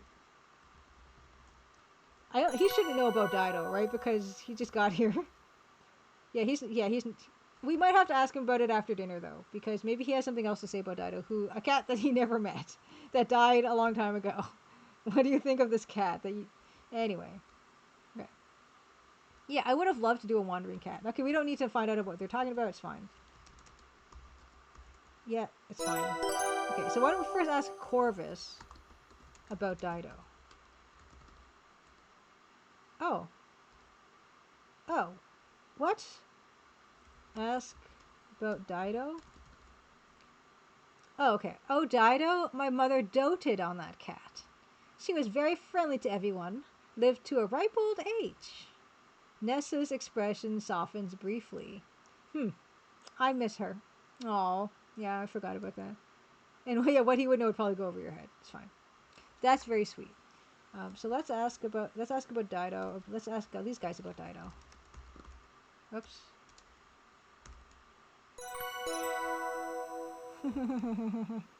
Yeah, sleeping on the still warm hood of the car. Don't want to disturb him. Yeah, this. Okay, so ask about Dido. Ah, yeah, that was Dido, my ma's cat. A real sweetheart. She loved that cat so much, she had that painting done in her honor when she passed. I mean, after Dido passed. Oh, Dido? Yes, I remember that cat. Black and white with a pink nose. A very nice kitty. Loved sitting on people's laps. Yeah. Yeah, so anything Corvus, I guess he doesn't know, he just pretends he's an expert on, which is, what a lovely kind of a man. Talk, Jack. I don't think, Jack is busy. You can wait after dinner.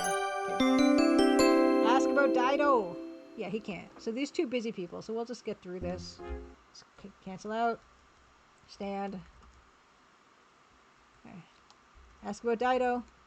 Oh yeah, Dido. She was great. Loved everyone. Even Nessa. Ha! That's great. Okay. We must ask the one leftover guy who wouldn't have known her, but for completion's sake. Oh wait, he's in the bar. Good evening. Can tell me about Dido. Albert about Dido. I do not like animals, and they don't like you. Okay. There we go. That was lovely. Thank you, Suplex, for the little reminder of something I wrote years ago and forgot about. Oh, can you ask Albert about his real name? Ask Albert about Carl. Did I write anything for that? I don't know. Yes? Do you know anyone by that name, Mr. Respa? No, Miss Maple, I do not. But here's an interesting thing.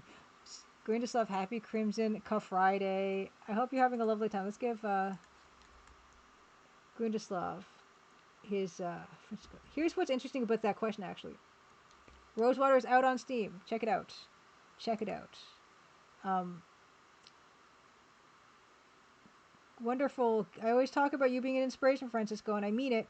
And I wouldn't be here right now talking to these people if it wasn't for you. But yeah, what's interesting about this is, so if you ask Albert about something else he doesn't know about, ask Albert about, I don't know, tree. You are too curious. So you see, if you ask him about a word that the game recognizes, but Albert does not have a written response for, he will say you are too curious. Which is a tribute to Mortville Manor. Because Mortville Manor, basically if you ask any of the questions, too many questions, any of the characters too many questions, they will give you this response. Not all of them will. But you'll notice when you ask Albert about anything that you know, anything that is in the dictionary, he will say you are too curious. If you ask him about something that's not in the dictionary, it will just say you can't use whatever that is in the game. But if you ask him about the name Carl, he actually says yes, like he's responding to it without thinking about it, and then he makes up for it after that. So I did write a response for this, right? it is and it isn't. Going to solve it is in a bit because Suplex mentioned that I wrote this line that humanizes Nessa somewhat because everyone loves Dido the cat. So if you ask everyone about Dido, everyone says something nice, and even Nessa says something nice about this cat, and she hates everything, right? So I didn't remember, so we kind of loaded up the game to see what everyone would say when you ask them about Dido. Do you know anyone by that name, Mr. Respa? No, Miss Maple, I do not. See? So I did think about it. I actually am really pleased with myself now. Yeah, ask Albert about Dido. Yeah, he doesn't like animals. That was his response. But yeah, if we ask, so for the benefit of Francisco, ask Nessa about Dido. Oh, Dido, my mother doted on that cat. She was very friendly to everyone, lived to a ripe old age. Nessa's expression softens briefly. I miss her. So that's that. Yeah, she had a Dido. Margot did have a Dido opinion, so we can just go back to that. Here's ask about Margot. Ask about Dido. Oh, Dido, she was before my time, I'm afraid. I hear she was a very sweet kitty. Even Nessa liked her. Yeah, that's a good point, Lady Norman. So maybe he's heard about Dido from other people because he knew Dido was an animal. And yet, also Francisco, because you weren't here for this, but yeah, this painting, the lore is Evan and Nessa's mother loved the cat so much she had a painting commissioned of it, which is this patchwork that I designed that my mom made a patchwork of, and I also have this as a cross stitch. That I don't think I have a picture. Do I have a picture of the cross stitch too? I don't know. Do I have a picture of the cross stitch? Just on short notice. I may not.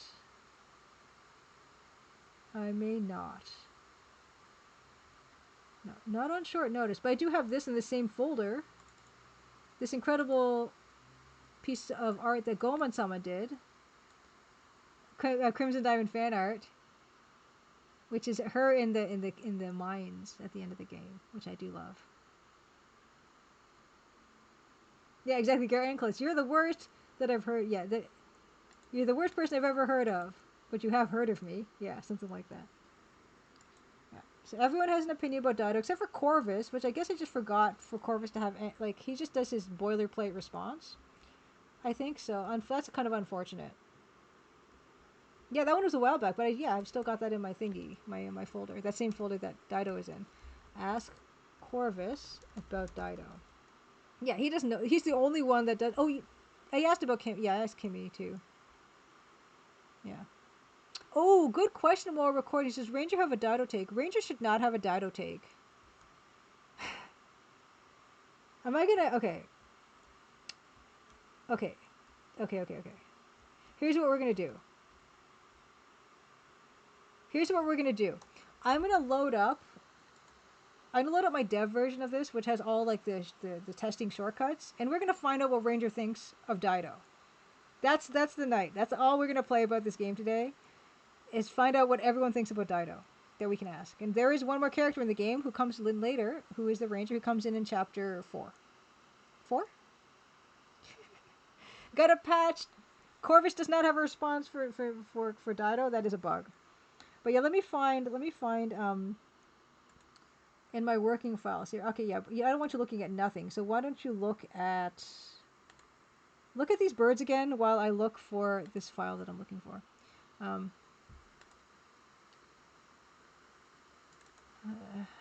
These are photos I took, by the way. Where is the tester version? Here. Is this in the chronological order? Okay, it is. This one. Okay. This one looks like I will unzip this one. Okay. It's not going to be the newest, but it will be a new enough version that will work for us, for our purposes. Where'd it go? April.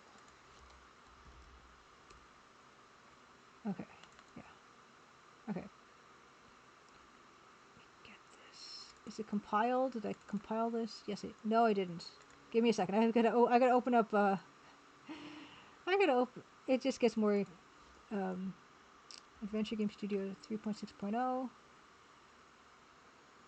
Is cat a synonym for Dido? Do you have to know the name? I think you can just ask about cat, but that's something else for us to check. You guys have the best questions.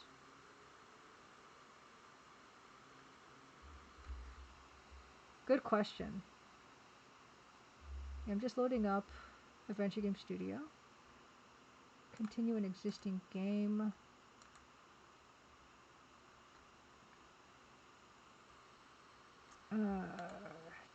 AGS, April, one last thing. Is this one? Oh, this is from 3.2.99. Can you give me a second?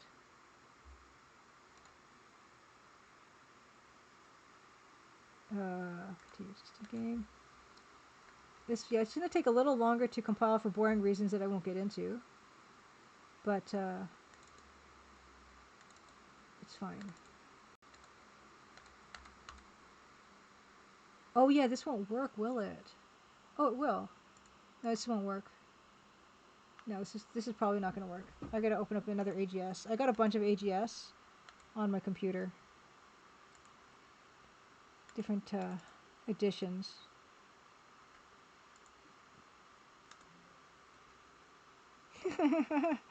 Dado is also, yeah, very good.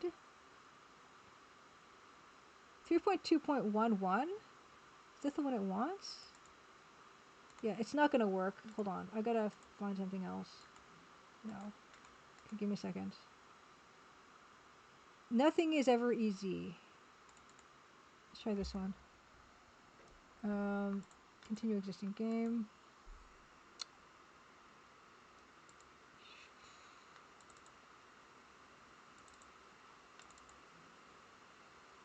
Hold on.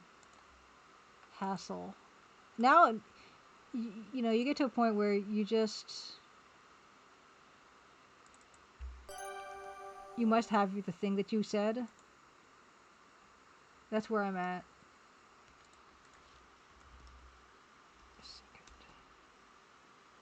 I need to know what the ranger thinks of Dido, if he thinks anything at all.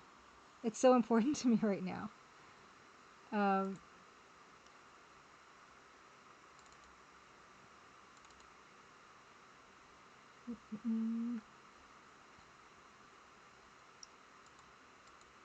Okay. Okay, let's try. Oh, these are not even... Let's go with a really old build. Let's go with one that's already here. Let's go with the March 30B 2025 build. Why not? Okay, so is this already compiled? No, okay. Okay. Is this the version of AGS I need? McMonster, happy Crimson Tuesday. Thank you so much for your sub. Your resub. Happy Crimson Friday. I probably said Tuesday just from pure muscle memory. I'm trying to do something very silly with my own game right now. Let's do March 30B test build. Okay, is this gonna play? Okay, cool. Okay. Here we go. Give me a second. Yeah, need to go back to the Let's Play scene. I gotta redo this all, because that's all. You can hear it though, it's fine. Okay.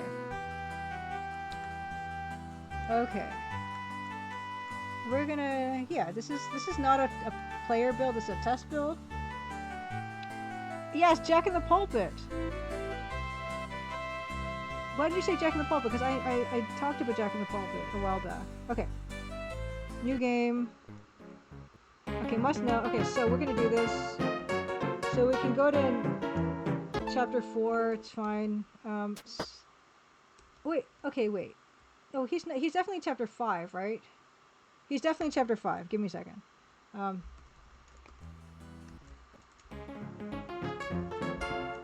okay, that's fine. Okay, now we can go find him. Okay. Oh, game is cut off. No. Oh, yeah, same problem.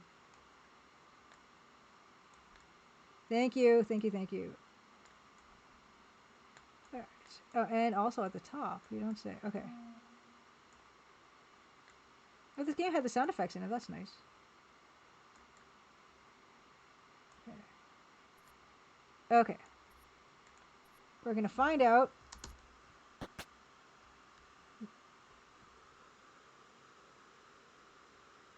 Yes, yeah, yeah, I had a picture of one. Yeah, I did. I did. I don't know if did it just show? Oh, he's not here. Okay, well, let's ask about cats. Oh yeah, so if you ask about cat, everyone, it's Dido. It's a synonym. Yep, it's fine. We just need to know. Just get out of here. Okay, here he is. Great. Okay. Ask about Dido. Oh no, he doesn't know. How could you not? You just got here. How could you not know about the cat? Ask about cat. No. I mean, it's to be expected, I guess. Right?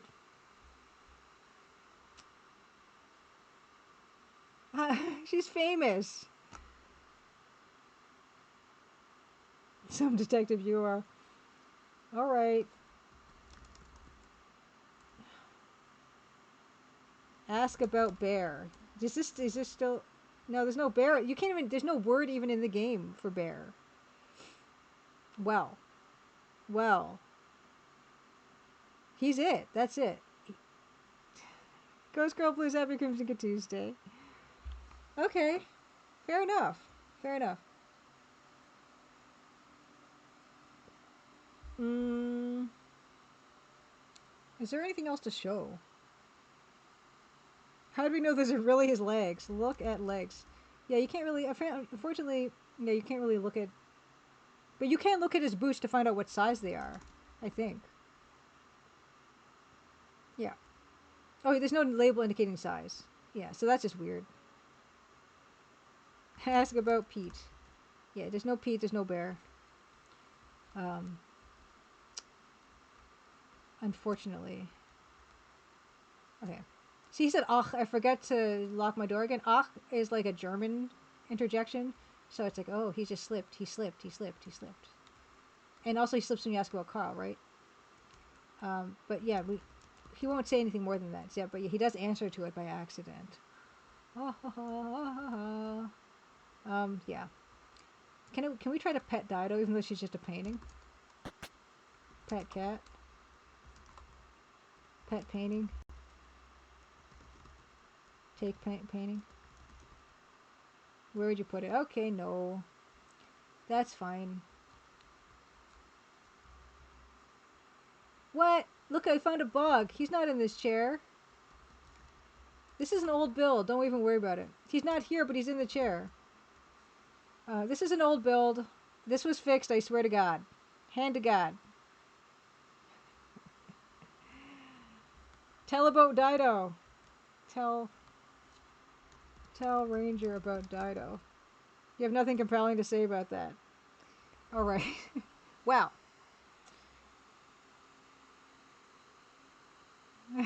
Suplex says, I was very much hoping during my playthrough we'd find a Will with everything left to Dido. Yeah, this is horrible. That's horrible. Alright. Well, I think I said I'd play some of my game and I did. Does anyone have any other questions about the game? You can still ask them if they occur to you later, but I'm just going to ask now while the game is just happens to be on the screen. Because I think what we're going to do now, it's a bit late, but we're going to go a bit late because today is a celebration. I was going to show you guys couple of my absolute favorite EGA DOS games beyond the EGA Double Dragon that I love so much. Yeah, Ghost Jack. Jack is a ghost in this one. It's all good though.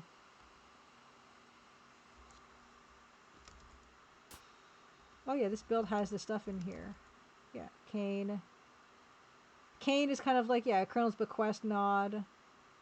But Evan's dad's a log fell on his leg, so he needed a cane, and that's why that's there. You can't take it. Yeah, examine cane. Yep. Well, thank you so much for the follow. Yeah. But if we're all good with the amount of Crimson Diamond we've consumed up to this point, I am going to transition into playing some retro games. Because if you're new here, and this is your first Crimson Diamond stream, usually we're streaming on Crimson Tuesdays at 8 p.m. Eastern, and I've been streaming some EGA pixel art. Oh, I can show that, I guess. I can show that. So this is Gomez-sama's awesome piece, but I will also show the piece that I'm working on right now, and I've been working on it 100% on stream. Oh, good. I'm glad you didn't know about Dido while recordings. So this is the piece I'm working on right now. I'm using Aseprite for this. It actually looks like it's a game if we can just kind of tuck it in here. Pretend that's a game. Pretend it's a real game. This is, yeah, I'm working on this right now. It's going to be a little tiny little game that Dan, the band Polykar, who was on at the very beginning of the stream, may or may not make a couple tracks for me that sound kind of PC speakery, chiptune-y something. So this is still a work in progress. This is still very rough to me. But, yes, Lady Norman, yeah, that's a good point. Dido is in the Inspector Waffles universe. She is a wool ball player in Inspector Waffles. And in Chance's Lucky Escape, she's a name you can pick for whatever name you pick in that game. Robert Spacer says, I have faith you can bully him into it. Yeah, bully him into, Dan into making some PC speaker type of music for me for whatever this is going to be. Like, I already have the game design document all written out, like in terms of the backgrounds I need and the characters I need and stuff like that. So it's actually fairly far along, except for the fact I need assets. And with this one, I'm going to be much more open about showing you guys the process of making the assets, because with Crimson Diamond, I'm very, very, very secretive about showing you guys stuff and spoiling stuff. This is going to be a much more open development process, because I just want to do something super simple and super quick with it, hopefully. And also, someone did ask me, I didn't get to address this when Dan was here. Someone was mentioning that typing without the game pausing gameplay, and I'm very much, oh man, I kind of want to do that. Like, I kind of want to do that style, because that's what this style of game was, right? With King's Quest 3, you had to type in and the game would not pause. And I do like that as a kind of a fun callback that you can also do really fun stuff with. Yeah, Gary English, you see the pass, like, yeah, there's that one up and then that goes up the hill, one that goes down the beach, and then you've got further down the beach in the south, or you can cross the ocean, as this is the Atlantic Ocean, as the case may be here. So anyway, that's what I've been working on, and that's the next thing. Hopefully we can have a Dido Cat in there too. But before I wind, oh yeah, I mentioned, so I've been doing I do game dev here on Crimson Tuesdays at 8 p.m. Eastern, but I also play retro games. And I play primarily like EGA DOS games, like adventure games for the most part. But I also like to play, I've been playing some platforming stuff, in fact. And I would like to show you guys a few things, at least two things that I used to really, really love playing, that are not EGA Double Dragon. Oh yeah, I was gonna show you guys EGA Double Dragon 2, which is not as good as EGA Double Dragon 1, and my heart is broken. But before we get into all that, I'm going to do another giveaway. Oh, thank you, Vosap. Happy Crimson Tuesday. It says, just grab this on Steam. Such cool work. Thank you so much. I appreciate that. I appreciate your support. It's hard because the game's been out for a year, so it's kind of like, oh, how many more people are going to want to buy this, you know? That's my perspective on it, but it's good to know there are at least a few people out there that are like you. Robospacer says, so glad I had the Mac where the AGI games pause during typing. Maybe I won't do it. Maybe I'll make you guys frantically type. But yeah, let's do another giveaway before we move on to the retro game part of the evening. And then at the very end of the evening, for people who do stay to the end, we'll do the last giveaway. We'll do a last Steam key giveaway. But I'm going to do another fourth wall one. Because like I said, I feel like everyone who is going to buy the game at this point have pretty much bought the game. So giving a Steam key is really not like an awesome prize, because everyone here's got the game probably, right? Anyway, we're gonna do a fourth wall merch giveaway. Those ones are, not only are they easier because of the fact that fourth wall makes it so easy to do this, but people probably don't have the stuff that this is. Okay, the next piece we're gonna give away is, honestly, there is something here, because I already gave away a logo t-shirt. There is something on here. Gary Ankle says, do you consider replay value? Is less replay value ever more valuable than more? I'm unsure if that makes sense though. That's okay. Like, I'm gonna address that question. I'll address that question. Yeah. If for anyone who wasn't here earlier, I got a fancy cake, and that close up on the upper right hand side is a close up of the sugar crystals that are dyed red, and they kind of do look like rocks, like for real rocks, which I am very thrilled by. But they look a little unsettling if you don't have that explanation. That's another quilt of Dido. My mom really liked Dido too, so that it's not just me. But yeah, that's a really good question, Gary Ankles. I do want to address it, so let's do that first. In terms of replay value, is it less or more valuable? I guess the replay value is decided by the player themselves. Everyone loves Dido. It's true. Everyone does love Dido. The thing about replay value is, if it's not a replayable experience, then there's an opportunity to create exactly the story you want to create. And I know that sounds counter to games, but games still do give you the feeling that you're in control of a game. And I've recently played a really, really, really good adventure game that does not have much replay. Well, no, I don't think it really does have much, if any, replay value. But it's a fantastic game. So I think there's always a trade-off. I wouldn't say one is better than the other, but I think there are cases that can be made for games that don't have much replay value, but because of that, they're able to create really, really well integrated stories. Because when you start doing replay value and branching storylines, you have to be a little bit modular in that, and it's I think, I wouldn't want to say easier, but there's more of an opportunity to create character and plot and arcs and all that if you don't have to worry about any moving pieces. Yeah, also speedrunning maybe also is a way to squeeze out replay value. Hold on, dry throat. I did think about, Suplex says, honestly, Steam achievements help adventure games a lot in that way. That's good to know too. I never really think too much about Steam achievements. The Crimson Diamond, I think, only has 23 or 26 Steam achievements. But I was aware that I wanted the Crimson Diamond to have replay value. So I knew it was not going to be just a straight linear experience, although it's extremely linear. It's a very linear game, but there are design things that I did to make it feel like you had more replay value. Like there are 4 different endings, 3 or 4 different endings, and a bonus ending. And also, Gary Ankles, you're exactly right. There can be a movie even. You can have lots of rewatch value, because there could be a lot of detail that you are not noticing the first time that you watch it. As well, if the experience is compelling enough, you're going to want to have that experience. Like people, I've said it before, people reread favorite books, they rewatch favorite movies. There's a reason for that. It's because it's such an enjoyable experience that you have that, and it doesn't need to change at all. But I did want there to be branching endings in Crimson Diamond. I wanted there to be things that you could do that would make things turn out a little bit differently.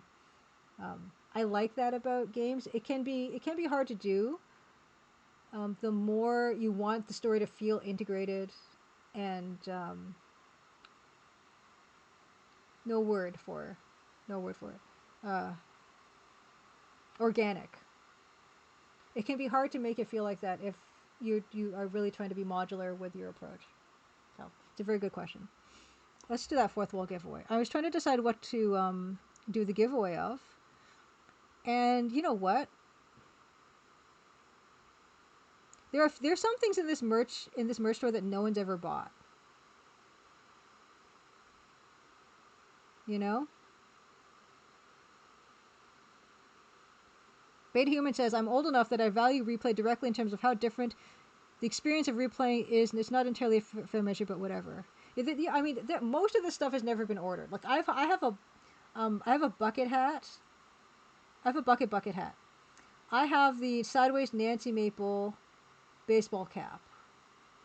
In fact, I'm going to bring that up here because I think that's the one I'm going to give away because I think it's really cool. No one's ordered it, but someone's going to own it, and that's because I'm giving it to them for free. I'll be right back. I'm going to get the hat, and maybe refill my tea, and then I'll give away this hat. I'll be right back.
Okay.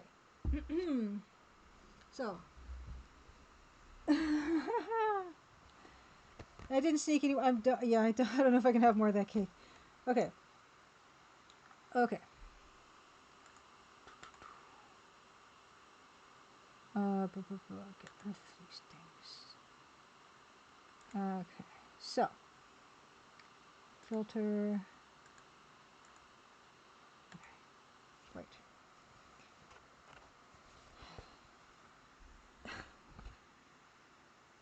No one's ordered this. I have this. No one's ordered this before. Okay. I think this is incredible. Personally. And so I have it. Okay. I have it. It's awesome. Well, my hair is up, but whatever. You get the idea. Right? Put the hair down. And part of me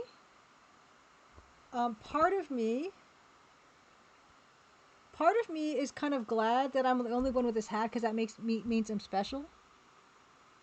But I think it's such a good. At least one other person on Earth should have this hat. And if it means I have to give one away, so be it. You know. So I'm going to give away this hat.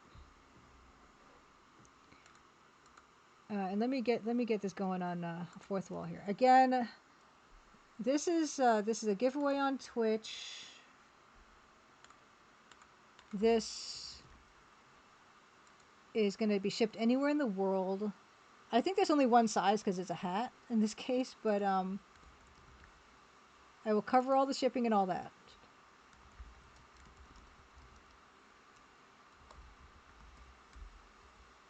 Okay, so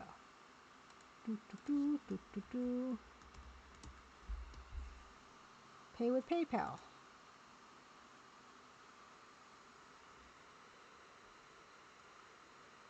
Yeah, Beta Human says that hat is impossible to explain to anyone outside of this chat, which I think might contribute to its low sales. Understandable. Understandable. So this is your opportunity if you win this hat to explain it to people. So I leave that to you. And if it would be so funny to me if no one enters this contest, or you buy this thing and you immediately throw it in the garbage. Oh, actually, no. Answer your good question. Someone has bought the Bucket hat. No, someone's bought the Bucket hat. Adventure Game Geek bought the Bucket hat. Okay. Exclamation point enter. I don't know if it needs caps or if it needs to be not capped. You can try either one and see what you think. You'll get this hat awesome. I think this is an awesome. This is my favorite one. That's why I ordered it.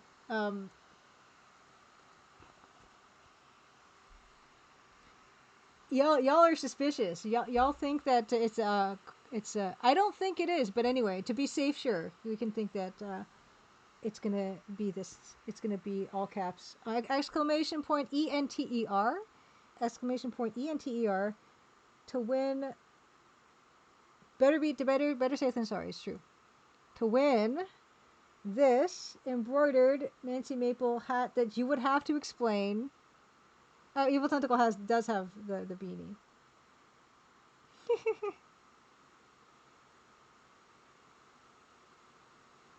Yes. To win this incredible fourth wall embroidered hat that you will now have the burden of explaining for the rest of your life, should you choose to wear it. I like it. You could just give it back to me and I could sell it at an event or something. I don't know. It's my party too. I can do it if I want. Exclamation point ENTER to win this embroidered baseball cap. Anywhere in the world. Oh, there's something else I wanted to bring back to the stream desk. Now I'm going to grab that after this has been decided. So it'll be a good lead into what I'm going to be doing next. Yeah, why is she sideways is because that's the maximum embroidered area was a long rectangle that was wide.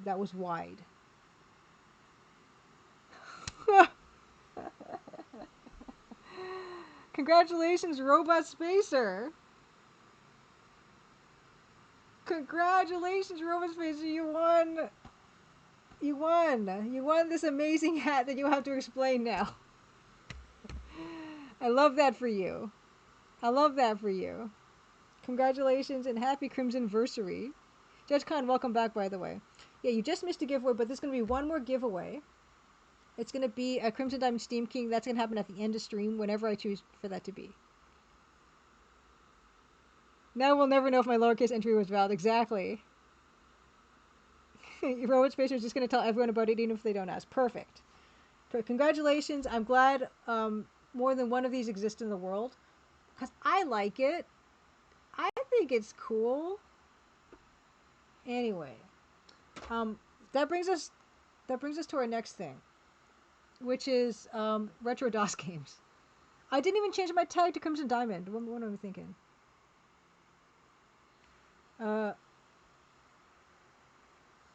You had to take a bed apart. Gotcha.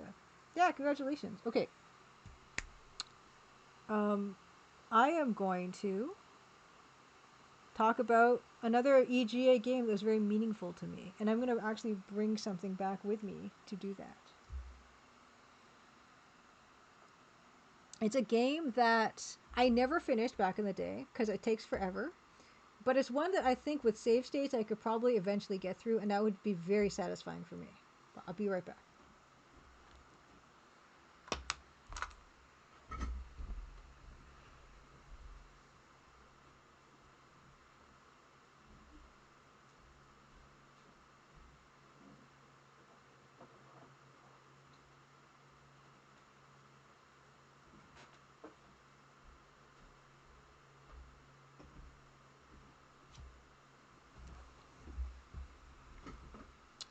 We are talking. We're talking another DOS port. This is Rampage. This is one of those little adorable miniature arcade cabinet versions of Rampage that actually is very, very similar to the one I played. And I guess this was an NES game, I guess? I'm assuming so. You have it on the Atari Lynx, Judge Con. I love this game. This is one where you play 3 people on a keyboard. And I'm going to see, they must have a Rampage tag. Rampage! Let's play scene. Okay, let's get out of here. You have more than enough of you. There's an arcade game ported all over the place. Got it. Okay, Robot Spacer mainly played arcade version. So this is the EGA DOS version. Let me grab it. Yeah, I'm gonna play this on DOSBox X, I think, because that will mean that I might have save states. Although the save states certainly did not work in Double Dragon, maybe they'll work this time. In which case, we might be able to slowly work our way through this together. Let's see. Just locate it.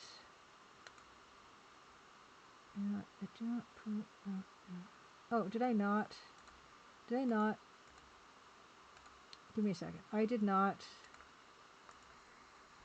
unzip it. I don't think. No, I did not.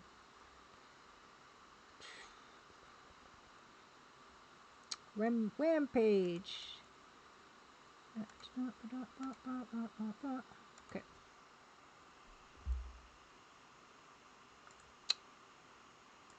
And there we go.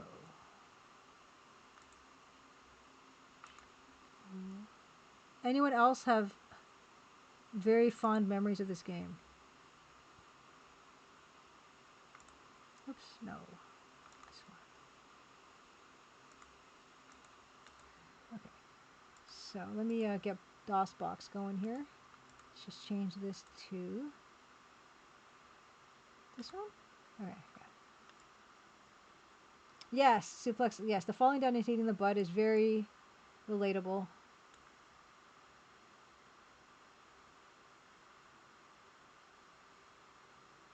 I only played it on computer hot seat with other people. So, we're gonna try save states again with this one. A Rampage.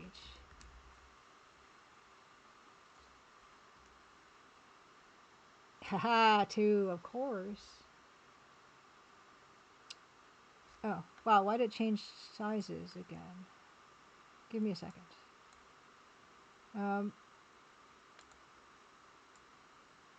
Okay.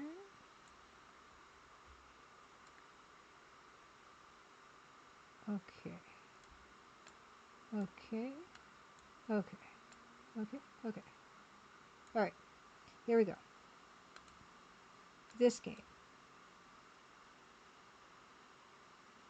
This is a great game. Now, you can, and it's so intuitive. So I'm going to make this guy inactive. 2, we're going to use keyboard.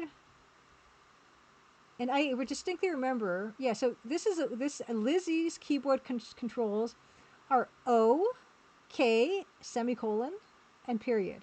Jump is L, punch is M. Okay, you got that? Okay. If you have this guy's keyboard, he is WADX S and punches left shift. So you got your you know it's a kind of a tight squeeze, but you can do this. And there's another game I want to show you guys. Hopefully, I don't know if we have time for it. That's even more squishy than this, which I love. So this guy's inactive. And 3, Ralph. Look, he's got the number keys. Ralph is pretty lucky, but we're not going to use him. We're doing nothing but Lizzie. And these are the keys I was accustomed to.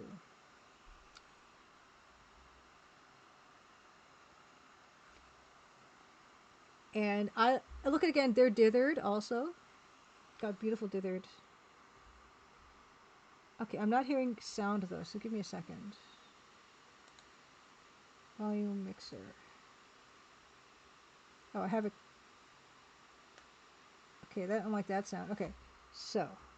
Okay, do you hear the beautiful sound? Do you hear the gorgeous sound of that?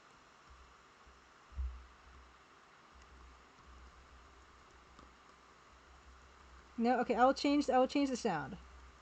Okay, I'll change the sound. I can do that for you.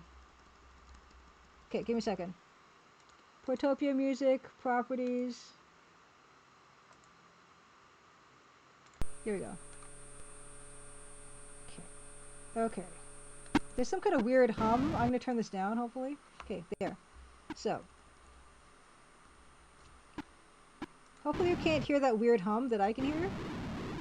What's good about this game is that, yeah, you can punch windows. And windows will have potentially food or poison, or you can eat these guys. You can eat the guys for health, and that's wonderful. That's wonderful.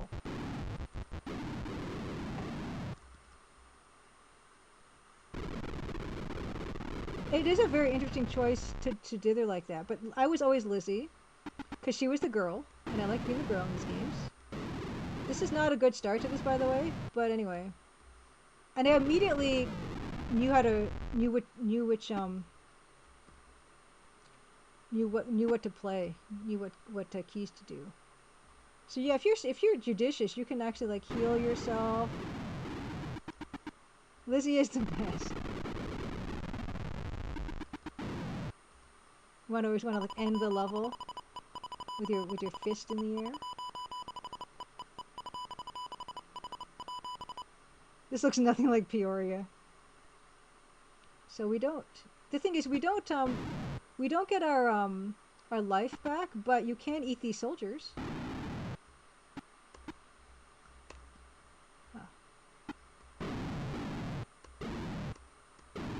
Yeah, see, there's a watermelon you can eat. There's a flower. Some of the things you can't eat though.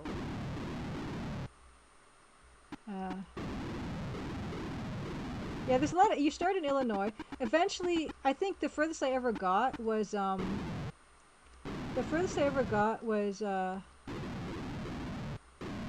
snow, when it gets snowy. Yeah, you can, come on, yeah, there you go, eat them. It's fantastic. And it does go faster with 3 people, but this is one of those games where if you die, you can just keep continuing forever, which is nice. I like this downward, the downward punch is also very nice feeling. Oops.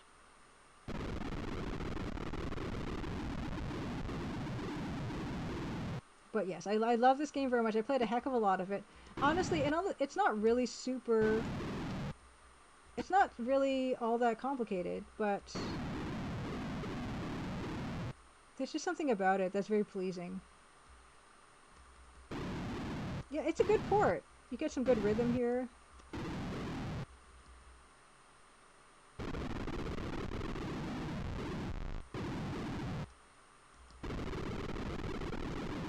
And I love the fact you can be jumping and also you can hit them helicopters. Right? Yeah. So I'll just play until I die, I guess, and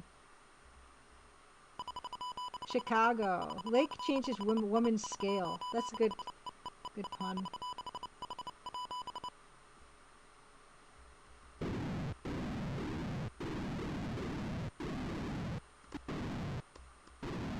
Yeah, I don't know. So when I saw that little arcade thing come out, I was very, of course, I was more than tempted, obviously, because I clearly bought it. But I guess what I like about this is you can be on other buildings and hit the other buildings, and that's just very nice. You can also punch down if you want on here. Oh, that's a chicken. And I also like games where you can eat food. It's a very nice, you can like jump and you can grab the edge of other buildings too, you know. So this is another one where it's just pure old muscle memory. Ooh, that's a bowl of fruit. Oh yeah, that's not good. That was the television. Here, I got the fruit. Yeah, I'm not doing well. But like I said, oh, there's a turkey. I like finding all the stuff in the windows. But yeah, what I'm actually gonna do is, yeah, when I start this level again, we'll do a save slot and we'll see if it works the way I want it to work. Yeah, if this was fun. Oh, see, yeah, yeah, so you die, but it doesn't matter because you can continue as much as you want. Oh, I don't know. There is a toilet in this game, but I don't forget if there's a guy on the toilet. So that's game over. Oh, is it just game over? No, you can just start in Chicago again. So what I'm going to do is I'm going to do a save state, I guess. Is this one to do save state?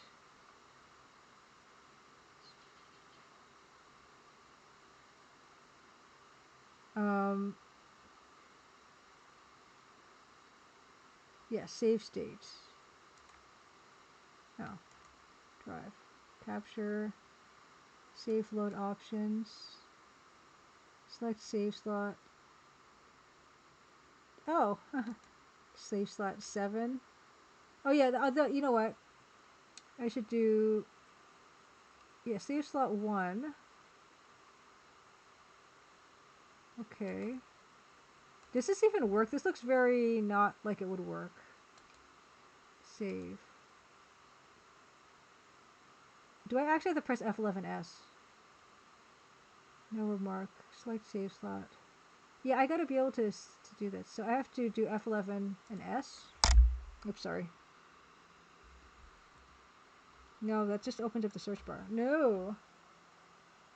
Oh, okay, this is why I had my hair up. I'm getting even sweatier. Okay.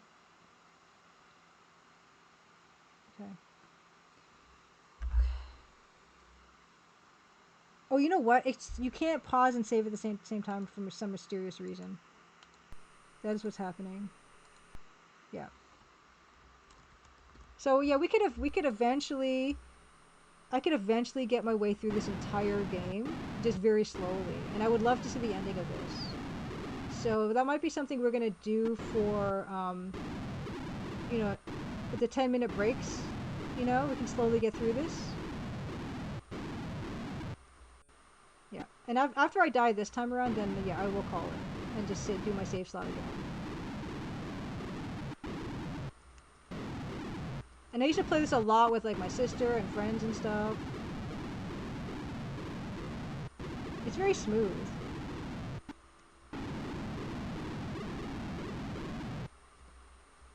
And also you can jump from rooftop to rooftop, which is nice. It's very nice.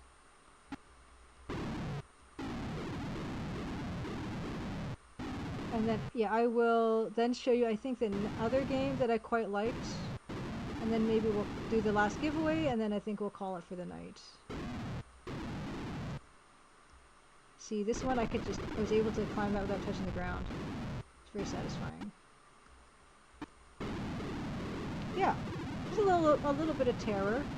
I actually really also like how it's the silhouettes were kind of, after the buildings break, it's the silhouettes and stuff. That's nice. Oh, missed it.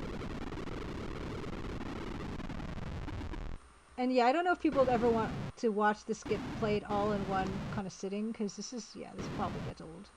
Wouldn't get old to me. Oops. Yeah, this guy, you can eat this guy. It's great.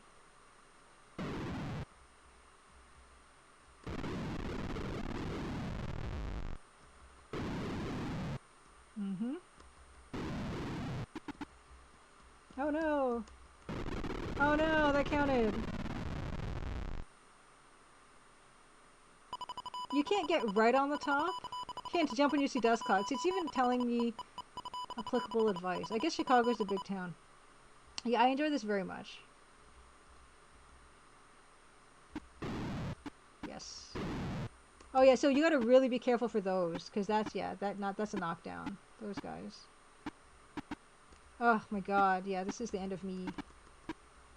Yeah, you really have to head for the hills when you see that come up.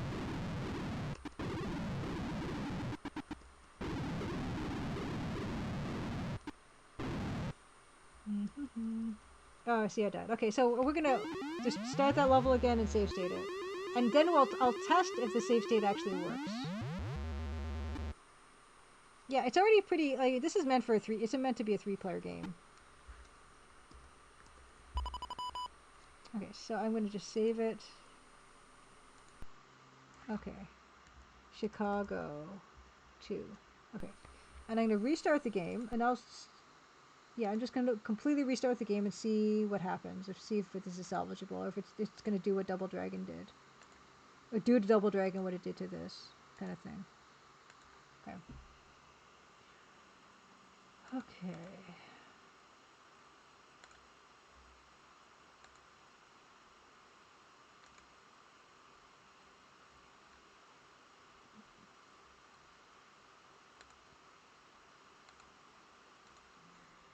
Okay. Rampage. Okay, so let's see. Oh, do you even have to load it up like this? I don't even know. See. Yeah, okay, so it doesn't even work. What am I doing wrong with this stuff? Why doesn't DOSBox X's save states work? Huh.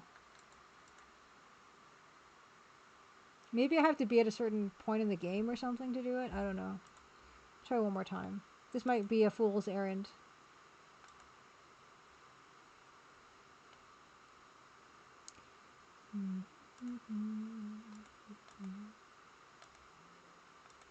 Because can you even just do it from here? Load state. Program name mismatch. So that's a different warning altogether. And a memory space. Okay, no. Okay. You never tried to save station DOSBox? See, this is DOSBox X. I don't know if that makes a difference. Okay, 1. Oops. Oops. Inactive. 2. Keyboard. Oh no. No, no, no, no, no, no, no, no. Well, I'm not even going to play anyway, so it doesn't matter. I guess. It's fine. Okay. From here, do I have to load it from here? No. Okay, just... Oh, it does work. Well, it worked that time. Okay, we'll experiment with that later. The next game I wanted to show you really quickly, and then then I think we'll do the last giveaway, and then I'll call it for the night. Is this another game? This is not an EGA game, so I'm breaking one of my little rules that I tend to have, which is not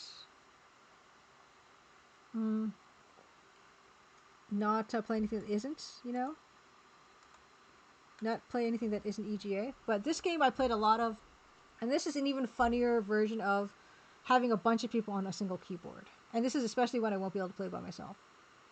But yeah, I'll show you guys this one. Well, I'm kind of sour about DOSBox X. I'm gonna use Defend instead.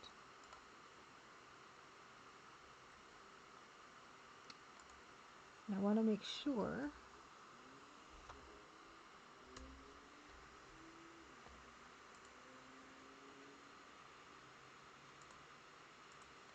the music of this one is more important than anything else.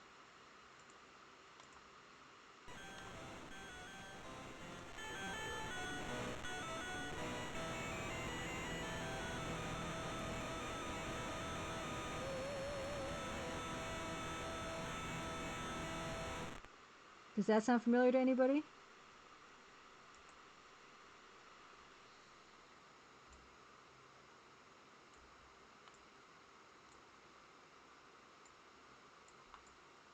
The crunchiest of sound.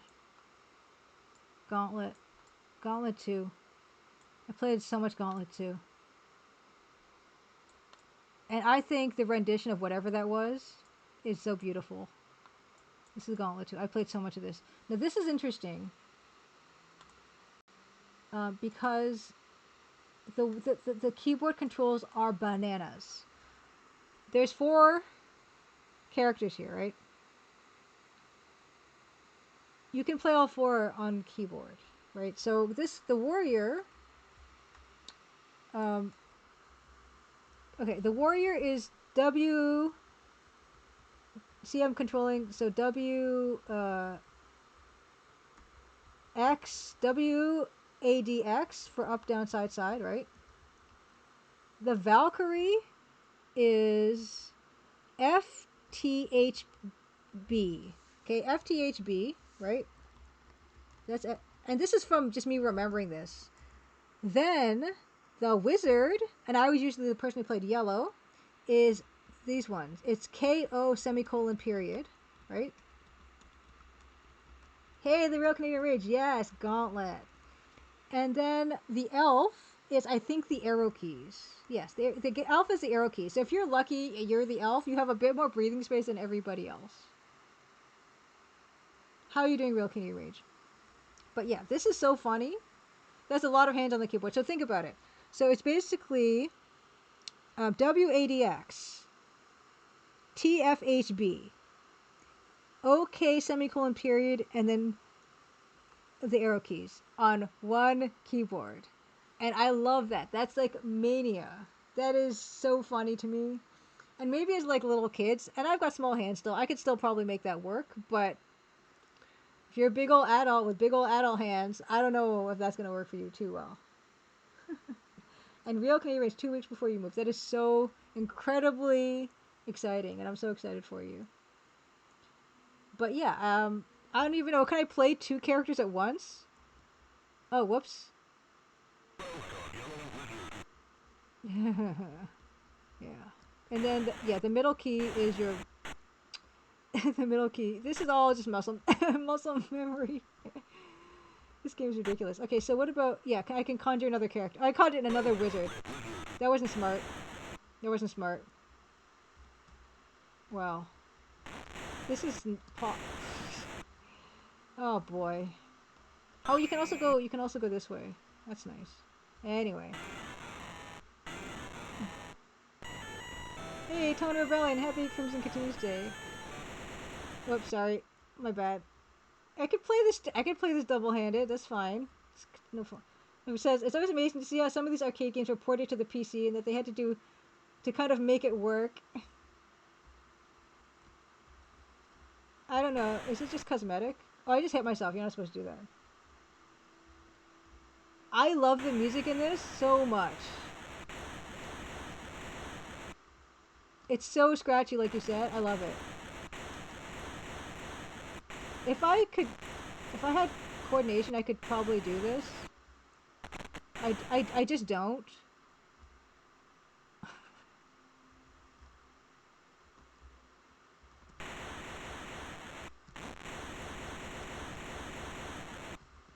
Ah! Wrong guy. I can't do this. My brain doesn't work this way. But somebody's brain could work this way. They could really make this happen, you know? Oh, gosh. Yeah, I can't do it. Anyway, I just wanted to show you that. I wanted to show you the bananas nature of that game. And I love the crunchy sound. It's the best sound ever. Okay. Piano style. And then there's one more game I wanted to show you guys. Yeah, there's no way I could play Gauntlet. But we used to get pretty far in that game. Double Dragon 2. EGA Double Dragon 2. Okay. And it is EGA. And it's just heartbreaking to me that I'll never be able to finish this. Okay, where'd it go? It's not coming up. Give me a second. It's not coming up as a thing I can do. But give me a second. I'll just start it. 3 EGA. Okay, keyboard. Okay, let me see. I will just start a new game window. Sometimes it doesn't take window capture. Okay. Dragon. Here we go. Look, it is so beautiful, but you can tell that they didn't do nearly as much work with like fixing the sprites up as they did with the first one. And it's just, it doesn't play as easy. Oh, more recording says, old keyboards had a cheaper key matrix which meant multiple keys pushed at the same time wouldn't register. One player would probably have an unfair advantage. I don't remember having too many issues, more recordings with the way it played. Let's go to Double Dragon. Let's change this to Double Dragon 2. But yeah, I'll show you why this isn't going to work. Because first of all, they changed the key layout, which I'm brokenhearted about. Because you know me and the way, and it doesn't even play the same. And the sprites just look like someone. They didn't try to make it look good. Okay. So this version of Double Dragon, I'm so sad about it. Okay, Billy and Jimmy Lee pursue the killers. Yeah, so they give us the okay, but it's not even the same. It's not even the same keys. This time, it's not O&P for sideways. It's now this WAX thing.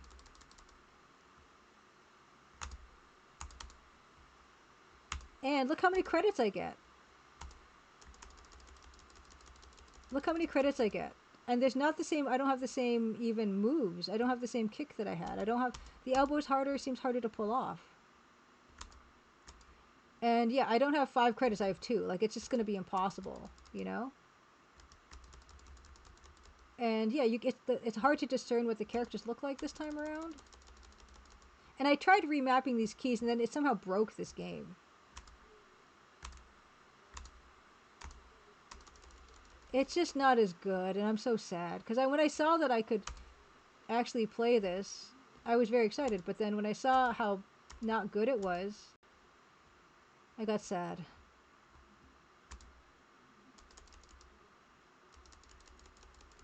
That guy's cartwheel is nice, though. See, look, I'm done. This is the first set of mobs.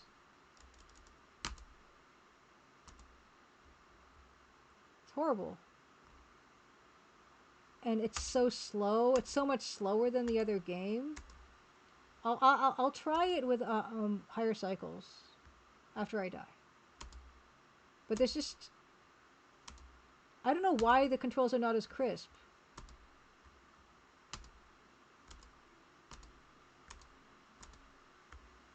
So maybe I need to really up those cycles though, because it's at 3,000 right now.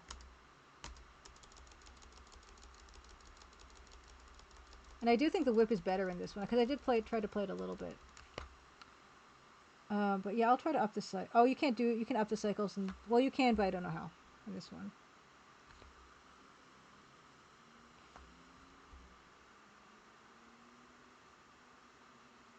Same sounds though, which is kind of nice.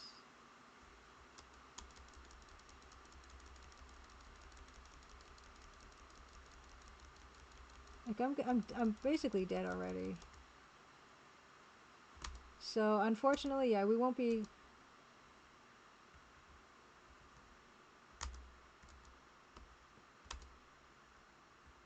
We won't be finishing this one.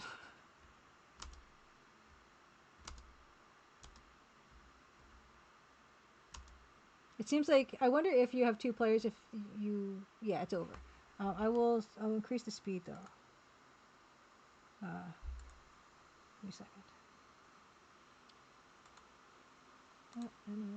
I don't think it's going to help too much. CPU cycles. Let's double that. Let's see what happens.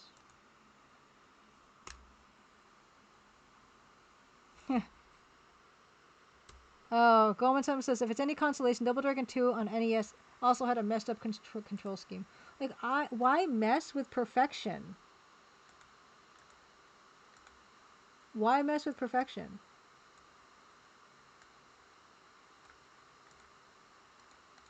Okay. Oops. Okay. Oh, and why would you do that to me too?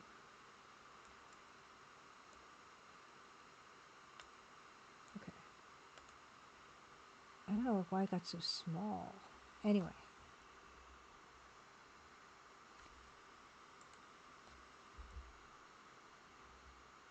So go.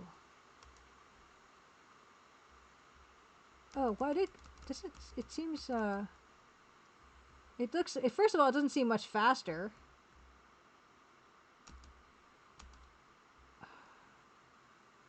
Yeah, this is not it.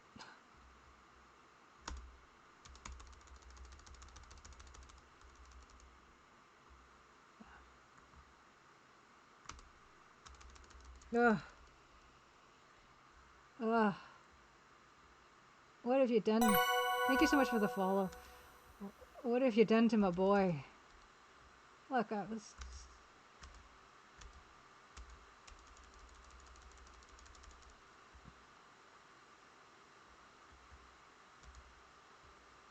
Boo.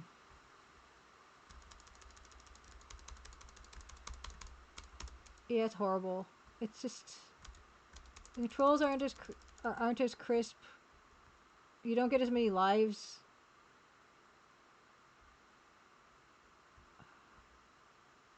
Oh no, that's also not good going. So yeah, controls should never swap. Like what? Why don't I have the kick anymore? What? Like, ugh. It's sad. I guess because yeah, they were copying the bad new control scheme for the console version. So yeah, this is not. It's just there's no joy here. There's no joy here.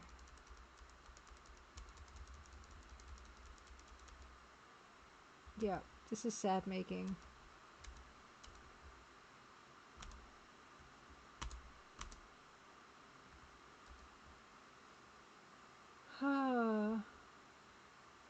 Yeah, reversing controls, no good. Don't do it.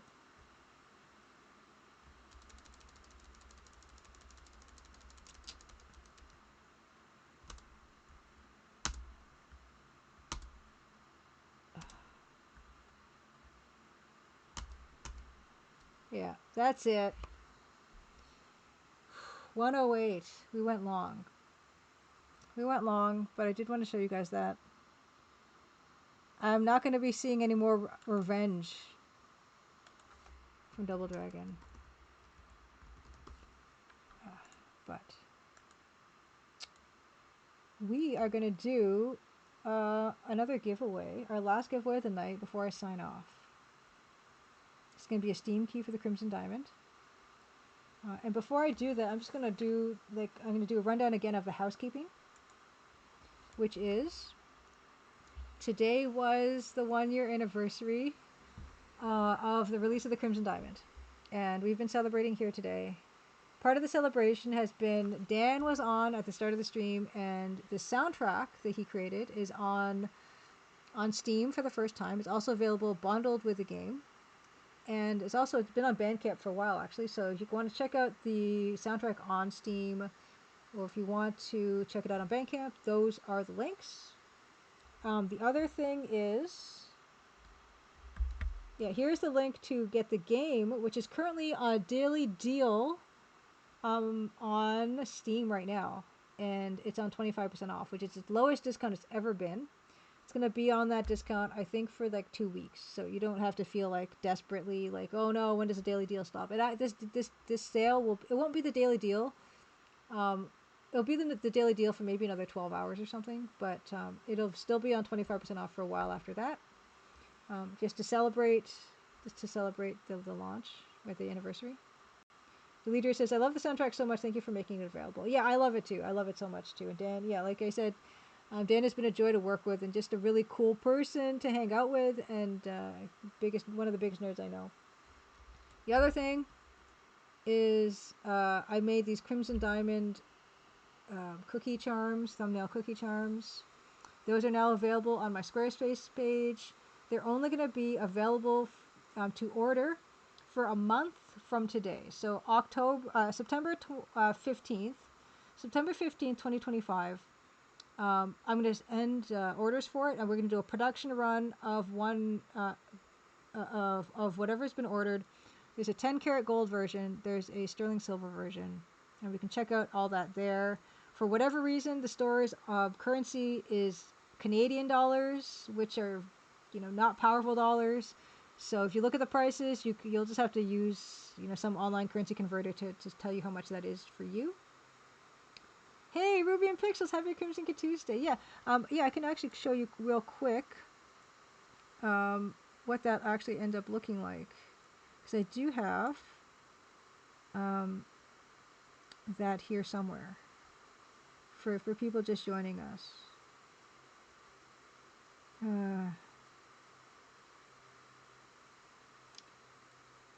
And of course, I cannot find it. I'm very tired. Oh, is it? It's not this one. It's not this one. Talking Dan. Image. Browser. It's this one. Yes. Yeah. Here are some close-up versions of it. So this is the gold one. It's cost a lot of money because it's not plated. It's actually just gold. But there is a silver one that is $200 Canadian dollars, which is not American dollars. And it comes with an 18-inch curb chain, so it's ready to wear. And this is what it looks up close up. The sterling silver version. Yeah. So that's that. And I'm wearing the gold one because that's the one I had made originally. Because I wanted to celebrate my own thing. This it was a piece of wood that I had, so I took all these photos, and these close-up photos I took with my loop that I magnify with by putting that against the iPhone, and it gives really nice, very shallow depth of field or whatever. I'm not a photographer, but yeah, so I took all these photos myself. But yeah, so those are all available now. Other things, Adventure X. Tickets have gone on sale. They're already more than halfway sold out. So if you're interested in going to Adventure X, you should try to order your tickets. And what's really cool is that in Adventure X, there is this. Aviv Orr was the artist, and she created a lovely rendition of Nancy Maple for the promo art. Banana for scale. Carrying close nose.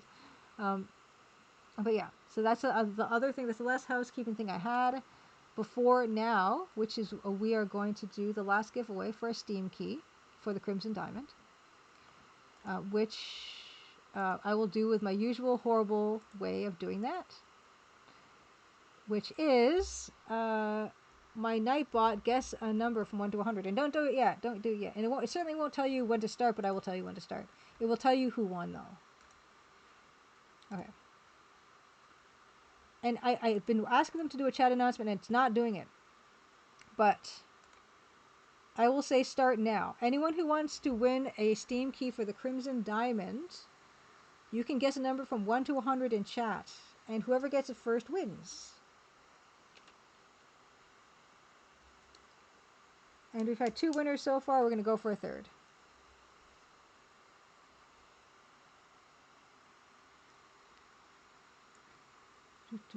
Number from 1 to 100. Number from 1 to 100.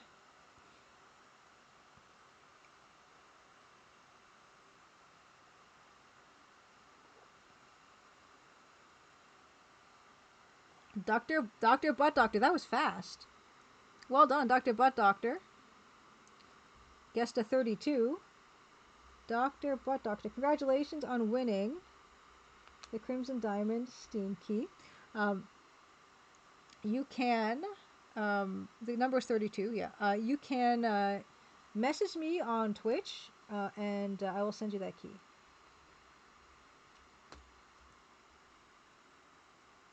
Fantastic. Okay, wonderful. That's why he's a doctor. That's why he's a butt doctor. So close. So close.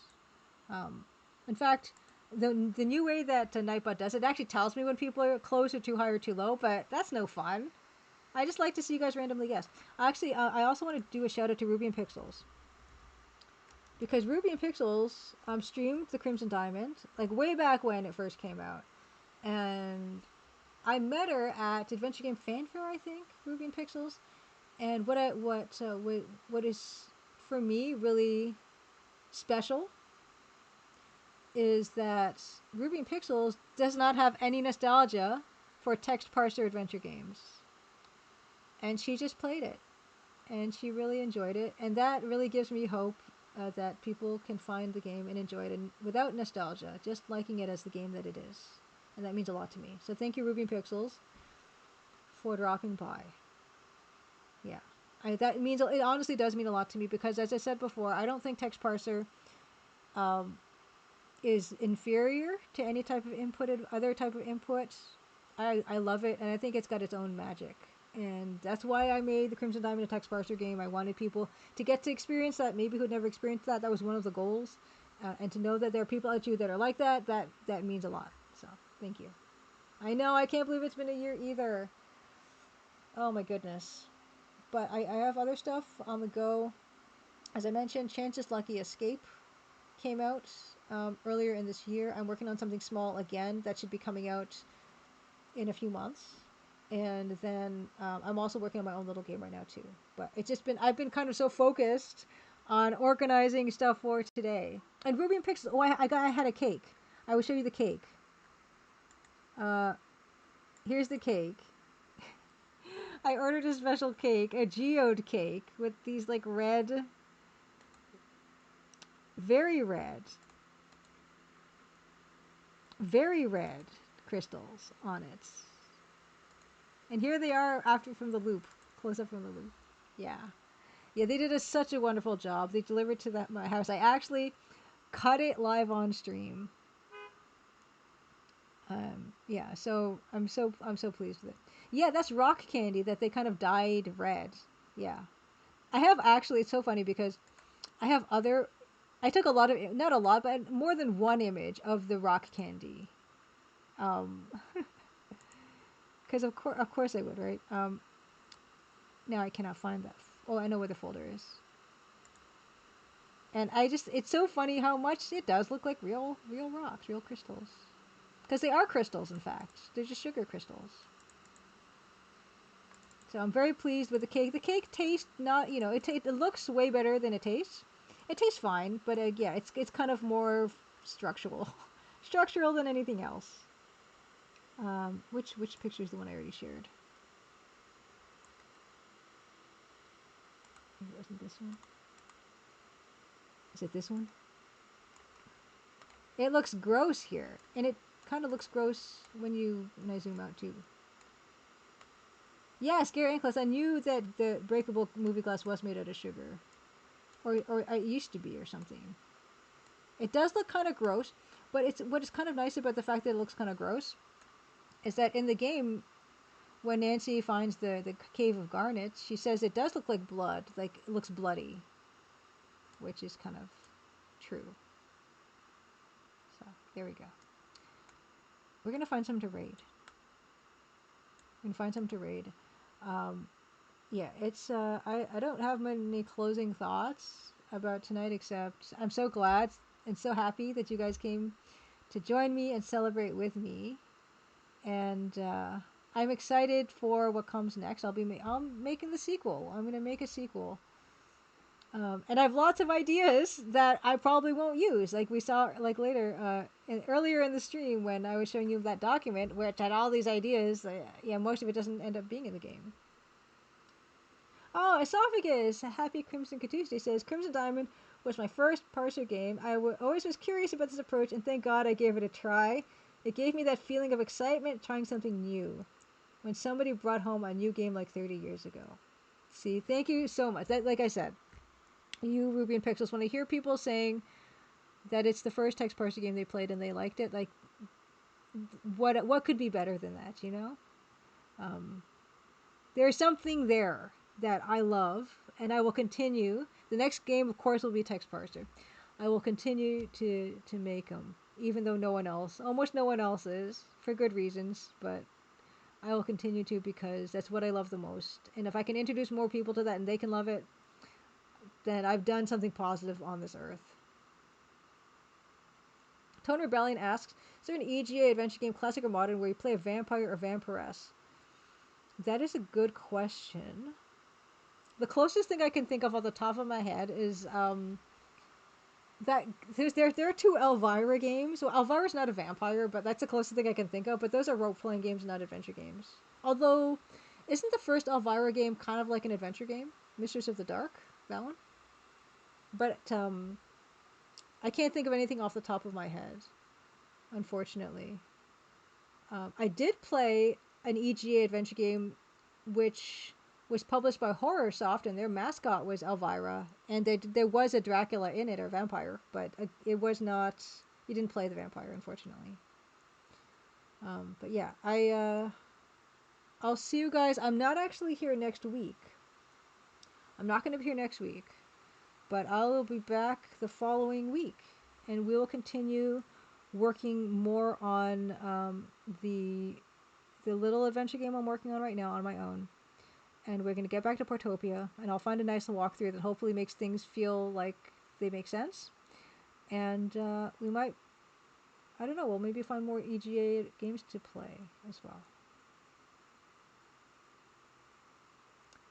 Oh, okay. Whiskey Tango Foxtrot said there's an adventure game called Vampire Story, where you play as a vampire, but that was long after EGA. Okay. Yeah, we're going to look for someone to raid. And again, I don't do this enough, but thank you to also all my Patreon patrons for just supporting me through all these literal years. It's kind of amazing. So, and thank you so much again, Lady Norman, as well. Yeah. Have a wonderful night, everybody. And also, thank you also for the raids. I should get to that. Mug Monster, also thank you for the resub. Bill Bull, thank you so much again for the raid. Bill Bull, like I said, one of my absolute favorite streamers. And Robospacer as well for the resub. Yeah. Yeah, I mean, I said before with Dan, streaming has been one of the great happy pleasures of my life, and it was because of Dan that we started, so thanks to Dan. And I hope he is traveling well. Let's find someone to raid. Twitch. First thing I look for is someone streaming the Crimson Diamond. Let me actually look on my Discord and see if anyone is. If anyone is. Besides me. Okay, just me. Although someone was streaming it earlier today, but I think they're not anymore. Okay. Yes, hooray for Dan. Okay, oh, so Tony Rebellion, you already played that vampire game. Okay. Let's see if anyone is streaming the Crimson Diamond. No one's streaming the Crimson Diamond. Let's see if anyone is streaming the Colonel's Bequest. Colonel's Bequest. Colonel's Bequest. Okay, no one's streaming the Colonel's Bequest. But let's just look into my friends list then.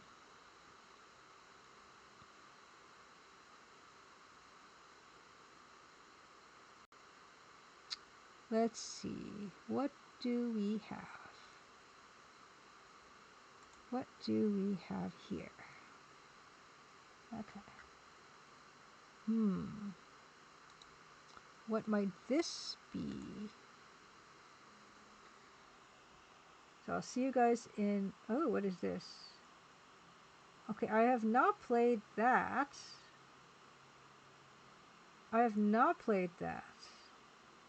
Huh. Point and click adventure games got some nice graphics. I don't think I've ever rated this person.